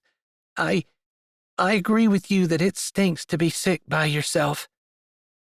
She had been sick by herself multiple times, and he was right. She always felt lonely and a little scared. I guess you would understand that more than me, he said thoughtfully, like he hadn't considered that before. I guess we each have our own experiences, she said, not really wanting to talk about or go over the fact that she'd spent a lot of her life alone. Even when she had her parents, with her mom having cancer, her dad had been preoccupied, and while she had never felt like they didn't care about her, she had often felt lonely. He moved his hand up to her shoulder and pulled her against his side. There didn't seem to be a need for words as she laid her head on his shoulder, and they both knelt there, the garbage can between them within easy reach of both of them as they let their stomachs settle. At least we didn't wake Lolly up, he finally said as she started to stir. Her legs were falling asleep, and she wanted to get back on the couch. Thankfully. Hopefully she wakes up better tomorrow. Yeah, that'll be nice for her and encouraging for us. Yeah, the idea that it only lasts for 24 hours. She agreed, standing up and then giving him her shoulder so that he could use it to balance. Thanks. It still hurts, but it helps that I don't fear I'm going to fall over. No problem, she said, wishing there was more she could do, but knowing there wasn't. It was just something that was going to have to slowly get better, and there was nothing they could do to rush it. Broken bones just took time to heal, and the pain just took time to go away.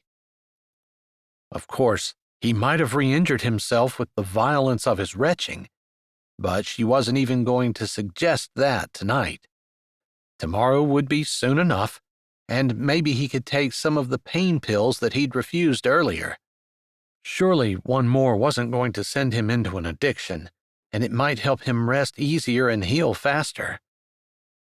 Still, she was going to wait for him to go to his seat, but he nodded at hers. Ladies first, he said.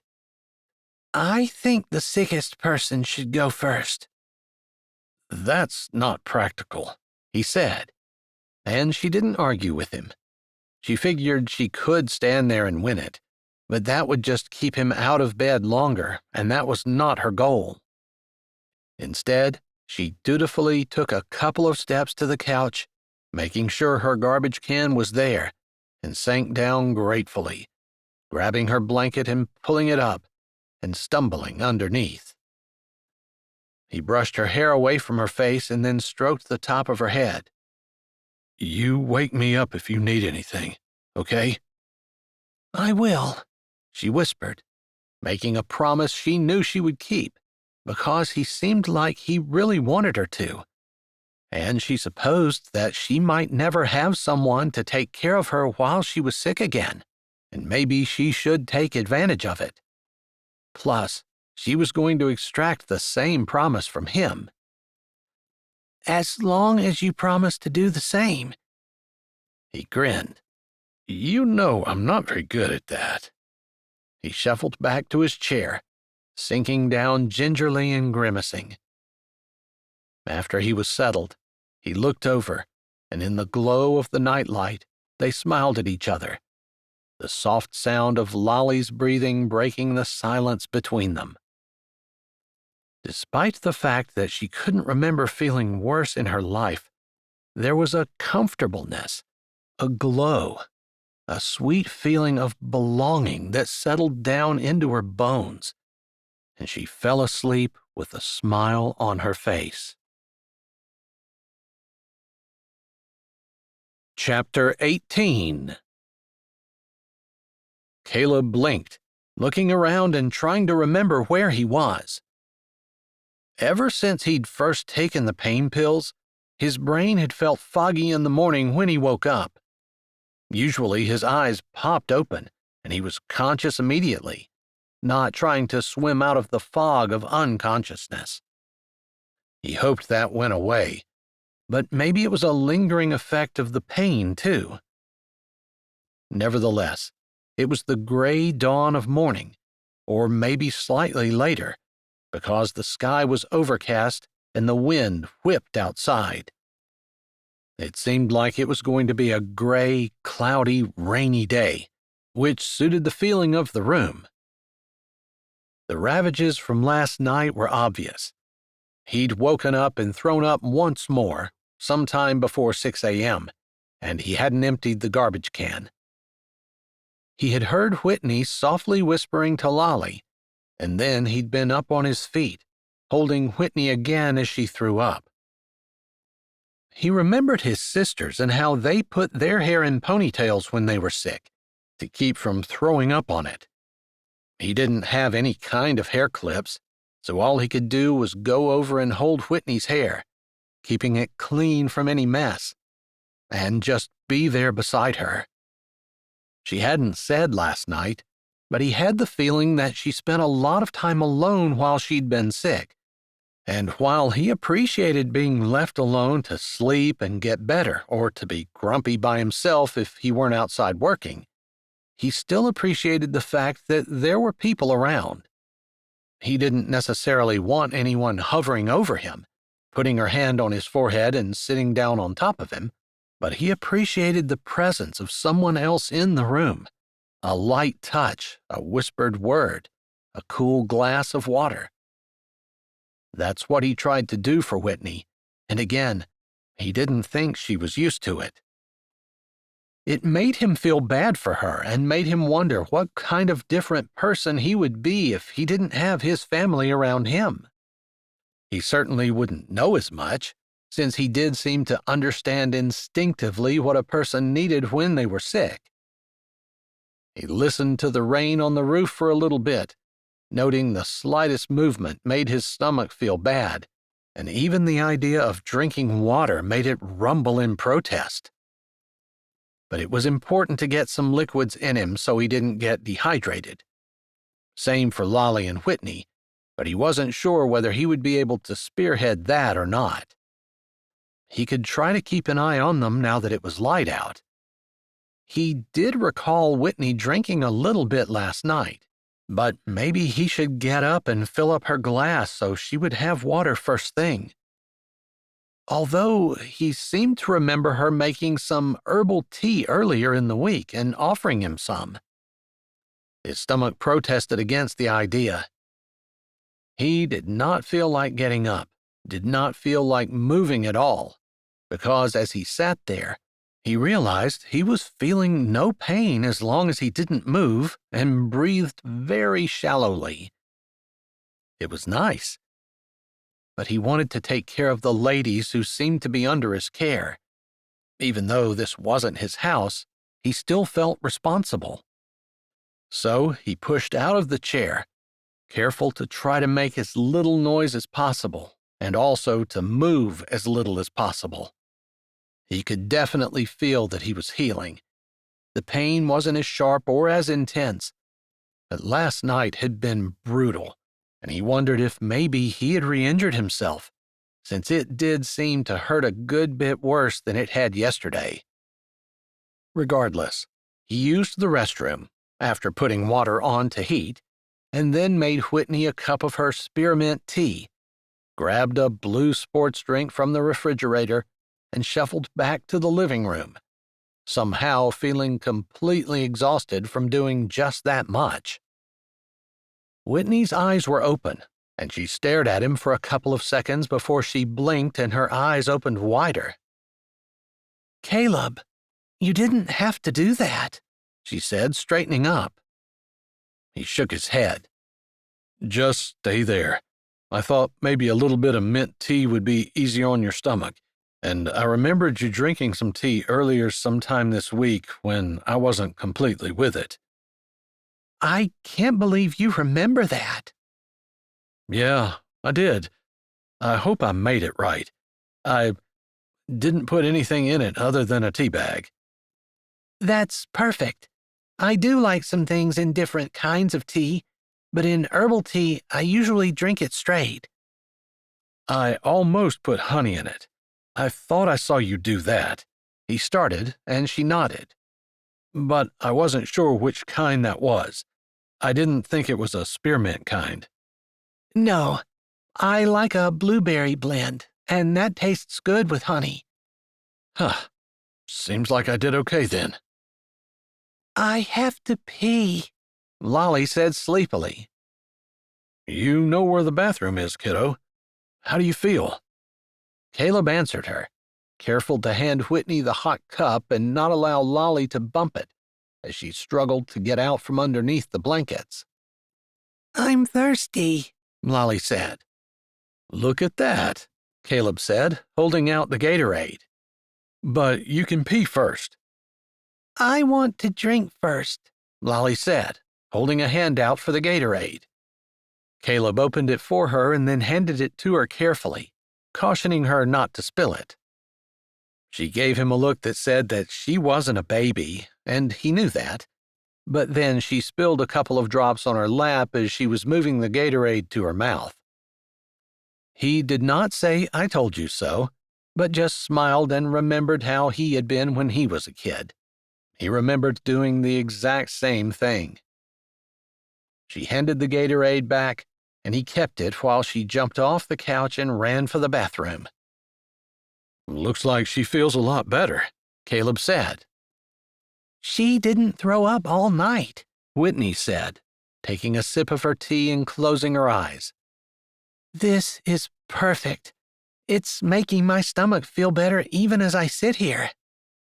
That almost makes me want to make myself a cup, but it makes me nauseous thinking about putting anything in my stomach right now. You should probably drink something so you don't get dehydrated. He laughed, although he did it without shaking his chest. That's why I brought you tea and her Gatorade. I was thinking that I needed to make sure that the ladies in the living room didn't end up dehydrated and hospitalized because of it. But you didn't get yourself anything? I only have 2 hands. I'm headed back out, and I'm going to get some ice. I think I might just sit and sip it as it melts. Maybe that'll work to just put a little in my stomach at a time. That's a pretty good idea. This is feeling really good, but even melted ice doesn't sound too terrible. I think I will feel better by the end of the day. Just then, a crack of thunder rumbled in the distance, and he looked out the window. Seems like a pretty good day to sit inside and do nothing. Not that he ever thought that there was a good day to do that. He typically did not enjoy sitting around doing nothing. But just like he said, it was probably a good day for it. Having broken ribs and the stomach flu probably indicated that he ought to just chill. I think you're right, although it might be a good day for some chicken noodle soup, too. I have a container of stock that I made from boiling bones, and it won't be too hard to put the rest of it together. I bet Lolly would really enjoy that. By the end of the day, you might be up to drinking some broth, too. And you. I think I might be ready for it before that. I feel a little perkier. Be careful you don't do too much too soon, he cautioned. He was guessing that she wasn't as far out of the woods as what she thought she was.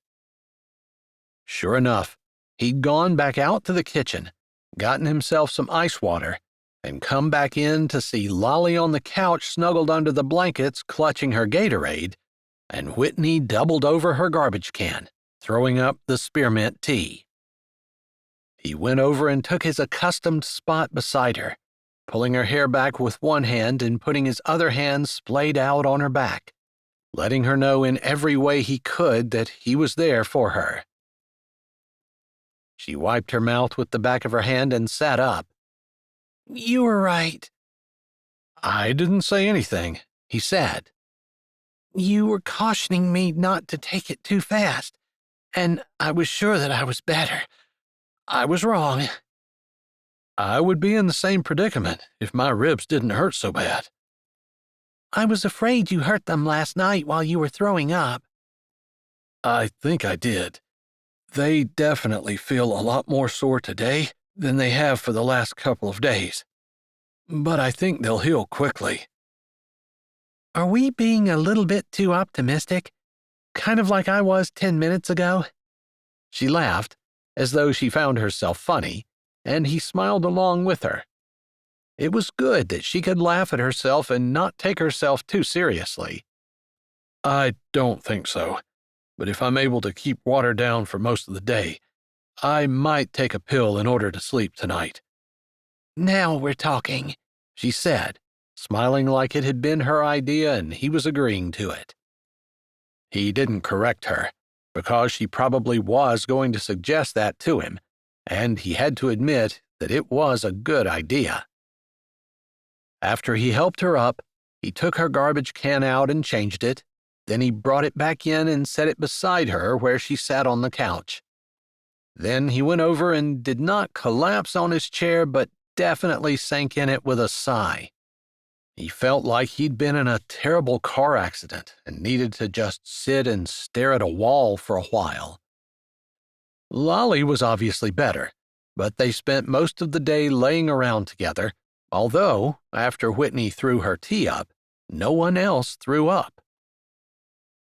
About 2 in the afternoon, a violent thunderstorm went through, and Lolly climbed up on Whitney's lap.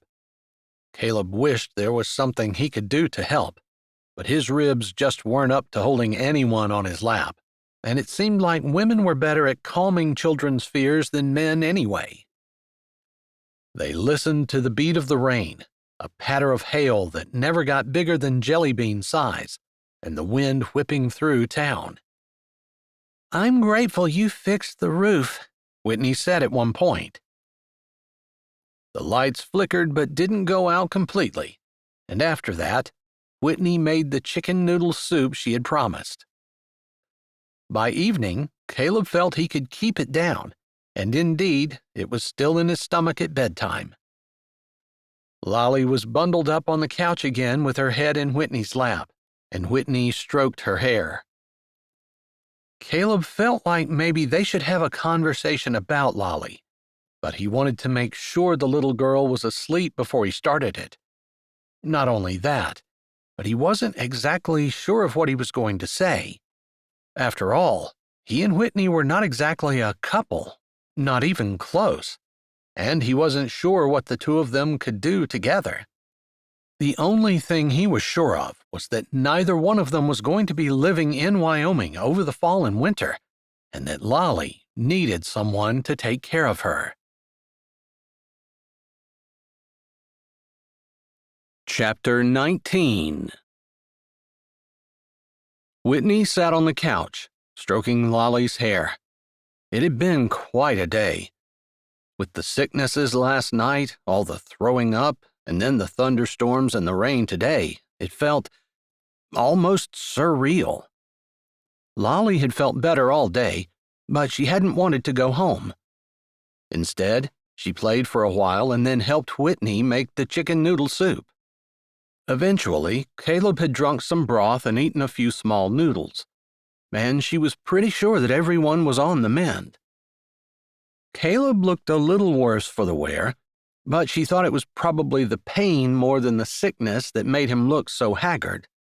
That, and the fact that he had been up with her every time, which was more getting up and down than he had done since he had broken his ribs. But now, as darkness settled down and Lolly lay breathing deeply, sound asleep on her lap, she had to wonder about a mother who hadn't even checked on her daughter. She had known that she was ill, which was what Declan had said, who had been around despite the rain to see if Lolly was okay. He offered to take her home, but the little girl had declined. Still, there had been no word from her mother. Whitney felt like something needed to be done. She couldn't just let this little girl run around with no parental oversight at all. But she couldn't help. She was moving to North Dakota. She asleep? Caleb asked softly from his chair, where she thought he had been sleeping as well. Sometimes he snored softly, and sometimes he breathed so deeply she could hear it, and it was a calming sound to her. And then sometimes she couldn't tell. Yes, she said, knowing that he talked about Lolly. I've been thinking about her. Me too, and her mother. Yeah, it's a little amazing to me that her mother could know that she did not feel well and not check on her at all today. Like, we didn't hear anything, right? Yeah, that's right. I thought Declan at least would say that she asked him how she was, but he said he hadn't heard a word from her. I guess she could be sick, but still, even if she were sick, surely she would want to know how her daughter was doing. That's kind of my thought too, and I feel like I need to do something about that. Same. I've just been trying to consider what the best thing is. I'm going to have to contact Child Services. I was thinking that might be it. I hate to do that, though, because sometimes that just makes kids' lives more miserable than what they already are. I know. There are good people and bad people in every agency, and unfortunately, that's true for Child Services as well.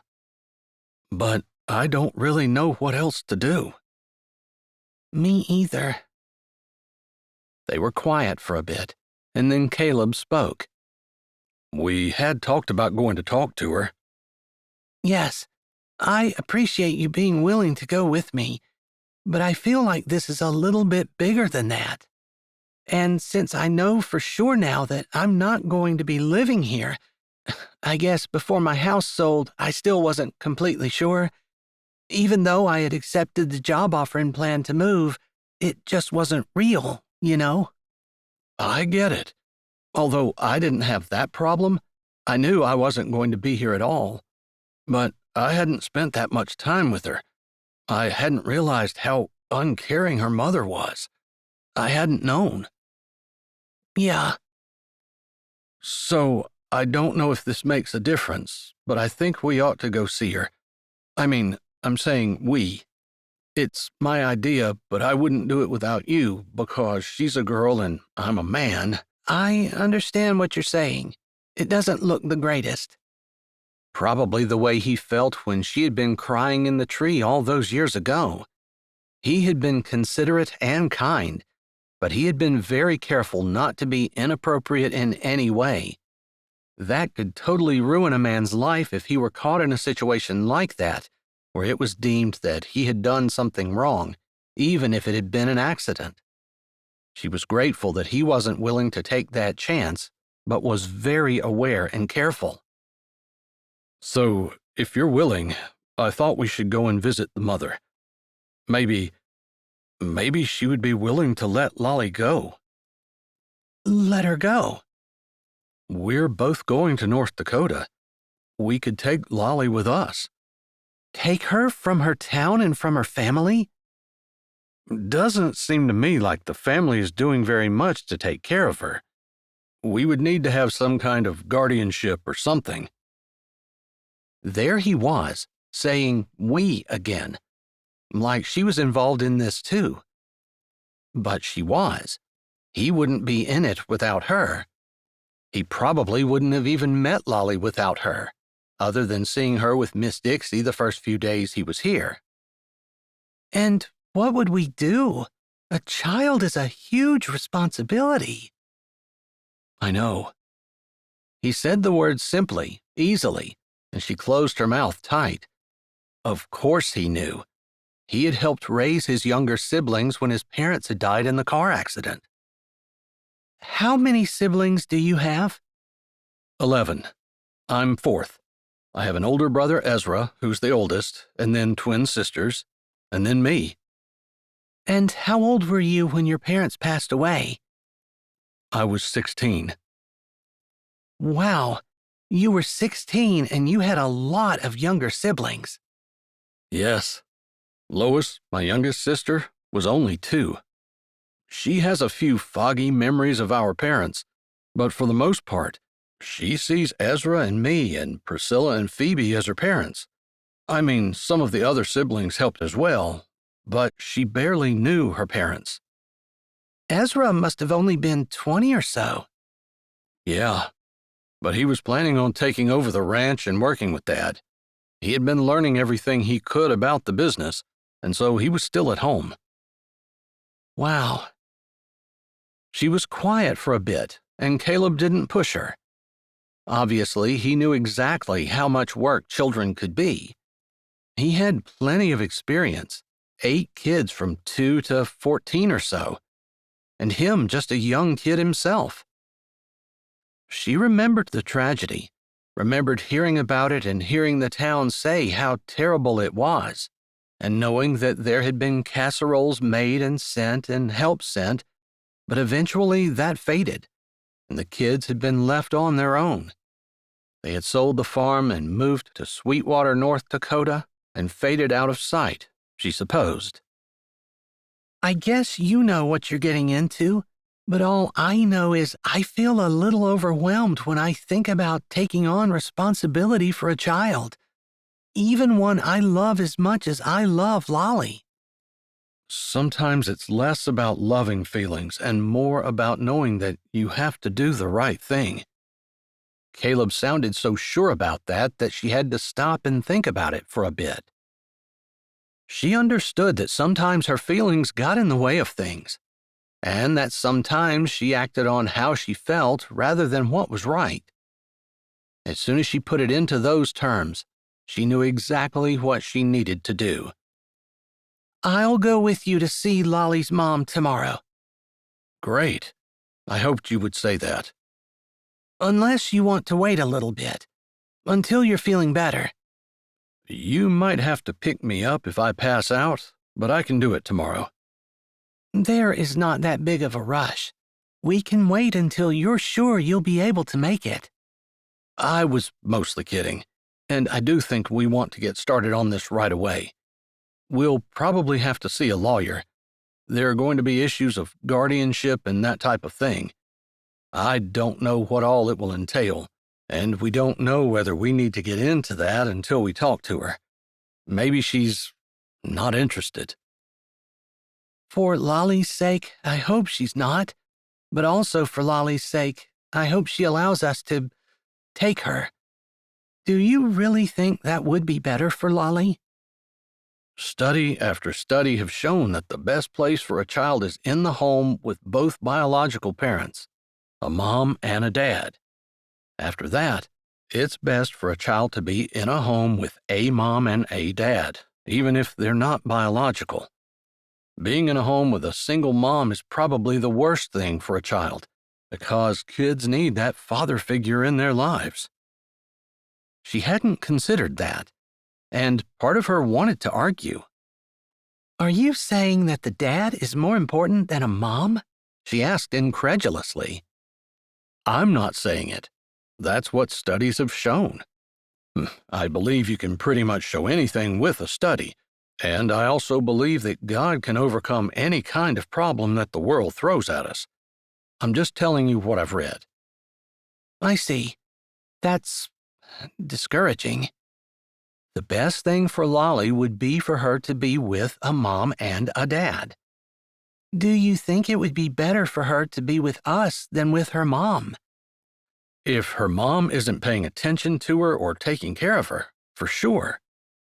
Even though we're not together. I guess we have to figure that out. Have you found a place to live in Sweetwater yet? I haven't. The last few days, I felt so bad I haven't even thought about it.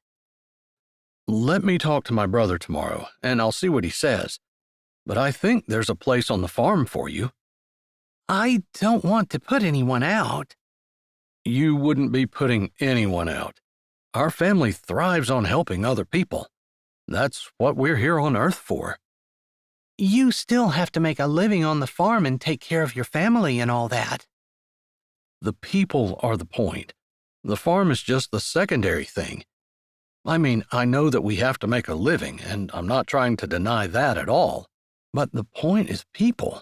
Whatever we can do for them, even if it takes away from what we're trying to do money-wise, people are more important.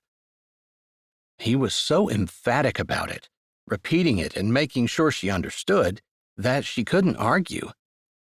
She supposed he was right, but that wasn't how she had lived her life.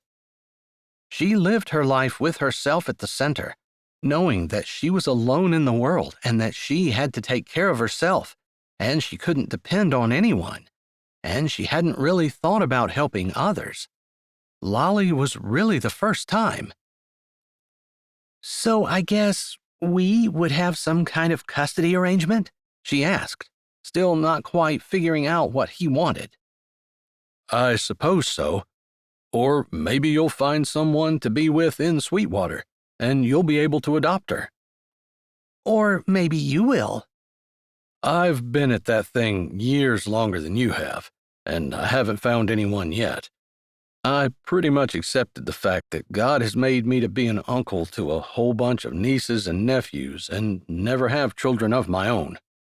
Maybe you would be a foster dad to Lolly. Maybe. He seemed at ease with the idea that he would never get married, that he had accepted it and was okay with it. Maybe even relished the idea. Does it have anything to do with losing your parents? Or maybe you saw your brothers and sisters and decided that marriage isn't a good idea?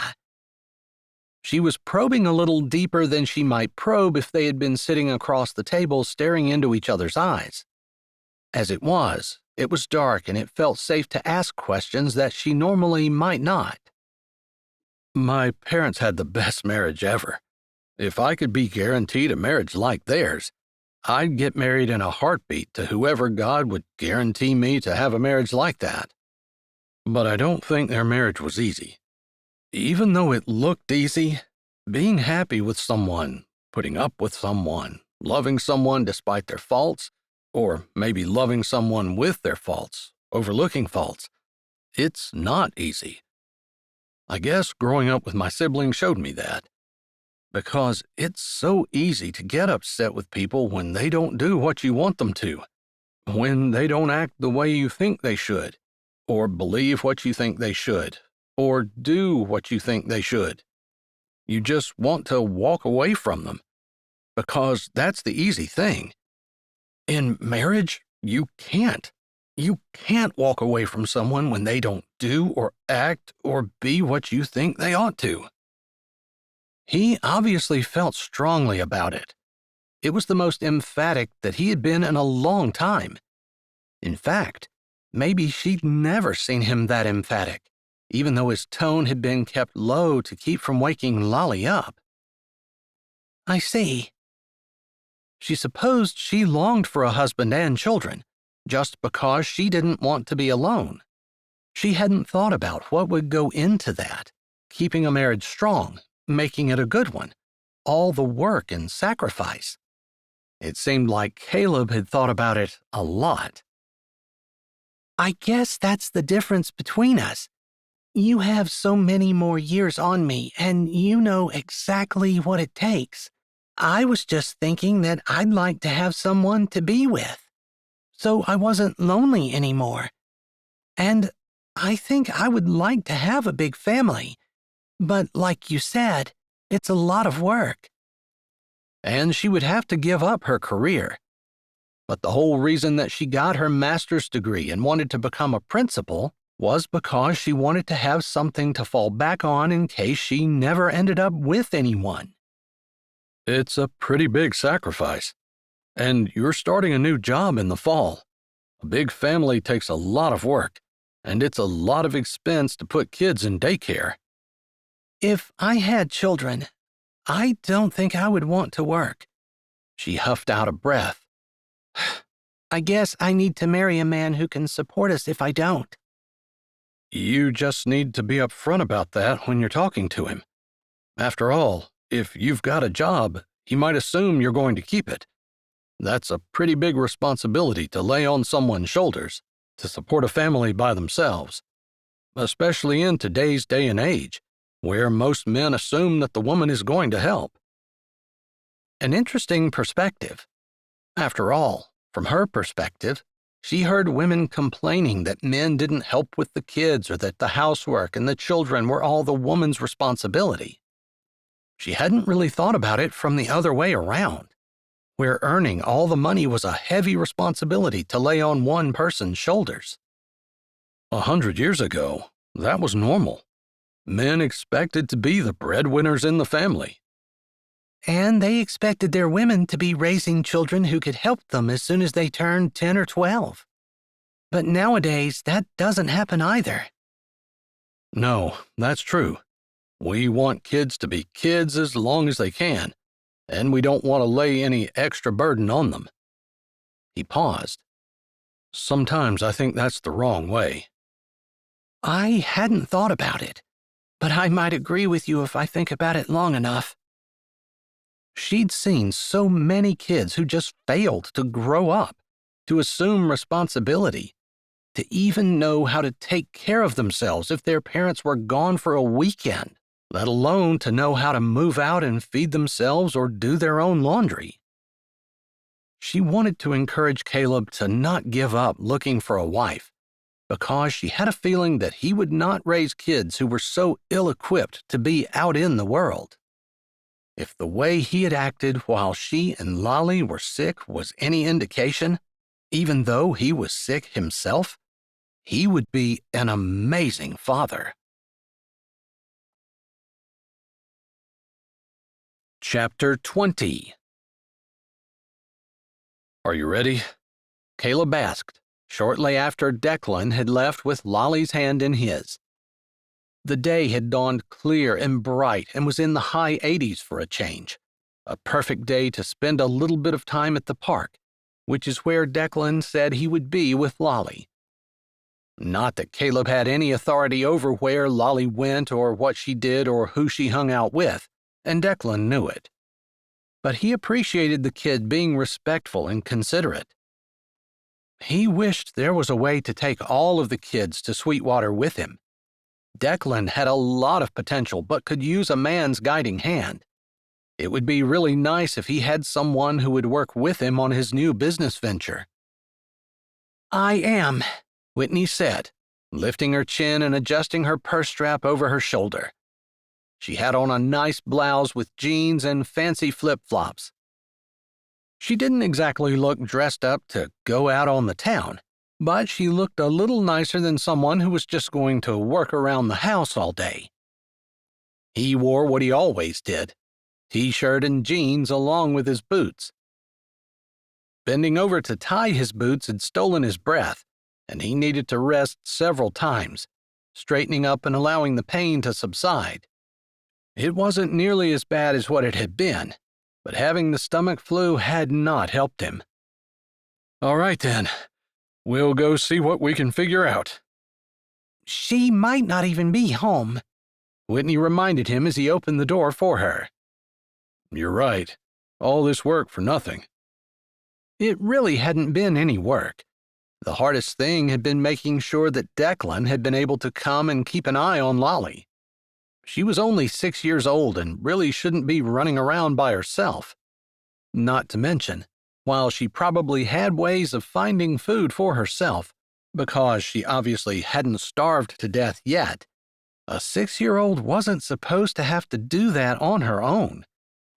He wondered if that would affect her later in life. Maybe she would have hang-ups. Maybe not just about the eating, but about being neglected and shuffled from one person to another. He couldn't worry about that now, and there wasn't anything he could do about her past life. It was the future he was trying to help. He went to the driver's side of Whitney's car and noticed that she gave him a nod. I was just opening your door for you, he said. Is that okay? I thought you were going to drive, and I was getting ready to dig my heels in and have a big argument. He grinned. I wonder if you would have won that argument. I guarantee you I would have won that argument. The doctor said no driving for 4 weeks. But we both know that the doctor doesn't make laws. He just gives suggestions about what he thinks is a good idea. And normal people who want to get better as fast as they can follow these suggestions, she said before sliding into her seat and settling down. He didn't say anything else before he closed her door. He just grinned. She definitely had her schoolteacher hat on today. He liked it. Although he also didn't mind the vulnerable, a little scared, a little dependent woman that he saw when she was throwing up in the middle of the night, and appreciated him holding her hair back and helping her. He definitely liked that part of Whitney as well. He tried to shake that clear as he got in the car and they started off down the road. It wasn't that far, and they could have walked, but he needed to conserve his energy. Whitney hadn't even suggested it, and he appreciated that. He really didn't know where Lolly's home was, although Whitney had explained, so he knew the general area.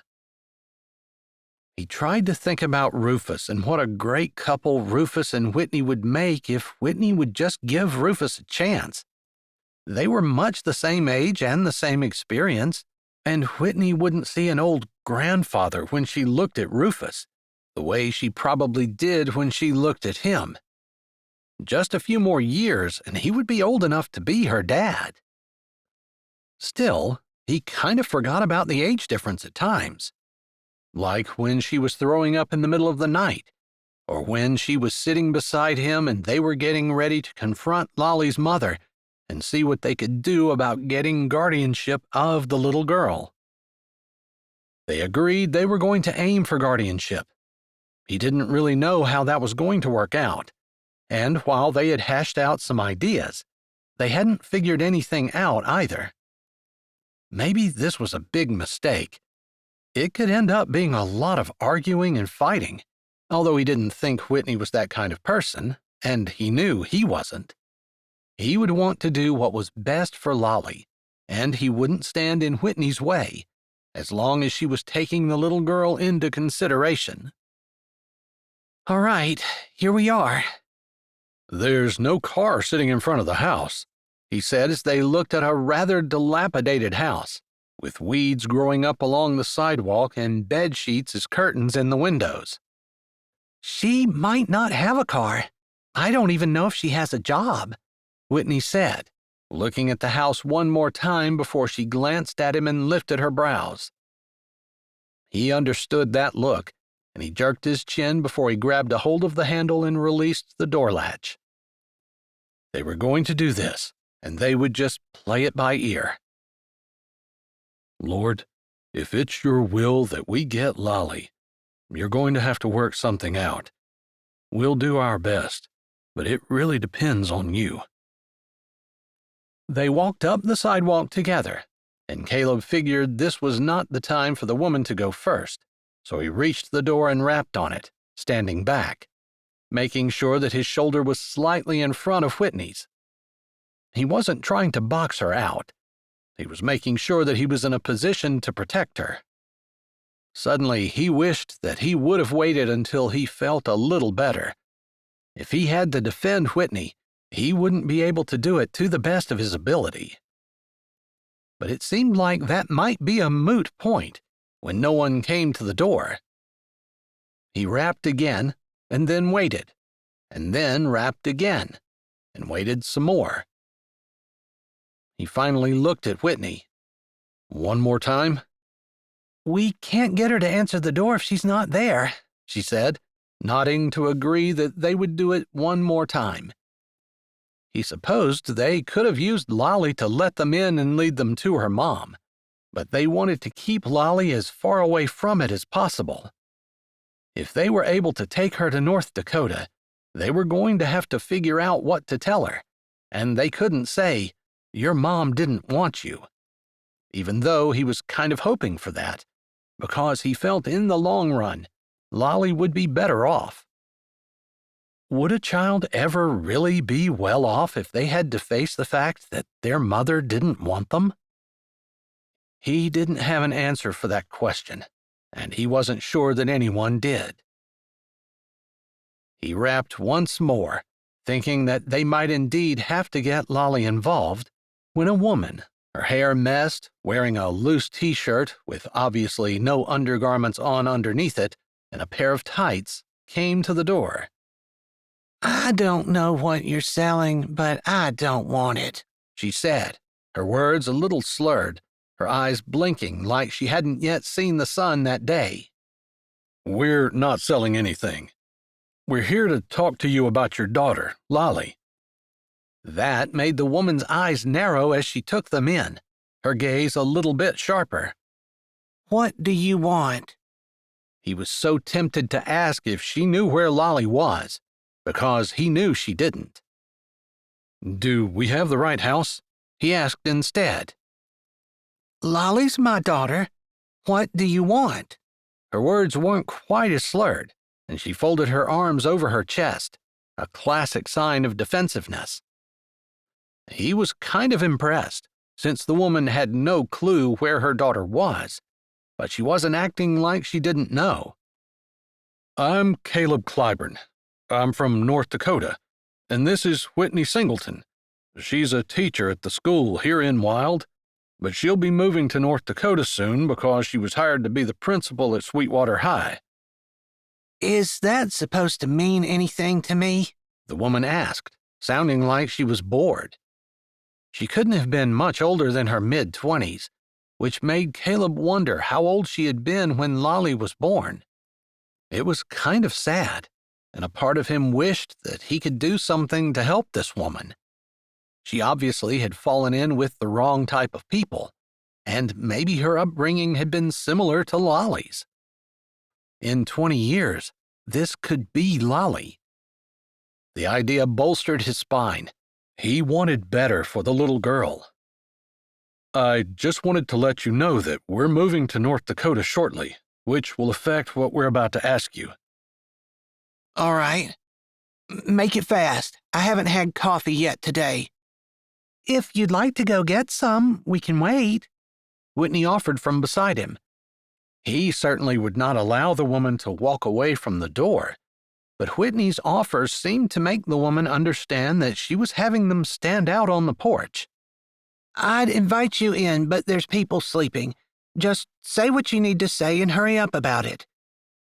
"We'd like to know if you'd give us guardianship of Lolly. She's been hanging out at our house a lot, and we've fallen in love with her. But we're moving to North Dakota, and we would need your permission in order to take her with us." The woman's eyes narrowed even further, but unless Caleb missed his guess, she was interested. "How much are you willing to pay me for her?" the woman asked, her eyes looking shrewd and the last visage of tiredness falling away. Caleb felt his hands ball into fists at his sides. He couldn't believe that a woman was willing to sell her child like that. If we were to pay you, we would require your signature on court documents, and I would want full custody, he finally said, not looking at Whitney. Wait a second. I thought you two were living together. What you mean is you both would want full custody. You guys are a couple, right? The woman looked back at both of them. Caleb ground his back teeth together and then said, "No, we're not." Then what are you doing together? We both love her. We both care about her. We both want her. The agreement that will be between the two of us will be fair and legal, but it might be best for you to just deal with Caleb. He appreciated Whitney jumping in because he wasn't sure what to say. He had kind of taken the bull by the horns and figured that if she was going to make him pay, he was going to get everything he wanted. Interesting, the woman said, and then she lifted her chin. How much are you willing to pay? Caleb had seen the envelope of money sitting on the counter, and he knew it was Whitney's, but it had come from Ezra. He figured his family would back him whatever amount he said, but he also had no idea what the woman might be thinking. They might not have the same idea of the worth of a child. I have an envelope with $2,000 in cash on my counter. I can drive home and get that and give it to you, and that can be half of it. The other half can go to you when you sign the papers giving Caleb full custody. Whitney jumped in again. The man is getting custody, but you are paying. This seems kind of sneaky to me. We're not trying to do anything underhanded. We just really love Lolly, and we'd like to give her the best home we can. There he was, saying we again. But the $2,000 with the promise of another $2,000 had got Lolly's mom off of her focus on their relationship, and she was surely thinking about what the money would do for her. All right. If you give me $2,000, another $2,000 when you sign the papers, and another $2,000 before you move to North Dakota, I'll give you complete custody of Lolly and remove myself from her care. She smiled a little smugly, like she was looking for a chance to get rid of the little girl anyway. And Caleb kind of figured that her idea of care and his idea of care were two different things. Got it, he said, figuring he was going to have to get a lawyer, and fast. All right, then. I'll be drinking my coffee and expect you guys to be back here with an envelope before I'm done. She gave them a once-over and then backed up and slammed the door in their faces. Chapter 21. Whitney swallowed. She wasn't expecting it to be that easy, and she also wasn't expecting herself to be that broken up over the fact that a mother could care so little about her child. So that's what a kid's worth nowadays. $6,000. She could have been bought by a smuggler or child molester, so I think it's probably a good thing. She figured Caleb was right. If that woman would sell her child to them, she probably would have sold her to anyone, although she wanted to think that it wasn't true. Do you really think so? She just had to ask as they stepped off the porch and toward the car. I do. He had his phone out, and he didn't say anything more as he opened her door, waited for her to get in, and then was doing something on his phone as he walked around the car. The tightness around his mouth and the whiteness of his face told her that he was in a good bit of pain, but as he slid carefully into the car, he said, "Do you know any good lawyers?" I actually do. I have a couple of coworkers who've been dealing with custody, and they were using the same lawyer. I've heard several faculty room conversations about George Wilson. They say he's the very best. He does family law, so he might be able to draft something up for us. I wonder how backed up he is. That's something that my friends have said, that he's always been available for them any time they need him. Would you like to give her the $2,000 today? I've got it in my account, but I don't have cash. I can do it. That way we're splitting it. It was a fair split, since the $2,000 on her counter had come from Ezra, and she and Caleb would be paying the same amount. All right, that's fair. We will have to figure something out, but I figure you're a reasonable person, and I know I am, and I don't anticipate us fighting over this. No, I'm determined not to fight over it, she said, putting the car in drive and heading toward her house. She would make sure that Lolly's well-being was first and foremost in everything they did. I have his number, and I'm going to go ahead and call him. She assumed that Caleb was talking about the lawyer. She nodded and continued to drive. He was on the phone with the lawyer's secretary when she got out of the car and ran in to get the envelope. She had not thought for 1 second when Priscilla had set the money down that she would actually be using it for something, let alone to buy a child. In fact, if anyone had ever told her that she would ever buy a child, she would have called them crazy. Was this even legal? Caleb was still on the phone when she got back, and she heard bits and pieces of the conversation from Caleb's side as they drove to the house. And you can have that done by this afternoon? She held her breath. This could be going a lot faster than what she thought. All right. We'll have her in with us to sign it then. He hung up and sat in the seat, staring at his phone. I guess after we deliver this $2,000, we'll tell her we'll come back for her in 3 hours, and in the meantime, I need to go to the bank and get some cash out. I guess I do too. I assume we're signing papers this afternoon. He said he could have them drawn up, and if we came into his office, they would have them notarized right there. Wow, they can do that fast. I have a feeling that someone in the office knew who we were talking about, and that we aren't the only ones to notice that Lolly hasn't been getting very good care. It seems to me that he would definitely recognize your name, and I think that's the reason they were willing to do it so quickly. Because I'm a teacher at the school, and they respect me. Yeah, they don't know me from Adam, but your name carries some weight.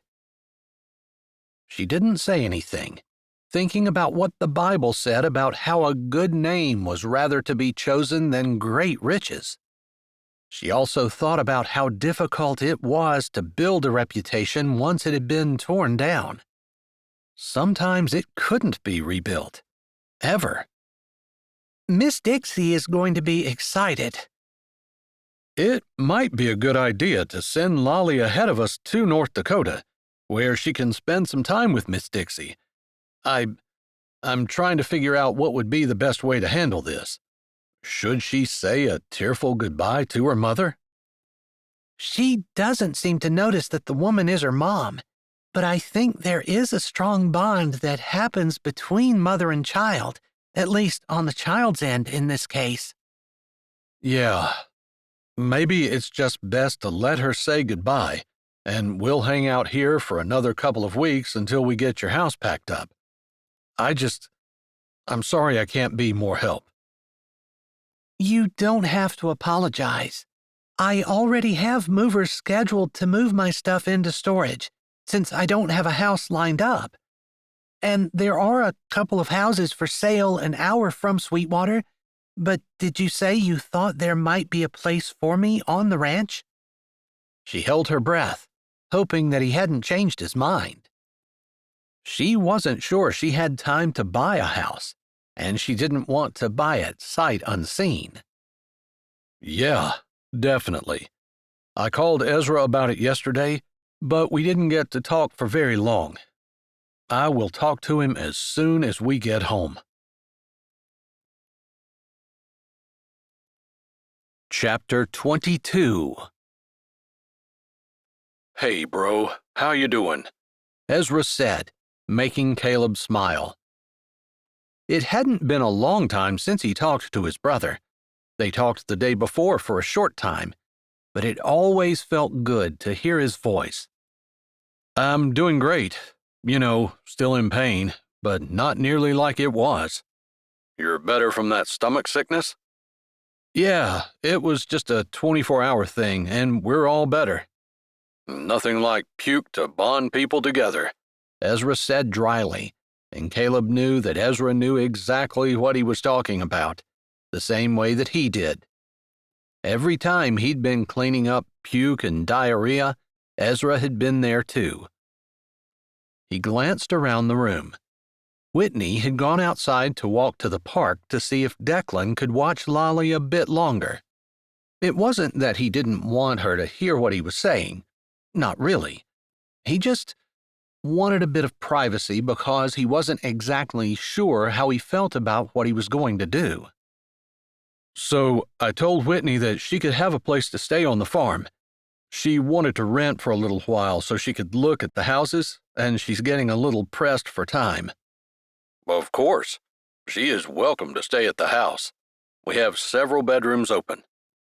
I was thinking that she could have my cabin, and I would move in with Rufus. I suppose that's okay.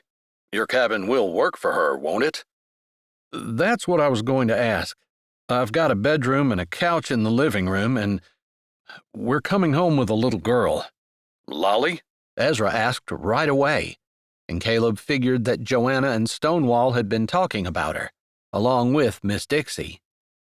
Yeah, we should be signing papers about it this afternoon. That's where your $2,000 went, by the way. Sounds like it went for a good cause if you're getting her out of a bad situation. Yeah, it's neglect for sure. I don't know if there's any other kind of abuse going on.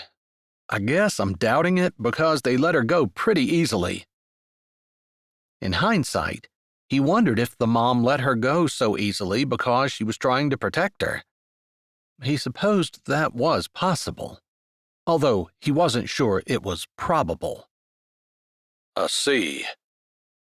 Ezra was quiet for a moment, then he said, I know Alaska would love to spearhead that effort. What you want is your place fixed up to suit Whitney and the little girl, and you're going to move in with Rufus, and that's happening when? Probably in a few weeks. I think that's when Whitney closes on her house. We had considered bringing Lolly out sooner and having her be with Miss Dixie, but we kind of thought it would be best for her to stay here with us. What exactly are you two? Ezra asked, and it took a minute for Caleb to understand the question. Nothing. There's nothing between us. She's 10 or 15 years younger than I am, Ezra. She was a little girl when I left. Maybe Rufus... You do realize that Alaska is a good bit younger than me, right? And somehow we seem to fit together pretty well. Ezra wasn't offended that he had totally overlooked that. You and Alaska are a once-in-a-lifetime story. You know you can have your own once-in-a-lifetime story, Ezra said. Was he hinting that there should be something more between Caleb and Whitney? I don't know about that. She's going to be the principal of the high school. She's not looking for a husband and family. I wouldn't say that. I'm pretty sure when Stonewall was out there, she told him that she was. She even went out on 3 dates with him. The idea of Whitney and Stonewall made Caleb's stomach clench for some reason.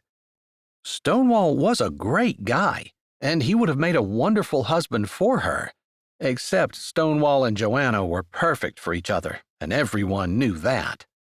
Well then, we'll make sure she spends time with Rufus when we get back. Those two will be great together. Except you're the one who has history with her. Caleb froze. How did Ezra know about that? That's what you said once, years and years ago. He had told Ezra about that? It didn't surprise him that he talked to his older brother about them. He told his older brother about a lot of things he probably would have talked to his dad about had his dad been alive. Ezra was kind of like a dad to him, even though he was only 4 years older. That doesn't really mean anything, doesn't it? Ezra asked, and again, Caleb got the feeling that Ezra was pushing for something, but he wasn't sure what. Well, I guess the point right now is Lolly. We need to make sure that she's taken care of. Maybe we should add on to your cabin. Caleb held the phone to his ear and stared at the far wall, not knowing what to say about that. My cabin is fine for me, but I suppose Whitney might like a little bit more room. She's used to living in a 2-story house that's probably 2,000 square feet or more. She might enjoy a little bit more room. That wasn't what I meant, and you know it.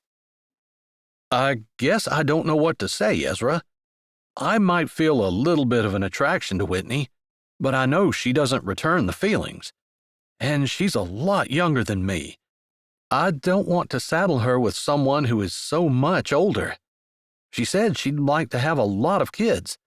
I don't know how many a lot is to her, but I'm pretty old to be starting a family. I guess Alaska did come with a ready-made family, but we have some children of our own, too, and we'll be having more, God willing.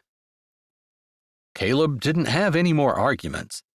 He just didn't understand how Ezra couldn't see that if Whitney wasn't interested, there was no point in even talking about it. And the thing he wanted to focus on was Lolly. As long as she was taken care of, none of the other stuff mattered. All right, I guess we'll just let the Lord work it out. Now, are you letting the Lord work it out? Or are you trying to push Rufus onto the scene? You have to admit, Rufus would be perfect for her. They're the same age. And that's the only thing they have in common. Ezra sighed. Take care of Lolly, and don't close your mind to the possibilities. Right, I won't. They hung up, and Caleb held his phone in his lap for a little bit, wondering what Ezra was trying to say.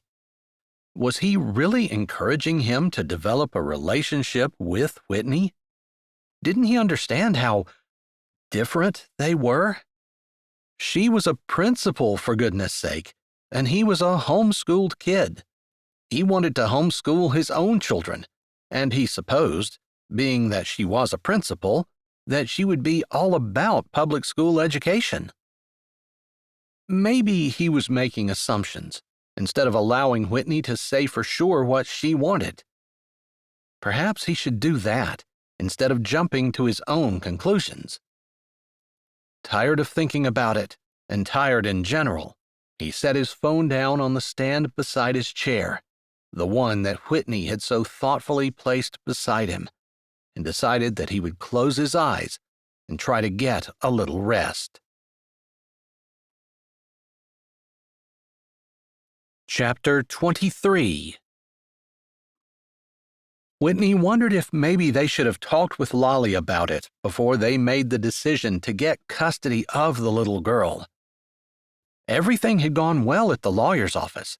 Her mother had come as promised and even had her ID with her, so she was able to sign papers, and Whitney couldn't believe it was that easy.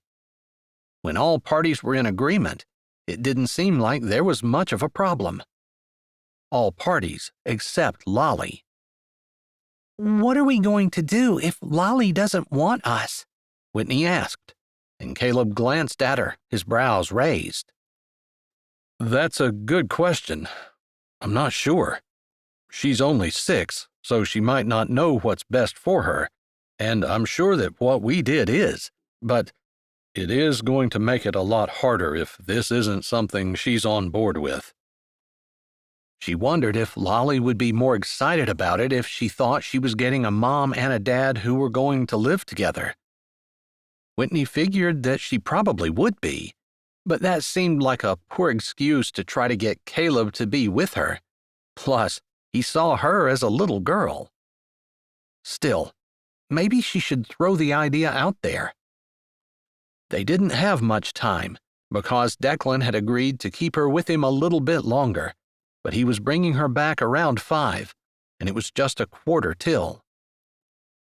Okay, this is going to sound crazy, but I'm wondering if Lolly will feel differently about it if she thought she was getting a mom and a dad. You know, that you and I were going to be together. She held up a hand. That is not a hint in any way. I'm just wondering. There, she said it as honestly as she could. Caleb seemed to be thinking. He had opened her door for her, and they stood on either side of the door, talking. She watched his face, wondering what in the world he was thinking about her proposition. Was that what it was? She didn't mean to make it that way. You have a point there. I guess we'll have to see. Are you willing? If that will make it better for Lolly? So, we would just have a relationship for a little girl? She asked, feeling like that wasn't what she meant at all. I don't know. I guess this is new territory for me. I am not sure what you're asking. I guess I'm not sure what I was asking either, but the way you said it made it sound like that wasn't what I meant. I guess it's a possibility. She looked at him and tried not to look away, although she could feel her neck heating. I guess you need to tell me. No, I think it's you that needs to tell me. I heard you in the hospital room telling your brother that I was just a little girl. That made me feel like there was no possibility, but I thought I would throw it out because of Lolly. I'm sorry. I didn't mean for you to hear that.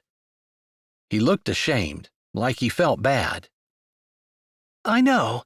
I know for a fact that you would not have said it if you'd known I was listening. I just didn't see you, and I was in a lot of pain.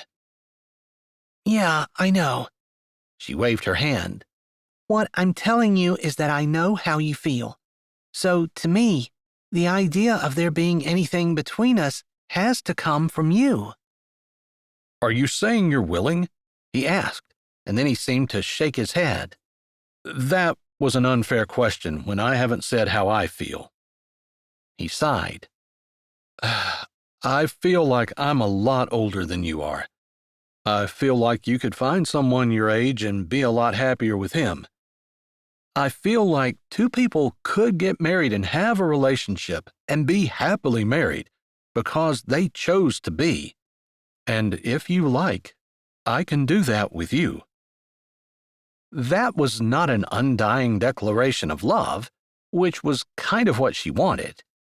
But he basically said he would be faithful to her for the rest of his life, and that was almost as important to her as anything else. She wanted a man who wasn't going to cheat on her, that she never had to wonder where his affections lay, who wasn't going to be ashamed of her in front of his family and friends. He wasn't going to ditch her for someone else, like Blake and Kendall. All right, let's see what Lolly says. But that's good enough for me. I think I can pledge the same thing. I know I'm young, she said, and he shook his head. I'm sorry about that. I really am. I do think you're young, but I definitely do not see you as a child. That was the pain talking. So he remembered. His words made her feel a little bit better, and she did have to give him grace because he was in a lot of pain at that point. All right, I guess we'll leave it up to Lolly. Speaking of, we probably ought to get home, because I'm pretty sure they're going to be there when we get there. She nodded and slipped into her car, allowing him to close the door behind her. He walked around, his face looking like he was in deep concentration, and she could tell from the tightness around his eyes and mouth that he was in pain. And yet, he hadn't complained all day. He'd walked a little gingerly and seemed to be a little tired, but he hadn't said a word. She pushed him kind of hard and had given him a rough time, and he hadn't snapped at her or lost his temper at all, even when she was a little bit unfair, getting upset when he suggested a loveless marriage, when that was basically what she had suggested to begin with. What had she expected? That he was going to declare undying love to her? He got in the car, closing the door, and just sat there. Normally, he reached for his seatbelt, but he looked across the console at her. "I asked my brother Ezra to make my cabin ready for you, and he did that a little bit." If he doesn't want me there, that's fine. No. He put up his hand. "He almost acted like you and I should be a thing. It was kind of interesting to me, and I tried to put him off, trying to suggest that Rufus would be a better fit for you than me. But he insisted. And then you go and say what you did. I guess I don't believe in coincidences. That's what I'm saying." He met her eyes, and she felt the way she always did around him. Seen, comfortable, like she was home. That wasn't the wild, passionate attraction that she had always dreamed she would have, but maybe it was better. He broke eye contact first and reached around, putting his seatbelt on. She followed suit and started the car, pulling out and driving without saying anything. Were they really thinking about getting married just to provide a home for a little girl? Wasn't marriage supposed to be so much more? But marriage was two people committing to each other for a lifetime. She couldn't think of a single verse in the Bible that said that two people had to be in love before they got married. And wasn't the Bible supposed to be a roadmap? Marriage was supposed to be two people united as one before God. It had nothing to do with feelings and everything to do with commitment. Why hadn't she ever seen that before?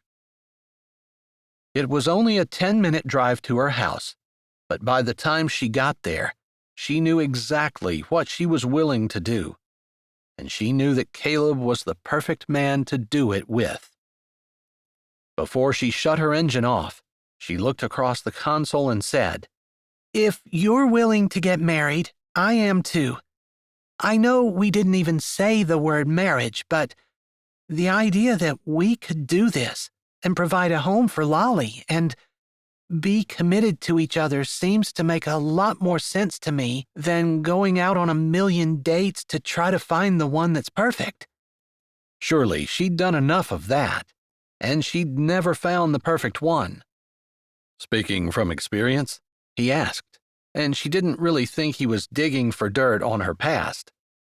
But she supposed it was only right that he knew who he was marrying.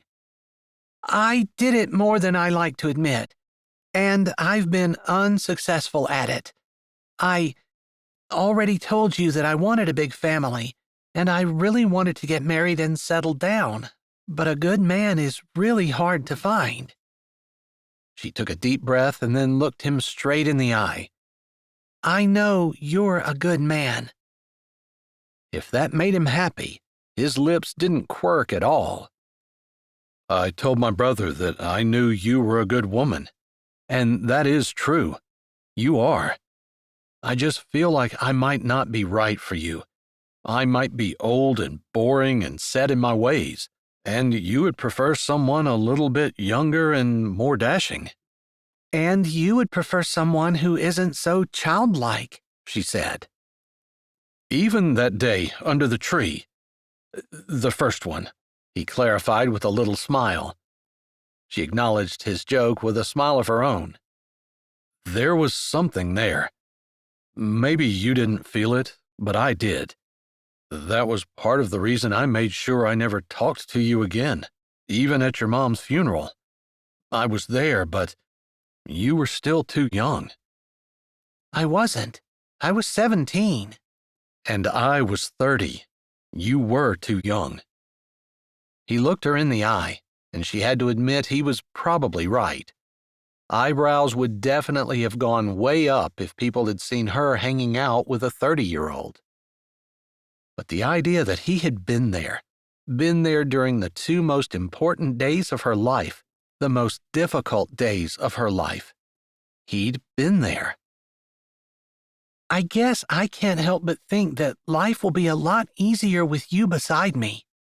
Not easy as in we never have any difficulties, just easy as in you were there for the two hardest days of my life so far, and I know that you made those days easier. That's good to hear. I guess I hoped that I had. She wasn't sure, but her saying that had seemed to make him even more serious. Maybe he wanted an undying declaration of love as much as she did, even though logically she knew it wasn't necessary. They sat for another second or two, but movement in the window made her realize that Declan and Lolly were already there. Are you ready to go in and talk to Lolly? She asked, realizing that they probably should have been laying out a strategic plan as to what they wanted to say. I am. I've been praying about it. I guess we'll play it by ear and see what she says. She nodded, and they got out of the car together. Chapter 24. Caleb and I have something we'd like to talk to you about, Whitney said, kneeling down in front of Lolly, who grabbed a hold of her neck and hung tight, like she'd been gone for a week instead of an afternoon. Okay, Lolly said. Does it have to do with my birthday? When's your birthday? Whitney asked, her brows drawn down. In October. Oh, no, this doesn't have anything to do with your birthday, but we will have a talk about your birthday at some point, Whitney said. She realized that maybe she should have shot records and medical records and all of those kinds of things, but she wondered if Lolly's mom even had them. She'd have to talk to Caleb about it later. Talk to Caleb. Who would have guessed that when he came, their lives would get so intertwined that they would discuss getting married because it just made sense? Who would have thought that she would have thought about getting married for that reason? Not because she was in love. Are you hungry? She asked, figuring that it might be easier to talk as they sat at the table together. Lolly nodded, and Caleb moved, grabbing the chicken noodle soup out of the refrigerator and setting it on the stove to heat it up. They chatted about a few things while the soup was heating, with Whitney trying to keep the conversation light and Caleb adding to that. Finally, they each had a bowl of soup and some crackers in front of them, and Caleb said grace. The idea that this could be her life, with a little girl at the table and a man like Caleb asking the Lord to bless her food every night, seemed a little bit surreal. But she kind of thought that Caleb and she had just discussed that that could be the way the day went if Lolly made it happen. I was wondering, Lolly, how would you feel about maybe coming to live here? Whitney asked, figuring that it was going to complicate things by reminding her that they were going to be moving to North Dakota. I don't want you to move. I want to be able to see you every day. Well, now that you mention it, I was hoping that I would get to continue to see you every day, too. So you're not going to move? Lolly said, and Whitney figured that was probably a reasonable conclusion. Well, I was thinking that maybe you could go with me. With you? Lolly asked, her eyes going between Whitney and Caleb. What about Mr. Caleb? I would be with you too, Caleb said, and Whitney sighed internally in relief. He wasn't going to make her do all the talking, and he wasn't going to make her try to figure out if they had actually said what they said. She gave him a small smile of thanks. His eyes were serious, but he nodded. You mean like I would live with you and Miss Whitney? Lolly asked, biting her lip. We were thinking about it. If you came with us, that's what would happen. Miss Whitney and I would get married, and you would live with us. We talked to your mom about that today, and she said that would be okay with her, if it was okay with you. That wasn't exactly how it happened, but it wasn't a lie either. It was okay with her mom either way, but that didn't mean that it wouldn't be okay with her mom if it was okay with her. Whitney figured she was splitting hairs in her head because she was worried about Lolly's answer. But I wouldn't see my mom anymore. We could come back and visit your mom, or she might be able to come visit you. But yeah, it would be pretty far, so we couldn't do that all the time. But you would see Miss Whitney and me every single day, and Miss Dixie is there too, and there are a lot of kids running around on the ranch. You live on a ranch? Lolly asked, seeming more interested in that than she was in anything else Caleb said. Yeah, my siblings and I all live on a ranch. We have cows and horses and dogs and cats and goats and sheep and chickens and... Am I missing any animals? Caleb's brows drew down as though asking Whitney to help him. And babies. And I'm pretty sure I heard there are some ducks and geese there too. So there are lots of animals and babies, including calves who drink milk out of a bottle. Can I feed them?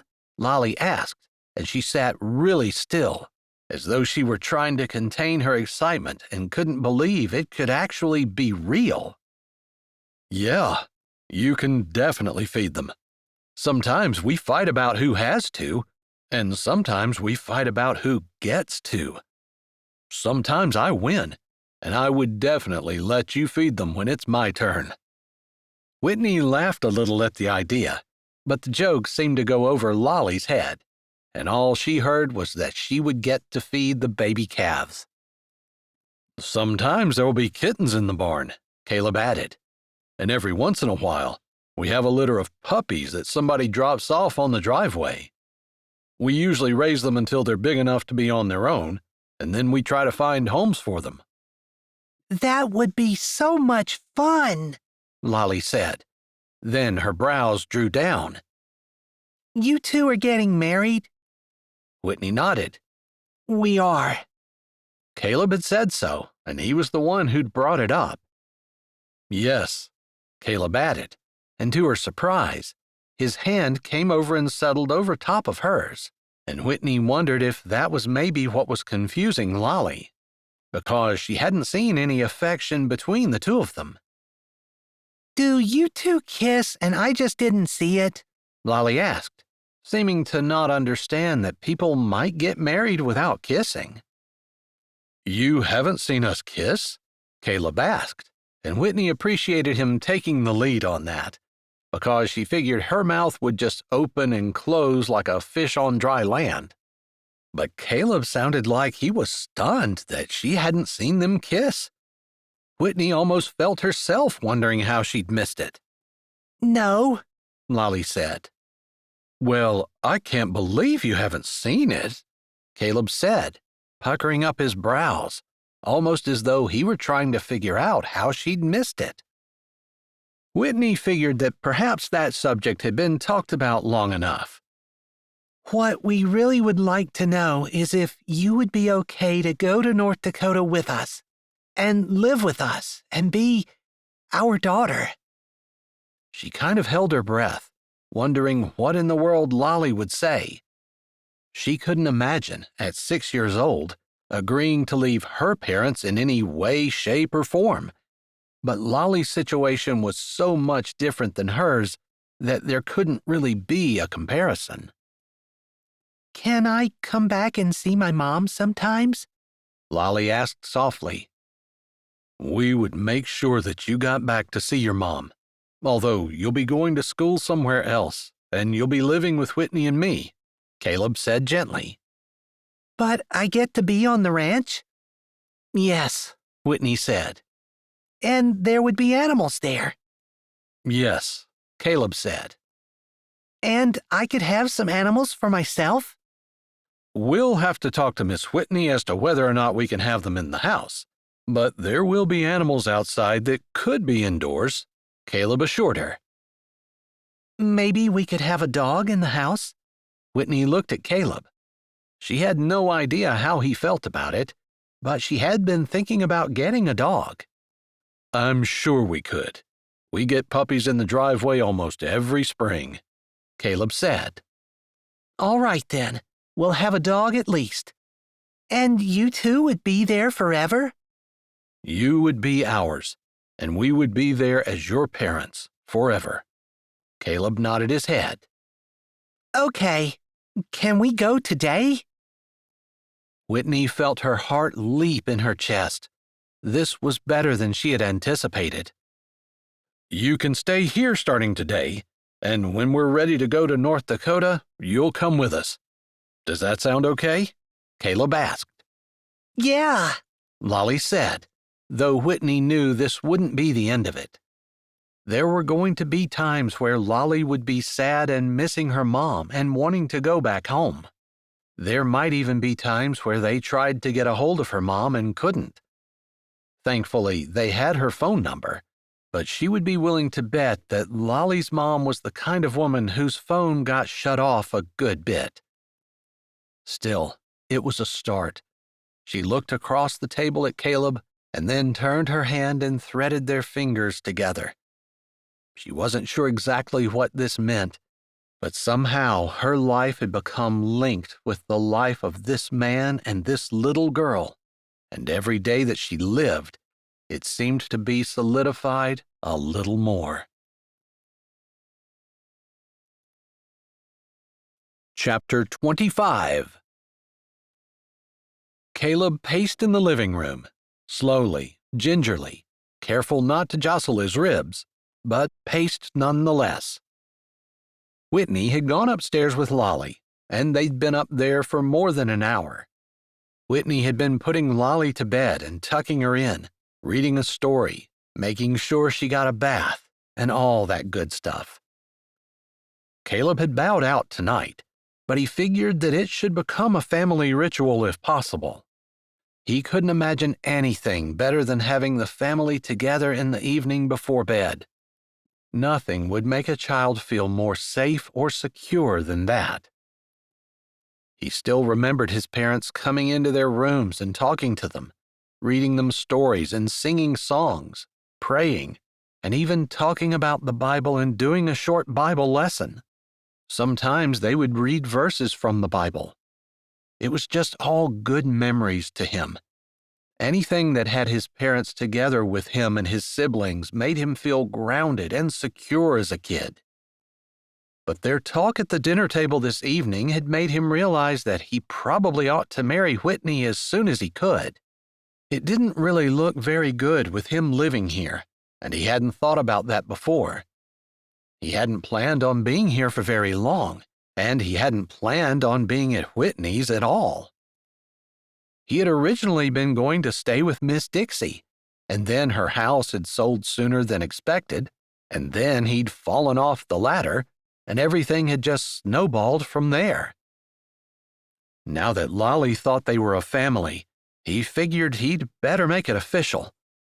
But he'd never asked a woman to marry him before, and even though he and Whitney had talked about it, he wasn't quite sure how she was going to feel about it. After all, he'd always imagined that any marriage proposal would include a declaration of undying, forever love. And while he knew he was going to choose to love Whitney for the rest of his life, he wasn't sure he could say with any certainty that he was in love with her. He definitely liked her. He could think of all kinds of things that he liked about her, and he could think of things that he admired about her too. But he thought it would be fake and untrue if he pretended that he was in love with her. Not that he even thought he could get away with it. He wasn't an actor, not by any stretch of the imagination. He heard a soft click of a door closing upstairs, and then footsteps in the hall before Whitney made her way down the stairs. Lord, I need your wisdom and guidance. I definitely don't know what I'm doing here. Whitney seemed surprised when she walked in the room and saw him standing in the middle of the floor, watching for her. I think she's asleep. I'm sorry. I know she slept here several times, but I didn't want to leave her upstairs in an unfamiliar bedroom by herself when she wasn't asleep yet. Not after the day we had. That's fine, I get it. Are you okay? She asked, taking another step before tilting her head and looking at him. I think I am. You think you are? She asked, obviously confused and concerned. Well, our conversation at the table, and just me thinking, I feel like I need to ask you to marry me. But I wasn't quite sure how you felt about that. I knew I couldn't do a traditional marriage proposal, where I got down on one knee and had a ring. I don't have a ring. I just have the idea that we probably should do that because Lolly thinks the two of us are together, and we're living together, and it doesn't look good. Whitney pressed her lips together, nodded her head, and then looked at the floor. Finally, she looked back up at him. So, are you asking me to marry you? I did a pretty bad job, didn't I? No, I guess we decided that we were going to do that, right? I think we did. So then let's do it. I am not sure what it takes in Wyoming, but we can figure it out, and I agree. It looks terrible that the two of us are living here and we're not married. I wasn't really thinking about that when I was taking care of you with your ribs and all of that, but now that you pointed it out, we should fix it. All right. I guess that was a yes? Yes, that was a yes. He felt relief make his chest feel lighter, and then he pulled his phone out of his pocket. It took him about 2 minutes to figure it out. There is no waiting time, and the license will cost $25. It's good immediately, and you can get married right away. He lifted his head. Tomorrow?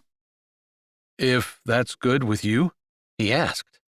He felt bad. Some women like to have a big wedding, and they planned it for years, dreamed about it, and thought about it. His family had never really been like that, and he was fine with that, but he didn't want to deprive Whitney, if that's what she wanted.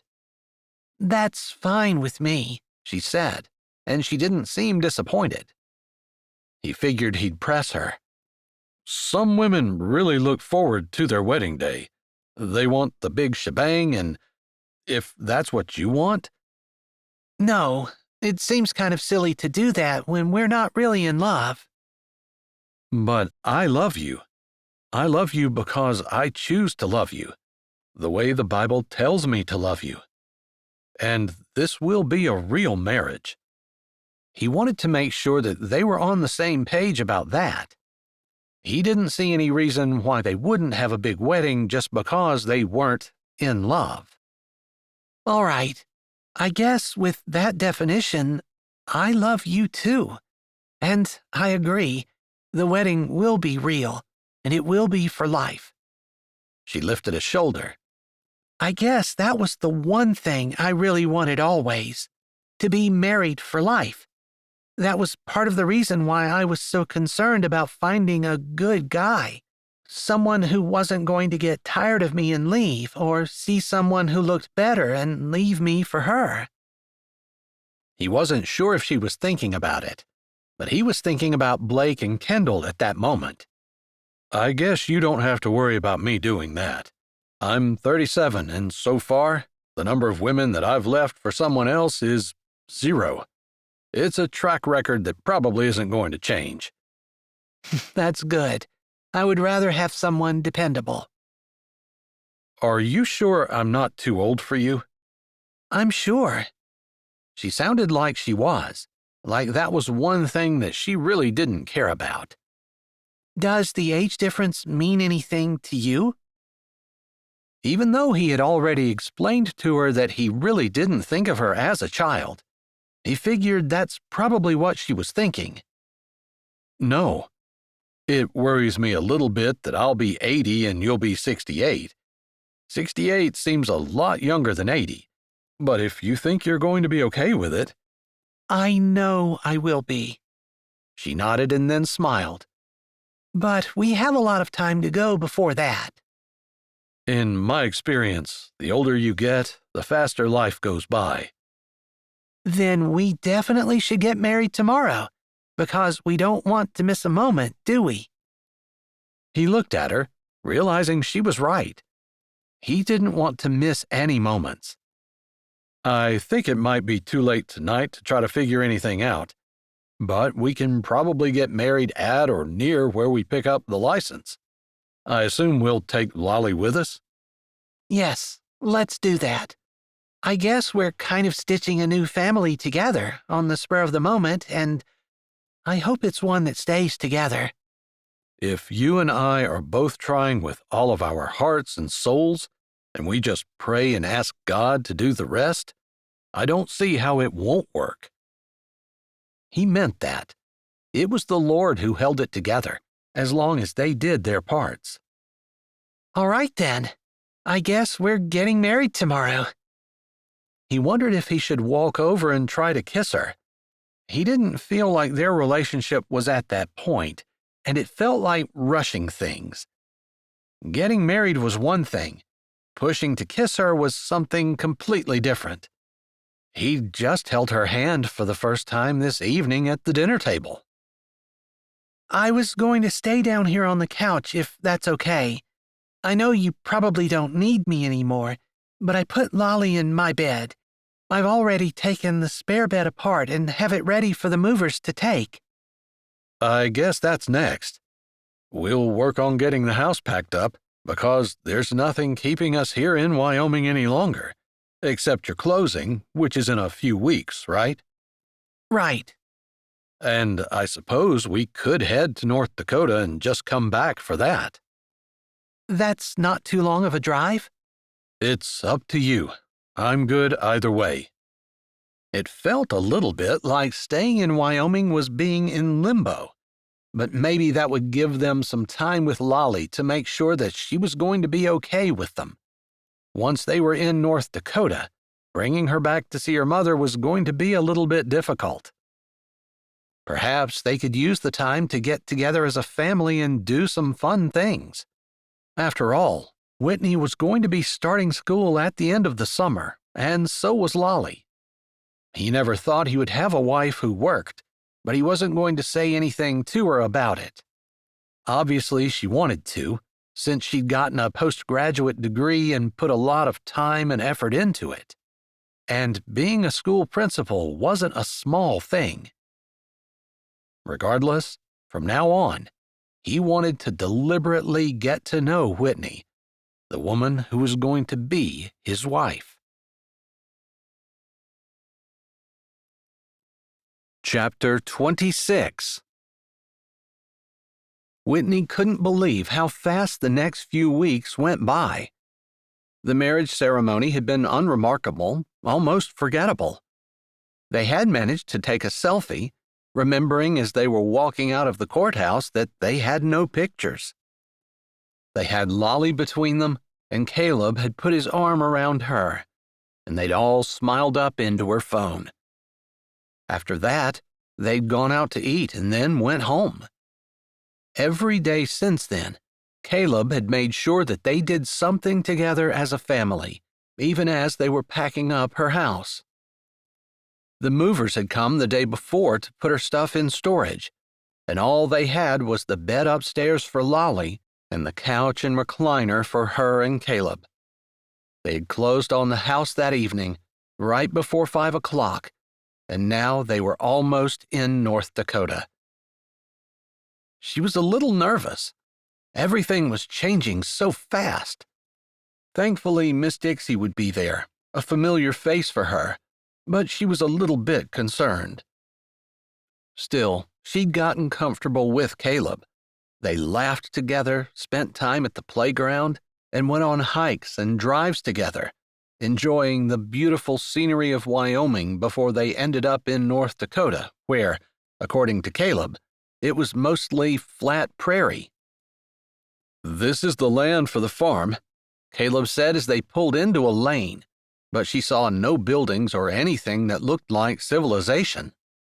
Well, you guys have a long lane. Is that a problem? Caleb asked, looking across the seat at her, concerned, like it was something that he could do something about. No, that's okay. It'll be fun to walk down it. It's good exercise for sure, he said.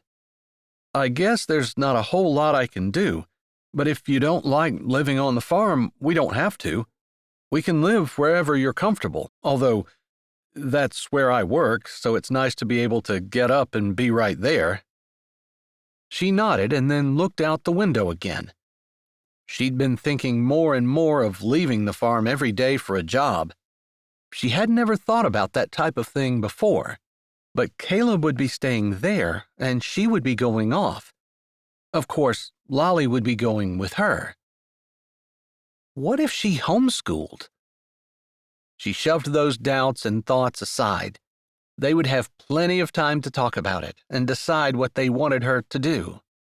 For now, she could spend a year being a principal, and it wouldn't hurt anything. Still, she was pretty sure that none of the other women on the farm worked off the farm. Not that they didn't work, because according to Caleb, everybody had jobs that they did, and they just all pitched in when something needed to be done. It sounded almost too good to be true. Maybe she wouldn't fit in at all. Maybe she would ruin everything. She had to stop thinking like that. Soon, she wasn't able to think at all, because she was greeting people right and left, trying to remember names and faces, and knowing that she was going to fail miserably. They were at the farmhouse, where everyone had gathered to greet them. But as an hour slipped away, Caleb finally said, "I think maybe that's enough for one day. I know I'm exhausted, and I bet Whitney is too. Now we just need to find our kid," he said, looking around at the kids who were playing in various areas in the yard in the beautiful summer evening. "Welcome to the family," Ezra said again, coming over and putting a hand on her shoulder. She smiled up at him. It totally feels like a family. She didn't have any idea of what name went with what person, and she had less of an idea of what kids were named and who they belonged to as well. I know it can be kind of overwhelming, but you catch on to it eventually, a small tattooed woman said as she came over and slipped an arm around Ezra's waist. That must be Ezra's wife, and she thought her name was Alaska, but she wasn't sure. She just knew the two of them didn't look like they belonged together at all until they were together, and then they looked like they were perfect. It was hard to explain other than that. "I'll see you in the morning." Caleb nodded at his brother. "Why don't you take the day off?" "I've had 4 weeks off, and I'm eager to get back in the saddle." Whitney tried not to look disappointed. It sounded like Caleb didn't want to spend time with her. Then Caleb said, "Maybe I'll just hang out with Whitney and Lolly around the farm. We might be able to find some odd jobs to do to keep ourselves busy and to familiarize ourselves with everything." He looked at Whitney and raised his brows. They hadn't talked about what they were going to do, and she had a hard time hiding her relief. That sounds really nice, she said. Ezra nodded in approval, and Caleb put his arm around her and led her to the pickup, opening the door for her. They had sold her car and were looking for an SUV for her, but hadn't found one in Wyoming. They had plenty of time before school started to get her a vehicle. They were able to find Lolly, who was playing with some girls her age, which Whitney assumed were cousins, and they headed toward Caleb's cabin. Caleb had told her that he had originally asked Ezra to make it suitable for her and Lolly to stay, but that changed when he had called his brother and told him that they had gotten married. Interestingly, The whole family seemed to accept it in stride, like they weren't entirely surprised. Whitney thought it a little strange, since she kind of thought that she would be extremely flabbergasted if she had siblings and they got married on the spur of the moment. Who did that? Apparently she did, and Caleb's family was okay with that. "Here we are," Caleb said as he pulled up to a small cabin, and small was the operative word. He'd already explained that there was only one bedroom, and that Lolly would have to sleep on the love seat. It wasn't even a couch. But the family was already talking about adding on to it. All right, it's cute and cozy, Whitney said before she opened her door and got out. She didn't wait for Caleb to come around. She supposed that would be the more romantic thing to do, but she was interested to see the inside of her new home. Plus, she was feeling a little unsettled and slightly nervous, since sharing a room with Caleb hadn't sounded terrible when they were in Wyoming. But now that it was time, she wondered if she was ready for that, whatever it was going to entail. "I think Lolly is pretty sleepy," Caleb said, smiling at the little girl who walked slowly between them, holding one of their hands in each of hers.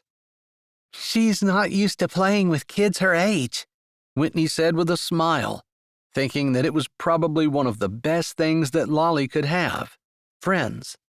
After having parents, of course. The cottage was cute and functional inside.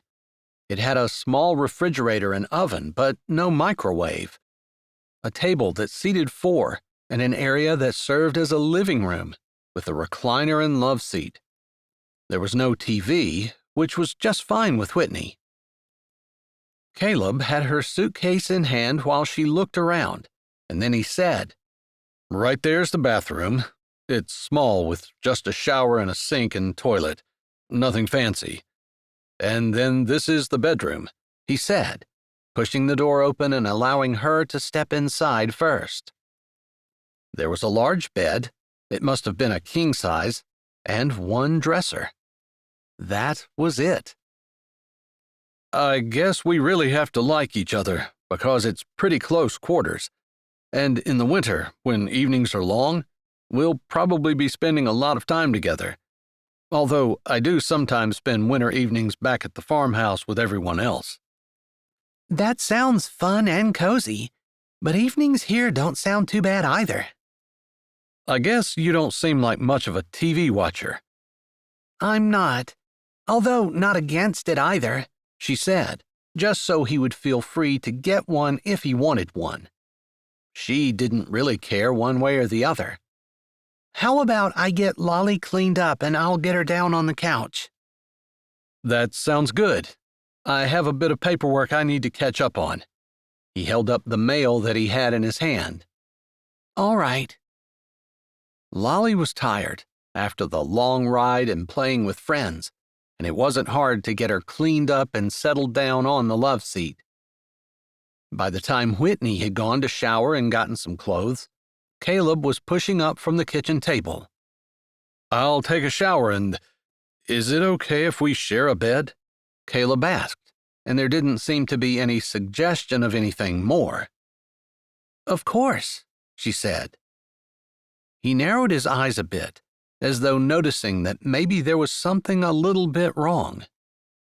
He walked a little closer and put a hand on her shoulder.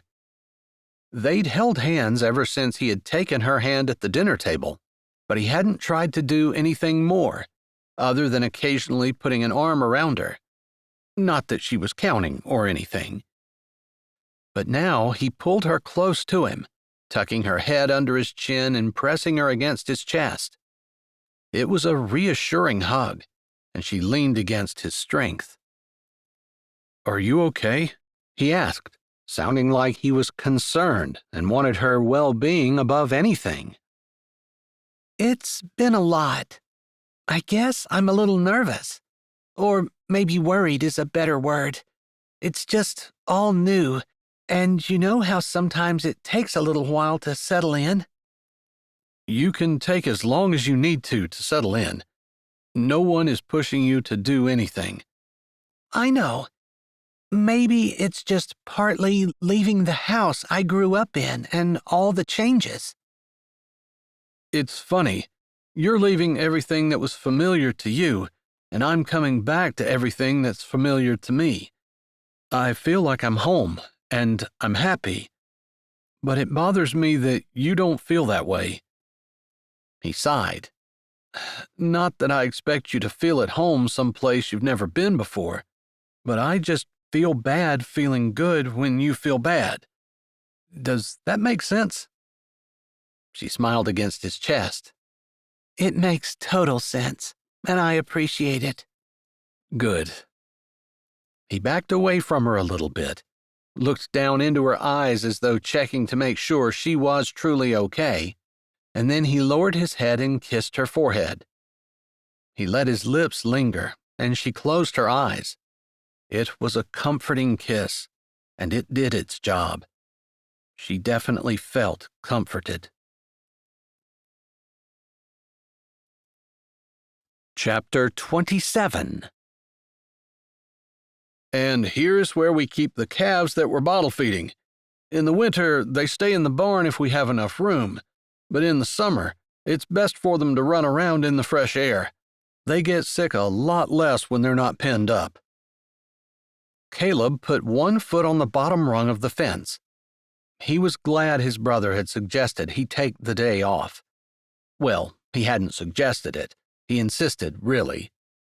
He'd been right. It was good for Caleb to spend some time showing the farm to Whitney and Lolly. Lolly had had a few times in the last couple of weeks where she mentioned her mom, but the little girl seemed to accept that there wasn't much for her there. In fact, her main concern was that her mother had been taken care of.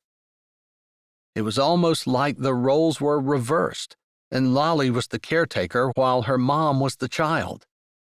It was sad, considering that Lolly was only 6. It was fun to watch her now as she laughed and petted the calves, along with Whitney. Caleb realized that he could stand and watch Whitney all day long. He'd also realized sometime between last night and this morning that he didn't have to fight his attraction to her anymore. He didn't have to think about his little brother and how his little brother would make a better match for her. In fact, he could encourage that attraction. Except Whitney hadn't said that she felt anything. So, if he encouraged it on his part, he might end up getting way ahead of Whitney in how she felt about him. I just love the way you look at her, his sister Claudia said as she came over and leaned against the rail beside him. He looked down at his little sister. She was happily married to Bo Hanson and lived at Bo's place, which adjoined their farm. She and Bo were just as likely to be on their farm as they were to be on the farm his dad, Ford Hanson, owned. Bo was buying it from Ford and taking it over, but they still found time to hang out with the Clybournes. "How's that?" he asked, finally realizing that Claudia was talking about the way he looked at his wife. It was weird to think about Whitney as his wife. It was weird to think that he even had a wife. Just like you adore her. It's so sweet. I think I'm not the only one who thought that perhaps you would never find someone to look at like that. And yet, you're obviously smitten with her." Smitten with who? Lolly said as she came over to the fence and stuck out her hand. I'm Lolly. It's nice to meet you, Lolly. I'm Claudia. We met yesterday, but maybe you forgot me. Lolly had met so many people that she was obviously getting really good at introducing herself. Of course, introducing herself to people she'd already met wasn't the slickest move ever, but the kid was only 6. He smiled with not a little bit of pride at how well she had been handling everything.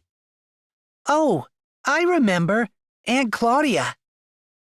Lolly skipped off, having forgotten that she'd asked who he was smitten with. Thankfully, since Whitney stood right behind her and smiled at Claudia, greeting her and chatting about the weather. She acted like she hadn't heard, and most of Caleb hoped she hadn't.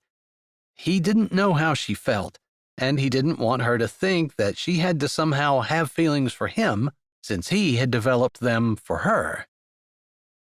Their marriage was solid. He was sure of it.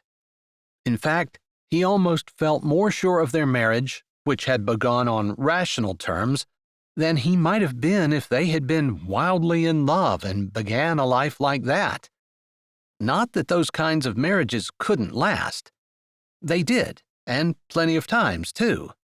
It was just, when people knew what they were getting into and could go in with a rational mind rather than their feelings, that just felt a little more solid to him.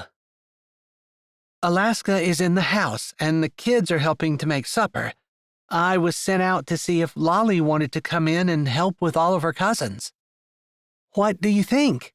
Whitney asked Lolly, who nodded her head and slipped through the crack in the boards the way Caleb showed her. Don't go home without me, Lolly said, looking at them with concern, like she was afraid they were going to take off and leave her. We won't. When we get home, you'll be with us, or you'll know. Caleb did not hesitate to assure her. He figured that part of that stemmed from her not knowing when her mom was going to be around. What a terrible childhood for a kid to have to go through. Whitney sighed. She said that like she's scared we'll leave. I was thinking the same thing. Their eyes met, and they didn't have to say anything more. They both hoped that they would be able to provide something for Lolly that she wasn't able to get from her birth mother. There was no judgment for her birth mother, other than the fact that she was a woman who would sell her child, but they didn't really know what her circumstances were. If you'd like, we can grab a four-wheeler and I can take you on a tour of the rest of the farm. He hesitated. He kind of wanted to have her alone. He wasn't sure where those feelings were coming from, but he'd been fighting them for a while now. Okay, she said easily, and she also bent down and slipped through the boards. He took hold of her hand easily. They'd been holding hands for a while, and it felt right and natural. He wondered if it would be moving too fast for him to suggest he wanted more. Last night hadn't been terrible. He stayed on his side of the bed and she stayed on hers, both of them fully dressed. He hadn't been uncomfortable, and she hadn't acted like she was. But it really wasn't what he wanted. He led her to a four-wheeler and allowed her to get on first. Then he got on in front of her and started the machine. In the winter, it was awfully cold to go anywhere on a four-wheeler, but sometimes that or a snowmobile were the only ways to get around on the farm. Still, winter was just a distant memory considering that it was midsummer and beautiful, sunny, and warm. Whitney wrapped her arms around his waist, and they took off together. He figured he wouldn't go far, but would just show her where the Dude Ranch outbuildings were, and where they often had their campfire when they had guests. He showed her a few other things as well, including pastures full of horses and cows, and he also took a turn around where Tobias lived with his wife, and where Tobias was building his cabin. He took her to a little rise, where they could see for a good distance. The ground was mostly flat, but even a little elevation enabled them to see extra far. He killed the engine and twisted just a bit, saying, "What do you think?" It's a lot more than I expected, she said, and he noticed that she hadn't dropped her hands from around his waist. He liked that she felt comfortable holding on to him, and he hoped she'd stay like that. It felt good. He was unsure how to approach any topic like that one, and maybe it wasn't something they could talk about. Maybe it was something that would just happen. But knowing his sisters and being that Whitney was a female, he thought she would feel more comfortable if they'd at least discuss something. "How do you feel about a ring?" he finally asked. They'd gotten married so quickly, he didn't have one. I guess I feel okay about it. Are you asking me if I want one? He twisted a little more, and to his disappointment, she dropped her arms from around him. He looked down, seeing her hand lying on top of her leg, and he covered it with his. "Yes, I guess I'm asking if you want one. Or maybe I'm saying I want to get you one, but I don't want to force you to wear something you don't want." I'm fine with anything, but I guess I would like a ring. I'd like for you to have one too. Rings kind of say we're married and we're not available, you know? That's what I was thinking too. I know we had a long trip yesterday, and I guess I should have thought of it before this, since there's a lot of work to do here. But maybe we could take a trip some evening this week to Rockerton. That's the closest large town that would have a jewelry store, and maybe you can pick out something you like? Maybe you can let me know what we can afford, she said. I think I'm supposed to buy it, aren't I? Then maybe you can let me know what you can afford. She smiled, not offended that he was insisting that he had to buy the ring. And you shouldn't have to buy your own wedding band. She opened her mouth, but he spoke again. I guess we can fight about who pays for what, or we can just make my checking account the joint account, and then you'll know exactly how much money is in there. But I don't know what the bills are. I don't have too many. I live rent-free here on the farm. My house is part of my pay, and I don't have any debt. So insurance and electric is pretty much it. Wow. I didn't realize I married someone who was responsible with his money. I guess I should have been a little more careful, but it looks like God was good to me. I had a good teacher, my dad, and then Ezra is fiscally conservative as well. Oh, and you'll be on my savings account too. Ezra had talked about adding on to the cabin, but that's kind of what I was saving for. So you did plan to get married someday? She asked, tilting her head and then moving her hand so that it twisted and their fingers laced together. He liked that it wasn't just him trying to touch her, but she was initiating it too. I suppose I was open to the option, but like I said a while ago, I just figured that it wasn't for me. I was going to be an uncle. But now you're a dad. That's right. Her eyes narrowed, and then she pulled a lip in. How do you feel about us having children together? The question was said a little bit uncertainly, like it was something she thought about but wasn't confident in asking. I feel good about that. Actually, I feel really good about that. I don't know if I want 12 children, not at my age, but I love the idea that we could have a big family, and I'd love to give that to you if I could. Her head tilted up, and her eyes widened. You remember? Of course. Of course he remembered. Of course he paid attention to what she said. But he supposed back then they didn't know they were going to be getting married. Maybe it was his turn to say something a little hard. There was always some kind of attraction for me. With you. Even back when you were 12. I know I'm not supposed to say that. He paused, but continued when she didn't say anything. I don't know if that's why I was the one who saw you under the tree, because no one else did, but there was just something.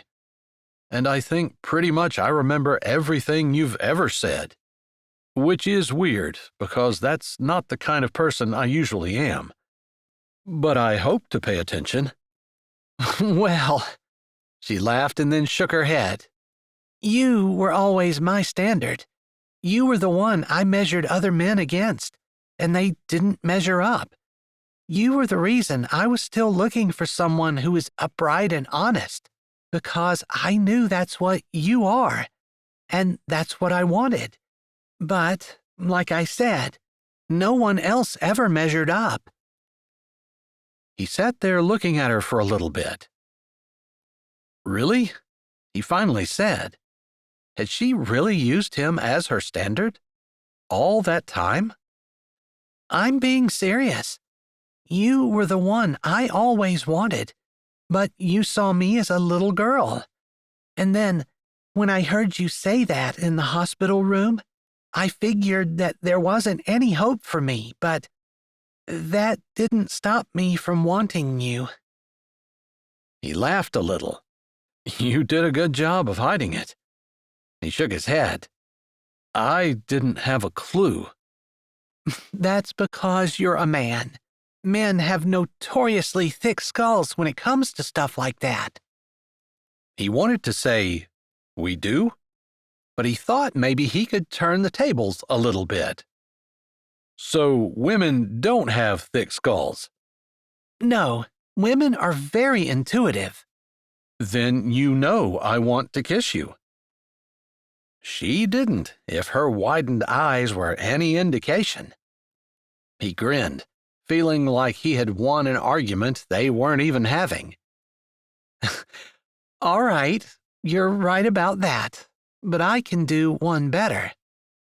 She said that, and then pulled her hand away from his. He was still mourning the loss when he felt it go around his neck, and she smiled a bit as she straightened and leaned in, closing the distance between them until their mouths met. He supposed if he could have chosen a place for them to have their first kiss, he couldn't have picked a better one. On the ranch, with the warm summer breeze flowing and the blue sky overhead, and the grass still green from the spring rain blowing around. Not that he noticed any of that, as his hands moved over her back and he pulled her closer, wishing he could adjust her position so it was more comfortable and could last longer. You definitely took me by surprise, he said, leaning his cheek against hers and closing his eyes, relishing the feel of her against him, and thinking that that was just the first of many.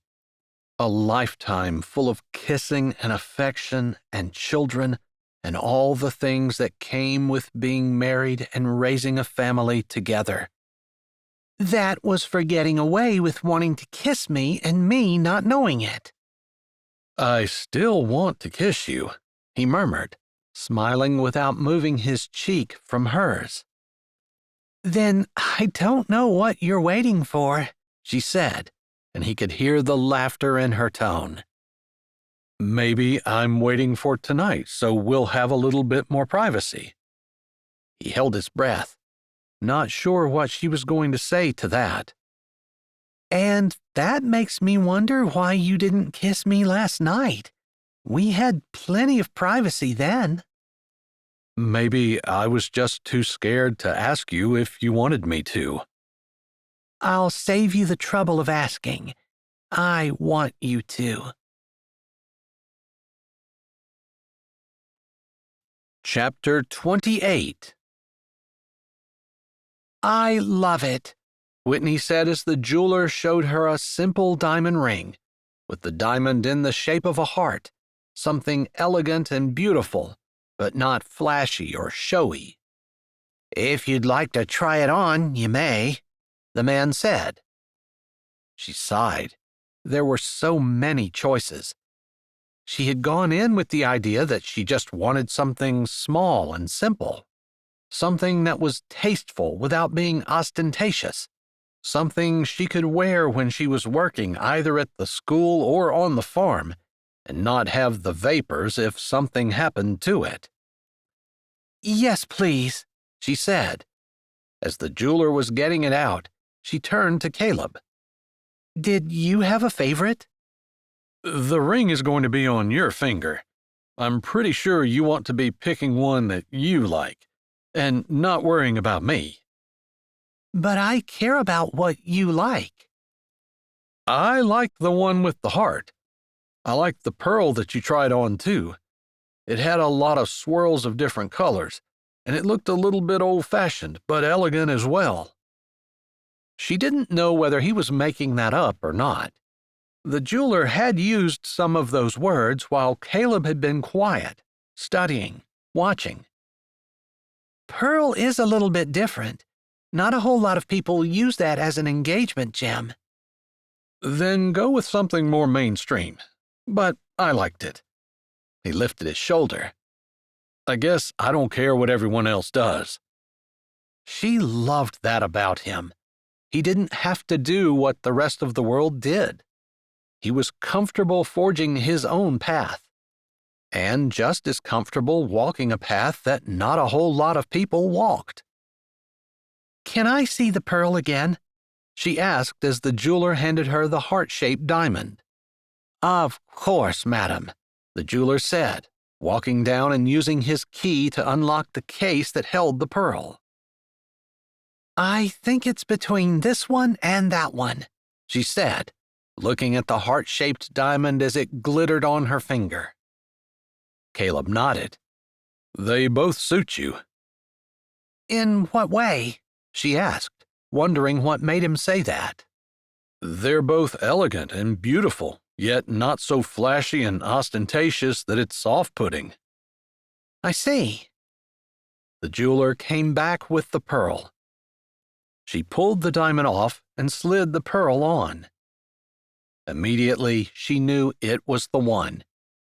Yes, this one. Are you sure? The jeweler said, and she nodded, looking to Caleb for confirmation. The jeweler took the pearl from her and said it would be 2 weeks until it was sized correctly, and then they could pick up their entire set of rings.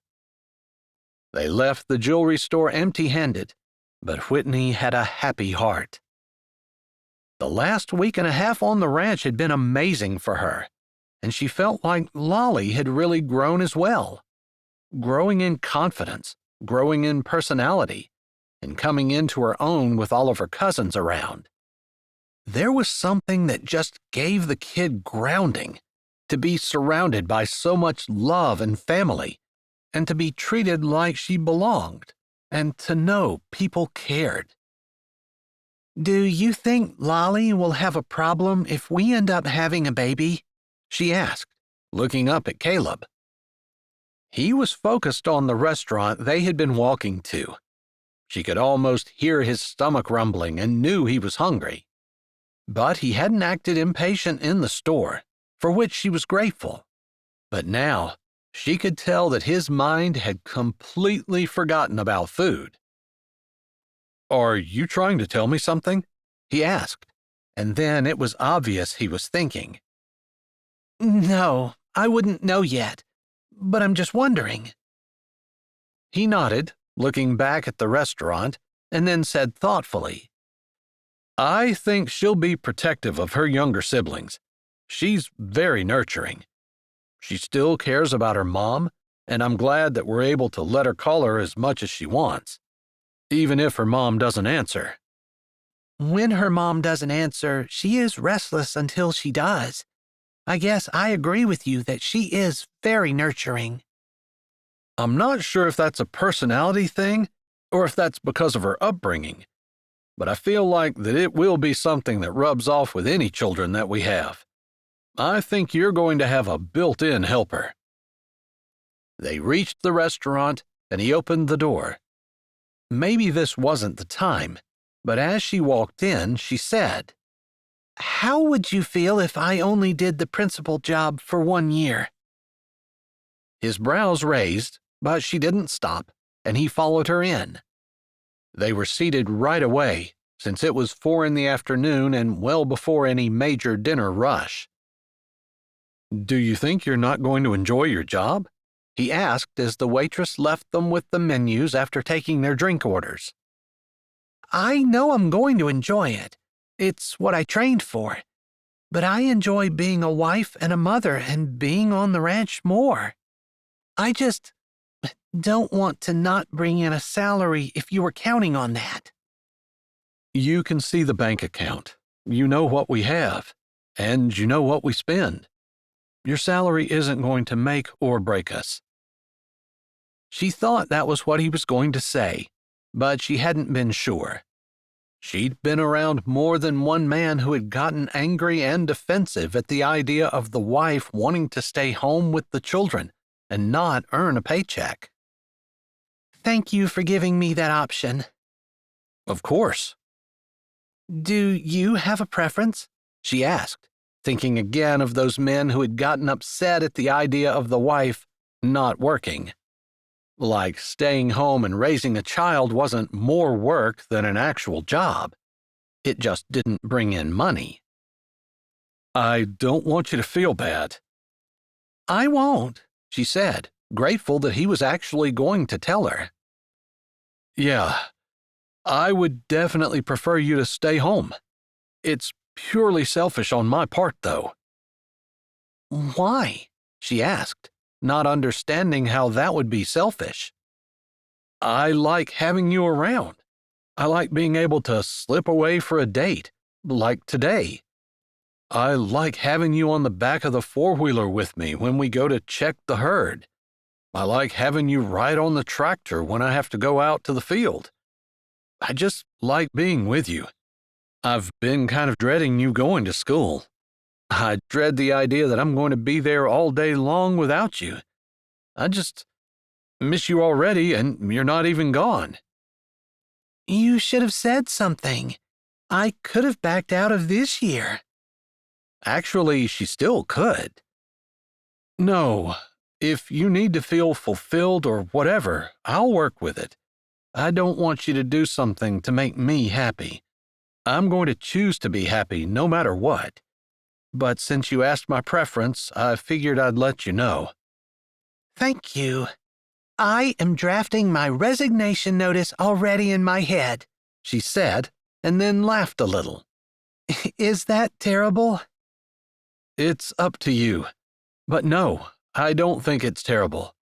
I will welcome you to stay home with open arms." "All right, then. I hate to do that to the school, but I'm going to.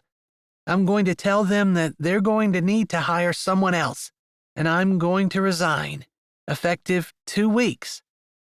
"But you haven't even started," he said, closing the menu and leaning toward her. "Are you sure this is what you want? If you do it, you probably will never get a job there again." "Oh, you never know what might happen. School boards come and go, and jobs do too. But husbands, they're forever." She smiled into his eyes, and she saw the love and admiration there as he took her hand in his and leaned closer. "I love you. Thank you for agreeing to become my wife.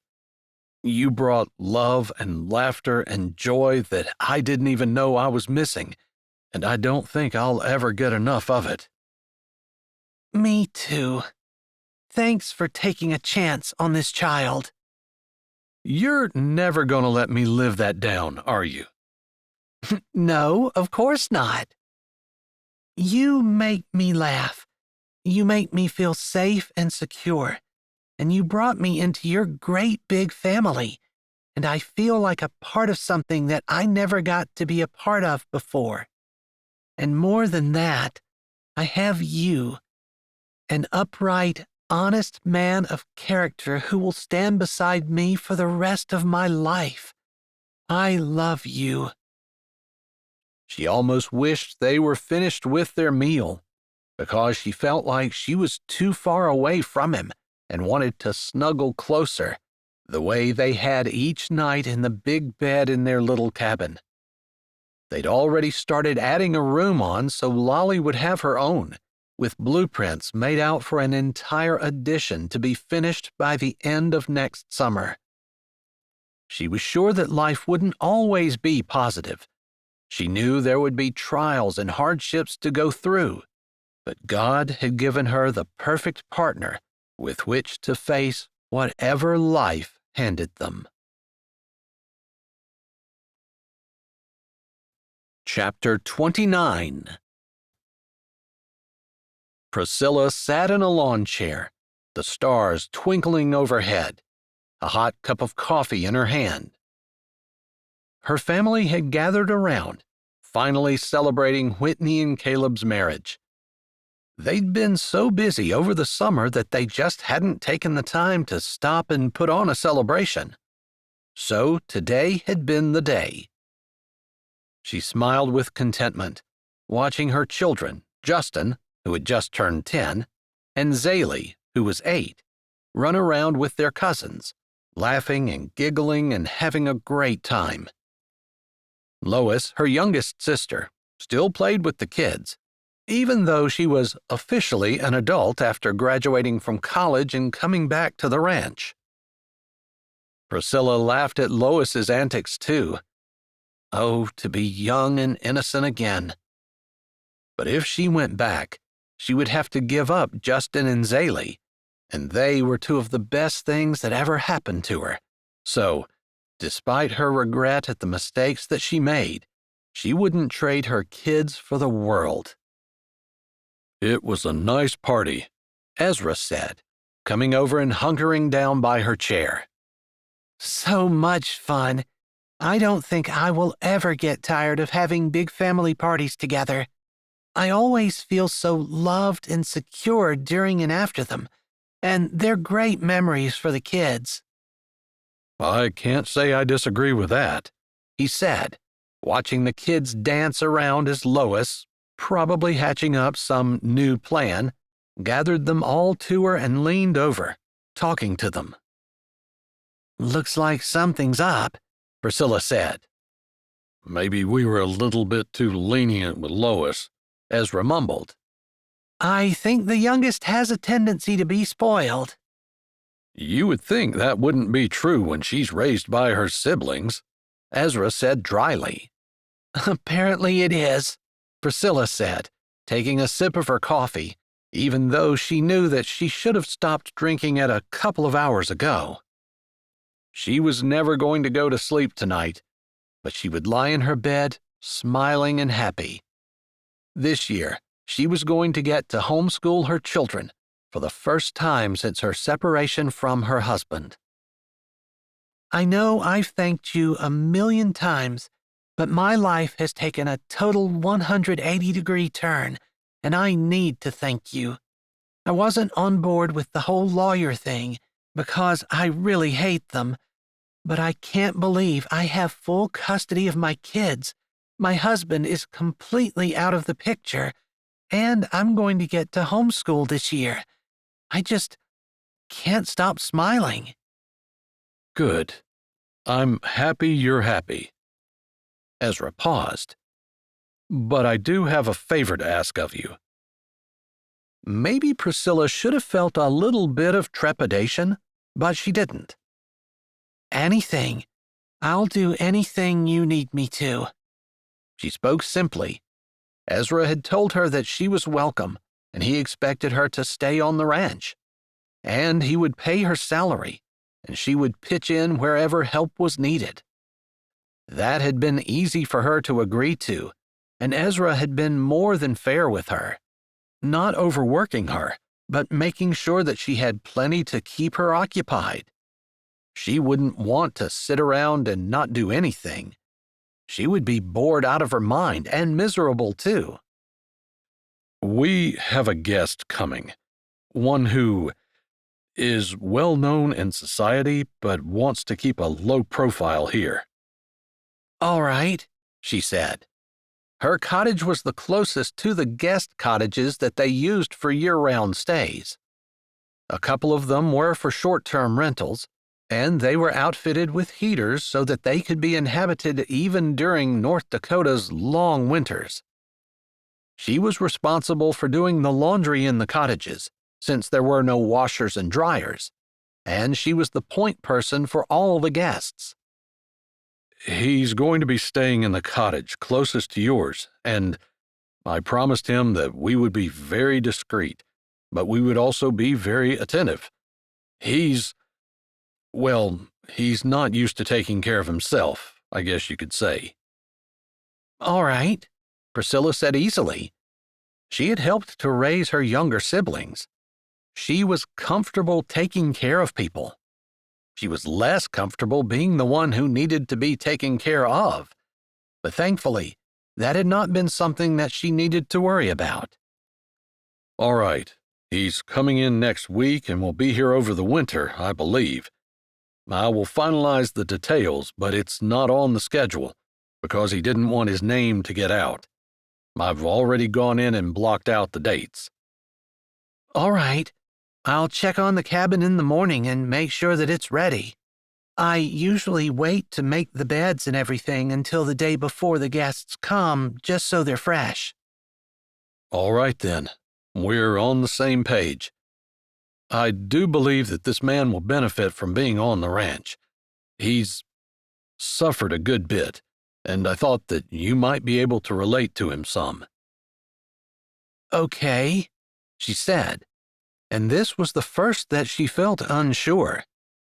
He was somehow hinting, maybe, that because of her divorce and the suffering that she had from being away from her children, she could relate to someone else's suffering, and she supposed Ezra was right. She trusted his instinct.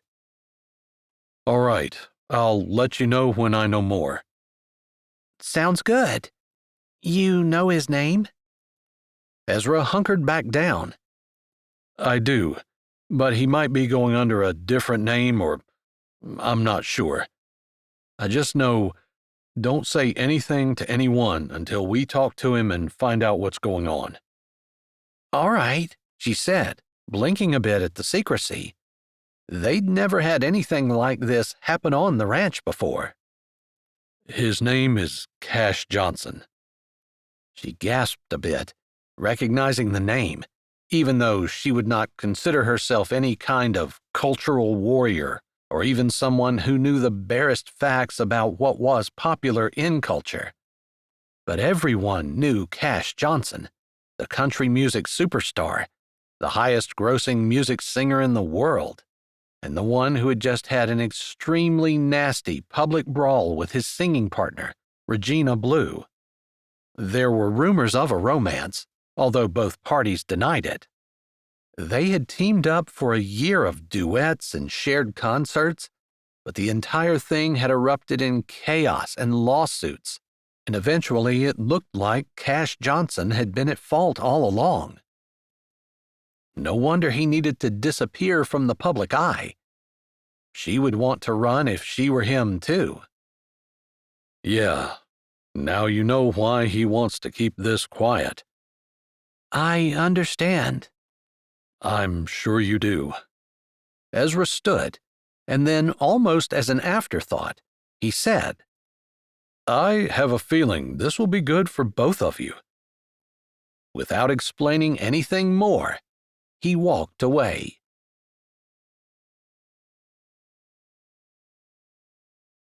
Hi, this is Jay, and thanks for listening. If you're ready for another great Jesse Gussman audiobook, here's one we think you might like. Or check out our latest releases. Don't forget to subscribe to Say with Jay, give this video a thumbs up, and tell us what you liked in the comments.